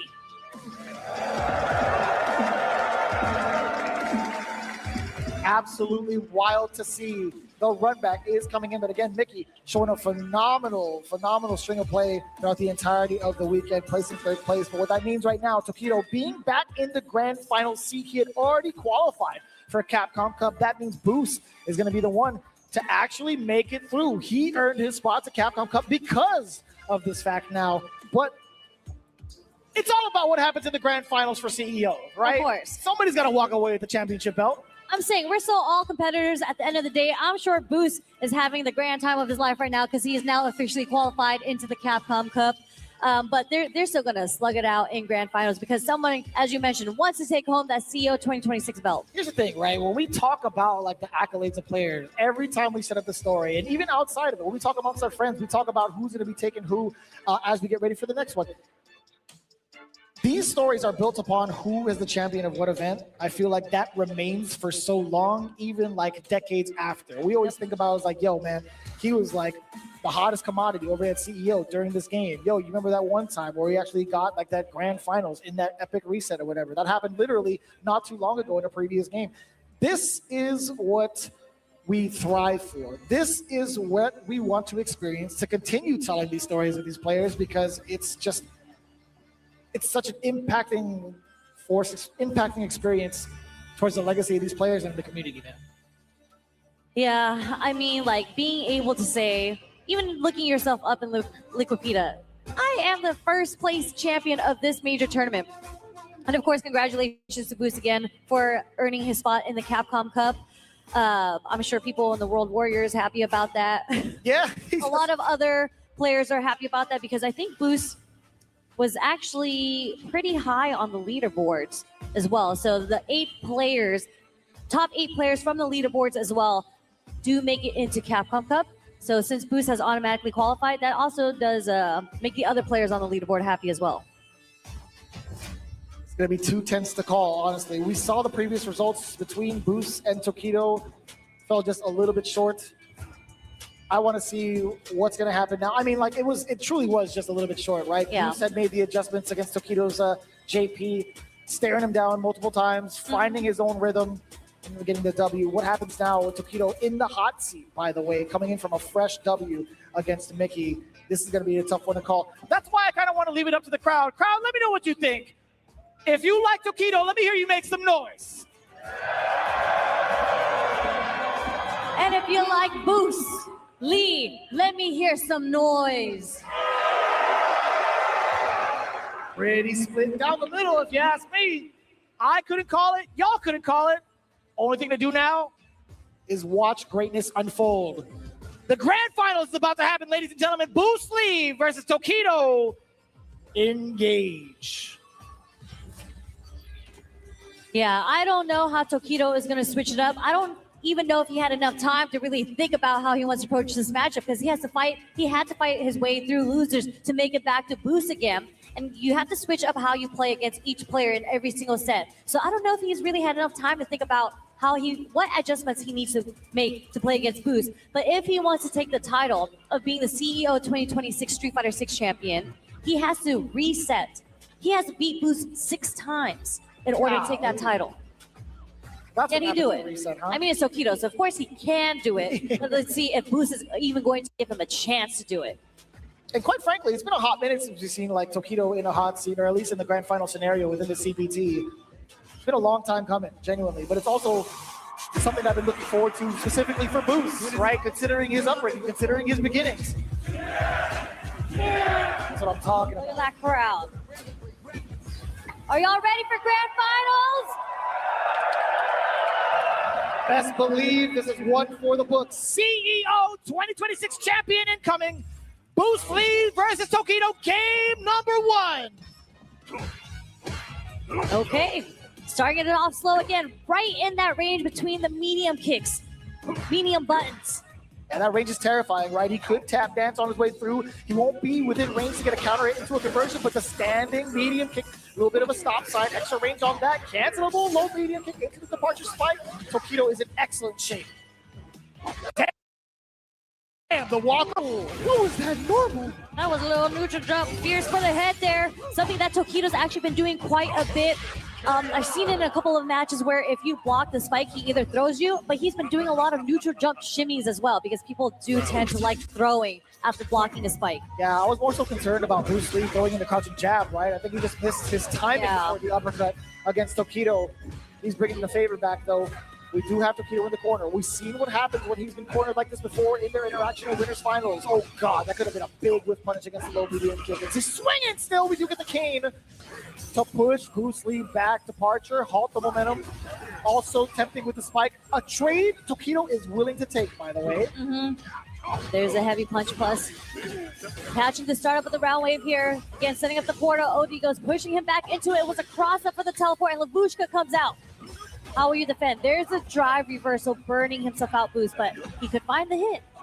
Oh my God. Did you see the recovery animation of that grab getting torn to shreds? Man, when you get punish countered for the throw, the whole screen shakes the sound. It just hits so hard. It makes you feel bad. I'm like, man, why did I tech there? I feel like it's a jump scare for the first row. Every time you hear like amnesia happen, it gets like activated. Every time like a perfect parry happens or even like a punish counter, right? It's just like bang every single time. Oh, that was even worse. I'm so sorry. I should not do that. But what just happened? What was is this a stage thing? He said, no, I'm okay. He says, what the? I can't say the rest of that. Sherry, what do you mean? Maybe it's training stage? My man's trying to turn off the comments. Like, I can't. He's trying to put Tasty Steve on right now. He's trying to hear you. I don't know about he that. wants to hear you in game and enough. off the. He hears me enough. Whatever. All right, that's it. Okay, we're good. I wonder what that was. My man Boost is like going through it. There was like 50 emotions of Boost in like 10 seconds. I think that's the most emotion I've ever seen from Boost ever. He usually comes super locked in. If anything, he pulls his glasses off, pulls his hair back, puts the glasses back on, and now look at him smiling, rubbing his chin. I've never seen that from Boost before. Not ever. No. Not ever. We got a world exclusive. All the emotions coming in from Boost. All right, after that mishap that happened, we're still back on track, ladies and gentlemen. Game number 2 incoming. Tokido with the upper hand, getting that explosive punish counter off of that barely whip grab. What changes are to be made? Yeah, again, we are in the grand finals. This is the last Street Fighter 6 set of the evening, so please be excited for this. Just as excited as I am. Sounds about right. Oh my Lord. You can't from that distance. Bruce Lee, absolutely ready for it. Rising tackle, chunks of damage being taken away, shaving even more off with the throw, knocking on the door a little bit with a couple of lights. Okay, hard combo, nice cross cut. Out of the corner there, there's the OD amnesia. A little too early on the throw, but it's okay. We find the straight hit. Here's into the goes, great block on the overhead. Couldn't move up too far. He actually ran into the very active crouching medium motion to it. Okay, safe jump. I think he caught him hoping up though. That's why he got caught with the crouch shorts perhaps. Yeah, not the first time we've seen it. Quick bird, yeah. OD version. More than enough damage boost on the board, at least within that round. You down for one more? Down for one more. Oh, give me that. Man, what explosive round starts, both rounds so far. Tokido ready with the check this time on the drive rush. There's a command grab. He has caught so many people trying to parry his ghost, getting so much damage off that command grab. That was like a third of the life bar deleted. But Bird forcing the... Oh, okay. I like that. Yeah, Boo's going to be doing so much chip damage, but he has to keep it tight, right? Tokido has 3 bars to his name. Uh-oh. So much room to work with. Not anymore, not with that drive rush, but here we go. Crack shoot in, delayed lights just in case. Tokido wants to press a button here. There it is, rising tackle, not into the level 3 yet. Wants a kill, forward throw. What's the decision here? Just blocking it out, we're okay with it. Oh, Basta Lobo, damn son. The counter poke. Counter hit medium kick does link into level 1 just like that. Second time he's shown that up thus far within this top 8. Great precision and good anticipation for one of Tokido's normals. Really thinking this through now. We're 1-1. Again, Tokido has to win 6 games if he wants to take this. 2 more games for the reset. Okay. I was like, are we online ranked? Just throwing out jabs? No, we are not checking out the setups. Just seeing what Tokido wanted to do here. Hitting buttons, finds a punish counter with the heavy kick here. Staggering the pressure off of the lights, right? Not typical chain timing. Oh, yeah, it does catch the cross cut. Boost Lee makes sure that Tokido pays that tax, trying to escape the corner and immediately changing positions around on him. Punish counter this time, still able to link into the level 1. Doesn't matter. Oh, just a little bit shy. A little bit left to try to anti-air. Punching medium punch, checking the drive rush. Tokido off to the races, set up the departure, gains some of your drive gauge back. It doesn't matter. OD! Nice meaty power wave, using all that to chip him out, not giving Tokido a chance to level 1 through all of that. Really good stuff from Boost here. Using the OD burn knuckle, which we don't see too often, but look how fast that was to get the knockdown. You cannot afford to blink when Terrence Bogard is on the screen like that. Oh my lordy, what that hit? Nothing. Trying to see if Tokido's gonna throw. Hasn't bit yet. Nice, perfect parry there. Quick burn. Cash up pressure.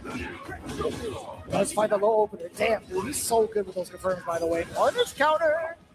Yeah, a little too early on a round wave there. Maybe hoping for Tokido to do a parry so he could do a throw, but you still went for the departure? He couldn't get out of the corner still. And you know Boost was looking for the teleport regardless. He backed up specifically to that range just in case. He's hounding him down. He's waiting for it. Overhead, that's what you get for sitting down for too long. Nice strings here. Backdash, drive rushing in to keep the pressure on. There's a heavy kick. Damn, just empty jump. Perfect parry against the light string. Oh, no. Shot. Bang! Into the level 2. That's 2 games now. No, yes. I'm tripping. Yeah, 2 games straight for Boost. I mean, even if he qualified just because of the fact that Tokido had made it this far, he's trying to earn it himself. He's trying to make a statement. I think they're just saying Terry. Yeah, that's true. That's right. A couple of Terry cosplayers in the crowd as well. I do like that drive rush into the round wave just to stop Tokido's crouch medium punch that we saw earlier for checking the drive rush. Nice anti-air, crouch heavy punch, backdash, but again, doesn't get the punish for the whiff burn knuckle. Yeah, I think he was still in recovery at that point, right? Now double checking against the fireballs. He was pairing, he's moving on in. Okay, medium punch, does get the go for the knockdown, departure, keeping Boost Lee in check. Jesus, what a string. Okay, jumping right over, empty jump, no punish. Trying to keep Boost out. Yeah. Actually, drive rushes in on him. Boost has been forced to play at such a slower pace in comparison to before. So much activity from the side of Tokido, too. Both drive rushing at each other. Way more drive rushes on the side of Tokido, though. That's the kind of activity I like to see. I want him to be a little bit more offense-oriented, which he has been this part of the set. Does get the side switch with the backup of the departure spike. Nice perfect parry from Tokido here. Not going to be enough yet. A lot of scaling. Instant overhead could do it. Oh, he denies it. He actually just waits. Goes out of light. The overhead from the ghost. Yes, yes. Is that it then? And the fancy shoes. Oh! There's a check. What a whiff punish against the King Sweep. We get the OD amnesia. Oh, yo, he actually committed to the throw. Yeah, jumped out the corner, wasn't able to get the pickup there. Oh, damn, all the way down. And the low forward immediately afterwards, Boost. Revving up that engine. Always cooking him up, Sherry. He's not going to go for the level 3 just yet. That's a punish counter. My man's trying to cook. Boost Lee, one more round away. However, we got fully loaded bars from both ends. Tokido, he can tie up the set. It's the only round he can do it, though. Is Tokido going to be able to fight from the breaks of elimination and losing this tournament, or is Boost going to close it out right now in this round? That's a burn knuckle knockdown. Oh my God, he ate it to the face. He got drive rush fierce. One more touch for Boost. Meaty fireball, a ton of normal drive rush. What a jump from Tokido! We got the level 2 Labushka. We got to get out of there. Let me get that side flop and the damage. TI for the burnout. Boost is in trouble. He's in trouble. What are we going to do here? Defending. Nice block on the overhead here. There's a there's a level 3. He went for it. Wait. Is it going to kill? I think there's a pixel left. There's a pixel. There it is. He spent everything. That's it. Tokido's going to take this game. Wait. Penny just not enough damage, Terry. That's probably at level 1. I looked at the wrong health bar. He did wake up overhead. Oh, wait. Tokido burned himself out. Goes up with the getting grabs. And he catches airborne. Terry at the last second getting the spike. We got ourselves another game. Tokido, the definition of clutch right now. The murder face has arisen. I mean, that was so smart that Tokido went for that because he was going to live through that level 3 no matter what. So really, really good planning there. Clutch. Very clutch from Tokido. Y'all gonna give me a heart attack, man. I mean, that was godlike. That was pretty godlike. Okay, catches him. Target combo off a low medium kick. Catches him walking back again. Back like he never left. Boost. Back-to-back throws. That was a punish counter against Tokido. Again, drive rushing in. Yeah, the tick throw. Boost is not going to take it laying down. He does not want that reset whatsoever. He's been aggressive at the round start of this final match. Looking at CEO tournament point yet again. Too close. You're too close, man. Close indeed. Setting up the portal here. Applying the pressure with the portals. Dashing forward. Walk Boost into the court. Nice. Crouch medium punch conversion. And that caught the low medium kick against Terry. On the way up, Boost is pressing buttons. Quick burn. Let's go away. Just in case. Again, drive rush. Burning himself out. He doesn't mind. Quick burn here. I like that. Into the throw. Uh-oh, Lavushka territory. What's the defense like? Ugh. Almost defended against, but again, is it going to happen again? No, we're staying full screen. There's an anti-air, but wait a second. The chip was inevitable. Good presence of mind for Tokido to send out those OD goes, get that chip, get that lockdown into the spike. I can't believe it. This is potentially the final round. It's potentially the final round. Tokido, can you get the reset? Oh, we'll Boost, lock it down right now. He's got 3 bars. He sets it up with the OD fireball. I am guessing a dry rush overhead is coming. I think Boost is going to go for it because we've seen it so many times. Is Tokido going to read it like he did last time? We'll see. He We'll can see do it if Boost himself even as well, gets a right? chance. JP also has access to that same exact tactic. Rising tackle. Tokido, no more neutral jumps back throw. Tokido trying to build the bar for the level 2 here. Roundhouse counter hit as well. Boost a little bit dry, looking at the drive gauge, close to being depleted. Force to get locked down. No anti-air from the side of Tokido, just way too close. Round wave. Oh, what a whip punish on the crouch medium punch. Straight into the Lavushka. Beautiful stuff from Tokido. And we get the reset. It looked like it was in the hands of Bruce Lee multiple times over. Tokido, nah, son, he's got something to say about it. Yes, sir, that JP has been mad clutch so far. Man, drink that agua.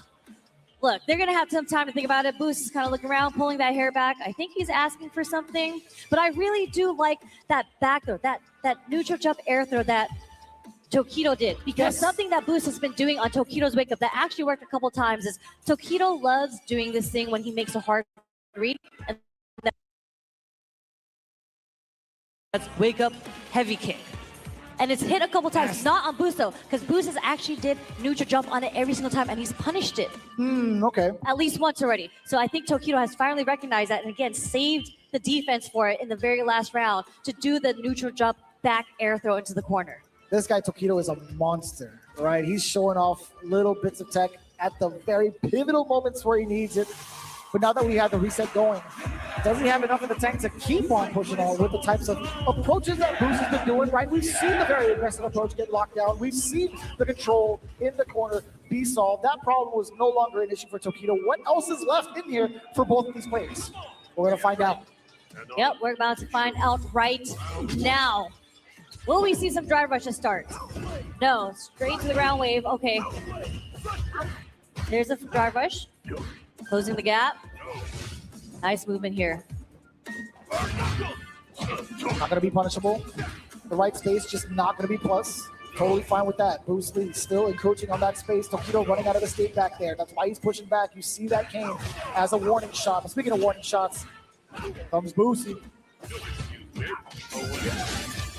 Nice pulling the full screen away. Slowly chipping away the drive gauge. No punish though, even though the anti-air whiffed. That's plus. But the screen shake definitely plus. Doesn't get the whip punish again. They're trying to whip punish each other, but Bruce Lee finding the perfect parry.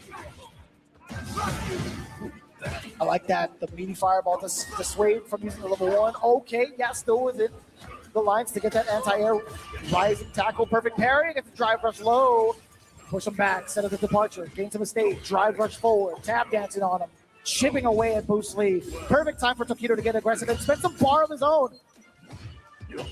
Again, there's a neutral jump just in case Boost was sitting right there, but Boost gaining some space, getting some drive meter back here, back in the green. We're having projectile war, perhaps? Away. Trying to push him back a little bit. Bruce Lee inviting him in while he gets his drive rush. Yep, he's going to cover that neutral jump. Most definitely. Tick slow. Can we do it again? Amnesia. That was off of the low. He tried to persuade Tokido from pressing buttons. 7 seconds left. 6 seconds left. 5, 4, 3. There's no way Tokido's coming back. He just has to block this out. And a first time out here in the top 8. Boost doesn't mind burning himself out for that.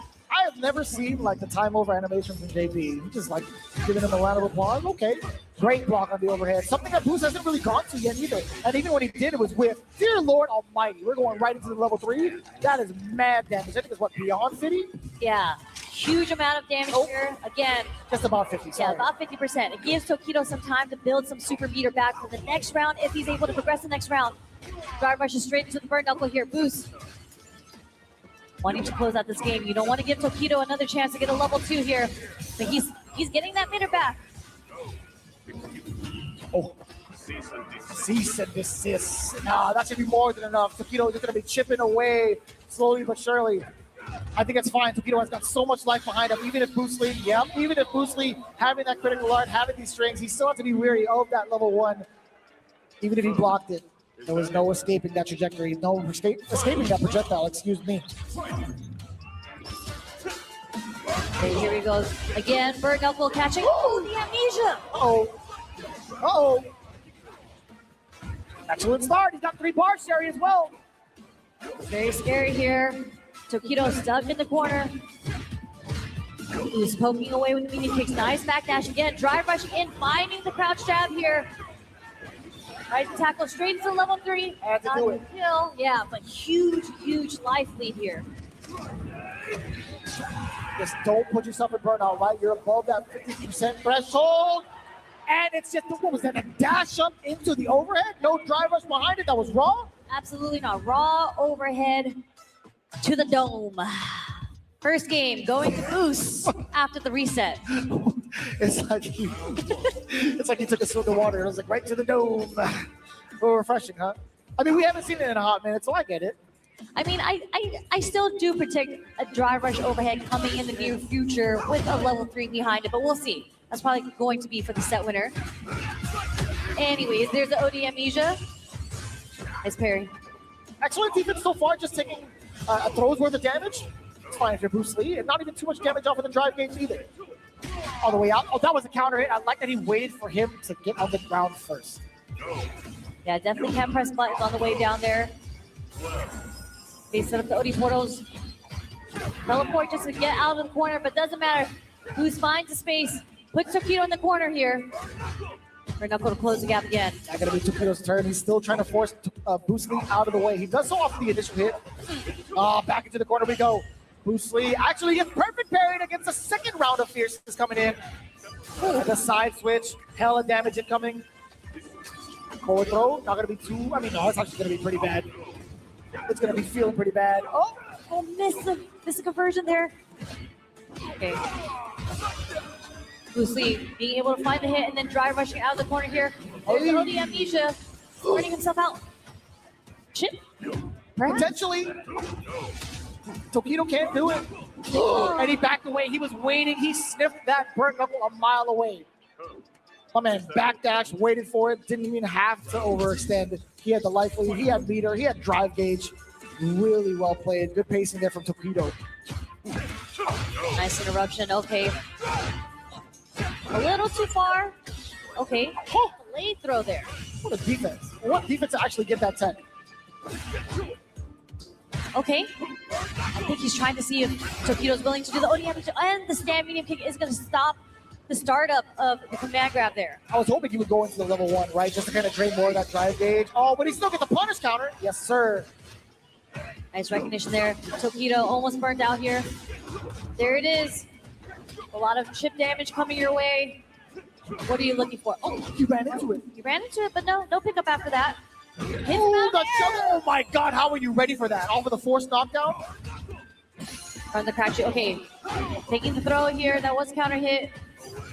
Who's stacking his buttons again? The punt. Oh, wait a second. He did the other one. Wasn't hit. Different strength. Or was it the light one? Whatever it wasn't working out for Bruce Lee. Gonna get a cancel into OD departure. The second one's gonna hit. You already know it. Tokido right back to him. Tie game yet again, 1-1. Boost with a little bit of a head nod. I like the changeup coming in from Tokido. Different strength on the cane spin. Either that or Bruce Lee might have this time. Yeah, I don't know. I have to listen to it again. That's the only way to really tell the difference between the I'll be honest with y'all. There's lights flashing like right above our heads, so I can't even like see sometimes.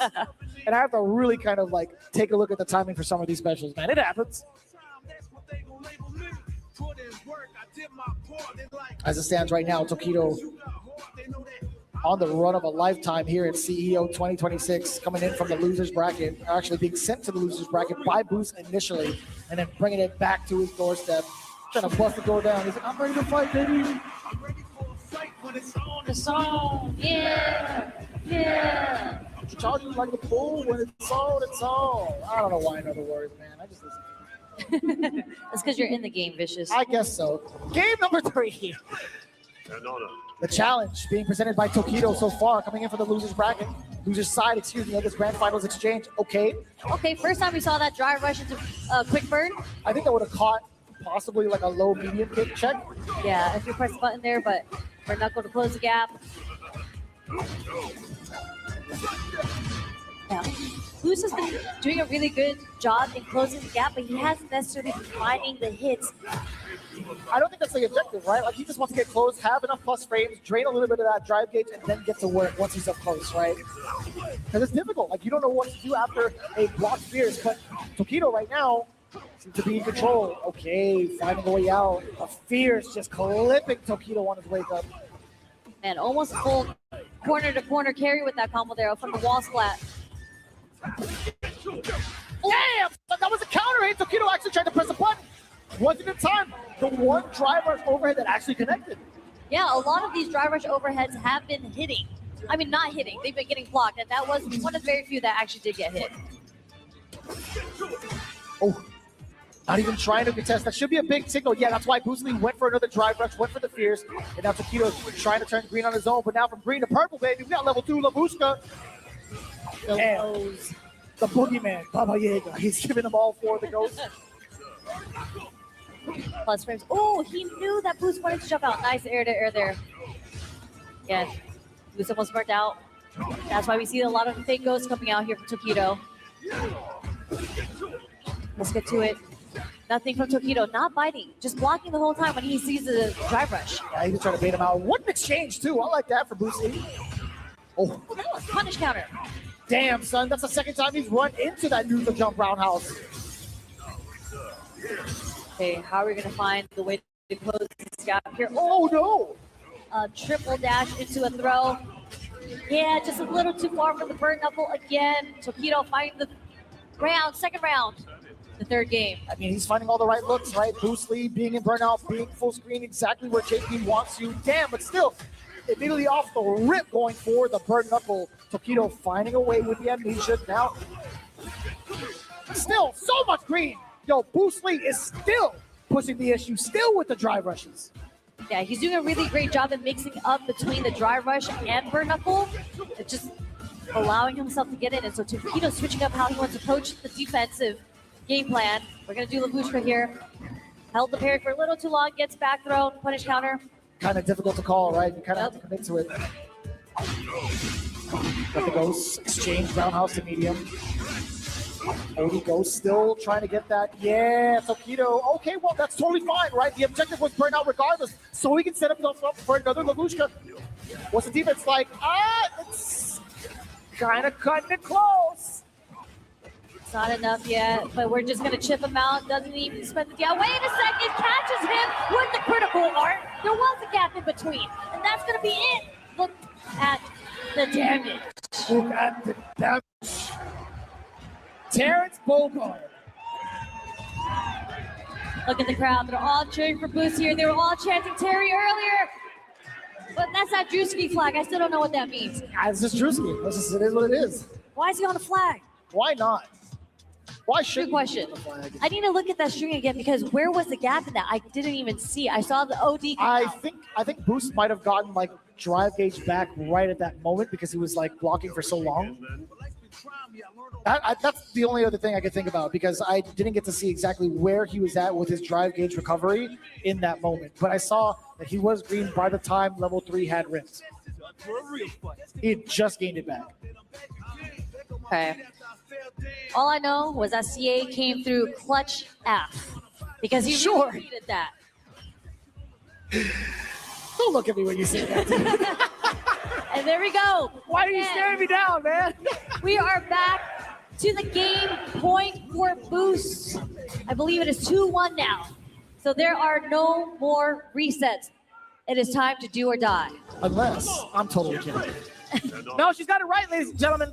Bruce Lee with the upper hand, a full game. He's been rather aggressive, right? We're starting to see a little bit of that pattern. If Tokido is reluctant to move, reluctant to press buttons against the drive rush initially, Bruce Lee will take that sign and continue to harass. But as it is, Tokido being the one to initiate, being the one to throw out a lot more normals, and now the projectiles coming out to get himself started away from Boost. That's drive rush number 1. Too far to even check. Tokido not even worried about it. We are pressing some buttons here. Counter hits coming out inside of Tokido, and the drive rush overhead hits. Not a full conversion though. Oh, look how many crouch medium punch. He wants the K to hit. Nice interruption from Boost. Target combo. Playing at the deficit. Tokido, he's just hovering around the medium ranges. Back-to-back fierces. Oh, he tried to swing in between the string. Light punch into fireball. Yes, sir. Okay. No side switching for free. Damn, son. The cane swing, popping him up as well with the departure. Nice and easy juggle. Tokido striking first. He's been rather aggressive in this part of the set. Yeah, spike hit at the back of Boost's head there. Weird angle to block at. I'm not going to lie. I don't think he can block. If you were to block while his back is turned the other way, what a beast. Again, all these crouch medium punches are coming out inside from Tokido. So difficult. You just have to let him swing at that point. Nice delay. No. Literally did the drive rush and stared him in the face as OD Amnesia came out. Oh! It's the neutral jump shimmy. Okay. Back reads. Boost go for a third. Get a throw. Dash up. Like the tick throw here. Burn knuckle. Closing the gap. Tokido, your back is against the corner. What's the decision you make here? Nice anti-air. Oh, he's stuck in the corner still. Bruce Lee backed off so far away to prepare for that teleport if it came through. Knuckle. Tech throw. Ooh, what a stop! Into the critical art. Oh, this is a big equalizer. It's not going to put him at the advantage life-wise, but a lot of damage to that drive gauge. And you get the setup. Oh my God, it's a burnout. Well, we see the critical art. We see the wake-up dash forward from Bruce Lee because he's trying to close the gap. He doesn't want to get chipped out by Tokido here. Oof. Oh, they really went for the throw. Okay. How are we going to find the hit here? He gets his bar back. He waited it out long enough. Perfect parry. Teleport coming through. Oh, no. Oh, no. Staggered hits. Tokido answered with his very own raw overhead to even it out. 2-2. We're going down to the last game of the set. My mind is about to explode. The defensive decisions that are being made. He could not even afford to create space for himself. He was just one touch away. I'm talking about Boost specifically. He couldn't walk back because that low medium kick was definitely within range. The wherewithal and the game sense from Tokido to let that overhead rip in that exact moment. What a god. Man, What I a just, god. I just like how Tokido was so prepared. Even though he was in the corner and just one hit away, he still was not deterred from wanting to check the drive rush. And Boost was so aggressive in trying to get that last hit. He just gave Tokido that opportunity to get the punish check on the drive rush. But nonetheless, we are going down to the last game of the set, last game of the night, y'all. We're about to find out who is going to be the CEO 2026 champion right now. This is it. It's the finale.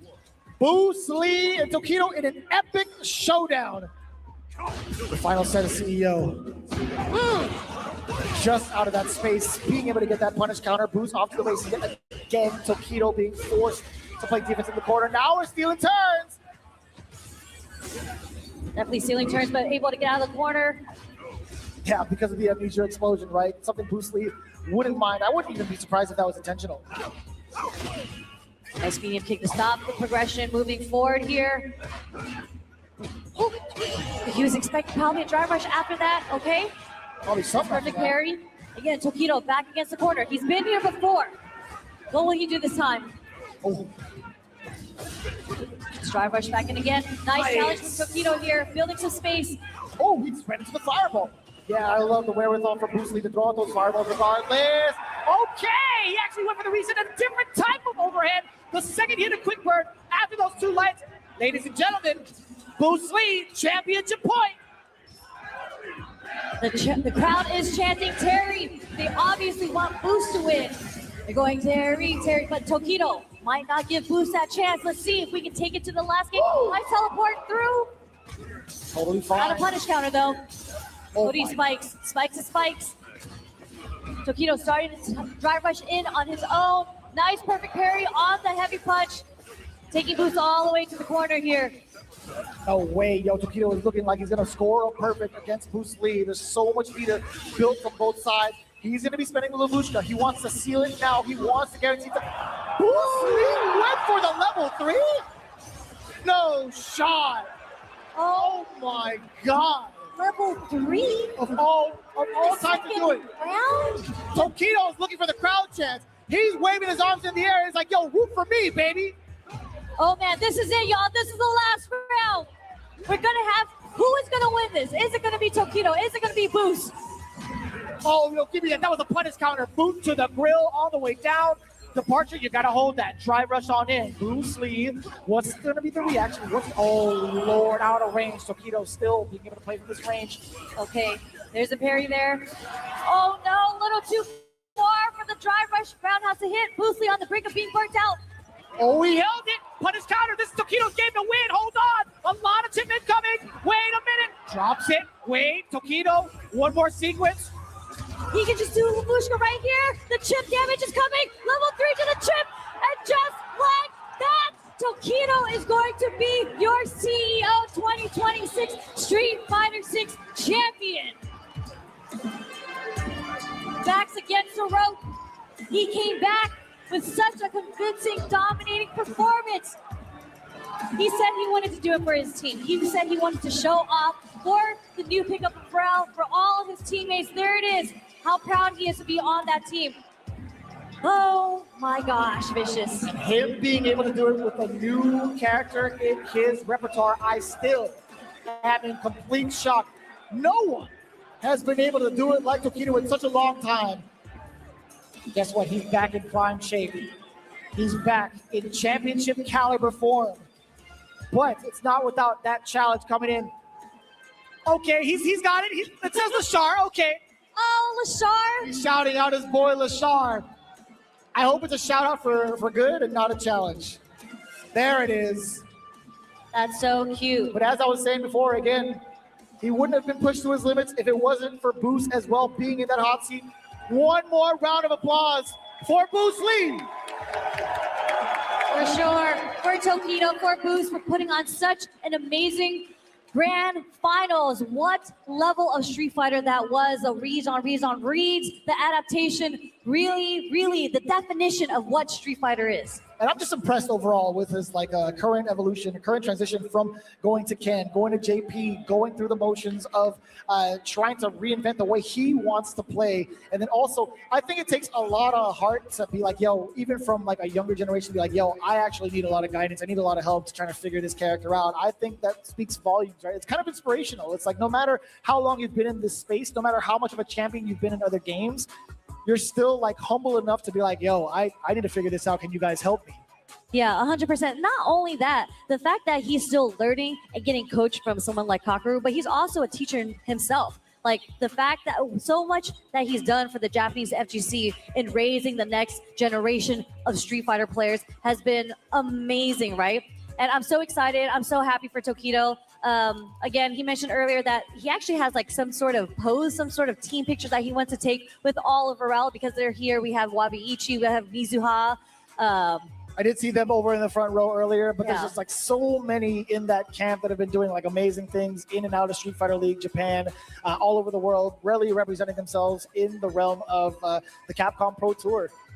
Yeah, and I was talking about earlier about how like I wonder how Tokido was going to approach this set because he didn't really have too much downtime to think about specifically his match versus Boost, but clearly being the top player, pro player that he is, he was able to figure out the adjustments while he was playing the set because, again, he was down for a bit. And then he was able to sit there, think it through, and then really make the adjustments he needed to take this title. That was one long set. You know what I'm saying? Like the mental fatigue, the mental stack definitely kind of adds on. I felt like that was more so against Bruce Lee, right? Like how many notes can you have in your notebook for like so many different scenarios that is thrown at you? Like after you've solved so many different issues, preparing for it, you actually seen it do the work. If you didn't close it out in time, it's like you have to go through the reset. It's like, oh my God, like what else can I do against this man? He just won't die. Yeah, I mean, the defense, I think the defense that we saw throughout the top 8 is something that I can really admire. Obviously, the offense, we know about the throw, we know about the shimmies, a lot of the delays and whatnot, but the defense that we've seen tonight, you can see how there are ways around it, like just the patience that people has had. There weren't actually too many shimmies, which I feel like people at my level, we get hit by all the time. But up there, like you saw the patience there was, the willingness to hold down back, which is probably why they got hit by a whole bunch of overheads. But you know, that's the game. Everybody's going to get got by an overhead eventually. I don't care what level of play you're at, like in general, right? Somebody's going to get got with an overhead. Somebody's going to get got with a shimmy. But that's the beauty of it, right? I think it's really cool to see like even the upper echelon be put in these situations that everybody can experience. I mean, it's kind of funny to see it that way, but also at the same time, it's like these guys are human, right? Yeah. You guys can also perform at the same level that these guys are playing. So it's really, really inspirational to see how it all turned out. I love the overall spread of not only like the characters, especially with the counter picks that have come up, but also the region representation, the age representation, right? There is no holds barred when it comes to this type of competition, and I love that it invites more players, right? It inspires so much more to be like, yo, if these cats can do it, why can't I? I'm saying shout out to Tokido, man, because I remember when they showed the average age and from EWC, everybody was like, oh, if you're 25 and under, it's over for you guys. But shout outs to Tokido to proving everyone wrong, because it was Tokido that came out on top with all these teenagers all around and just overall the grind he's been through. And this one for sure, proudly bringing it back to Japan. Definitely. There we go. Let me see Jabali. I think it's his turn. He's saying, huh? I'm sure he's got something to say, of course, but just in case we get cut out. Is he on yet? All Am right, I so on? He's ready. Jabali, it's all yours, brother. Thank you, my friend. Guys, give it up one more time to your top 8. And also, this is technically the 10-year anniversary of the last time Tokido won when Street Fighter V first came out. So exactly 10 years later to still dominate in the sport is an incredible feat. But with that, guys, thank you so much to all of you. Thank you to the Capcom Pro Tour team for putting on another great show. And thank you to you guys at home for watching all weekend long at CEO. We will see you next year on September 3 to 5th. I love you all. Take care and have a good night.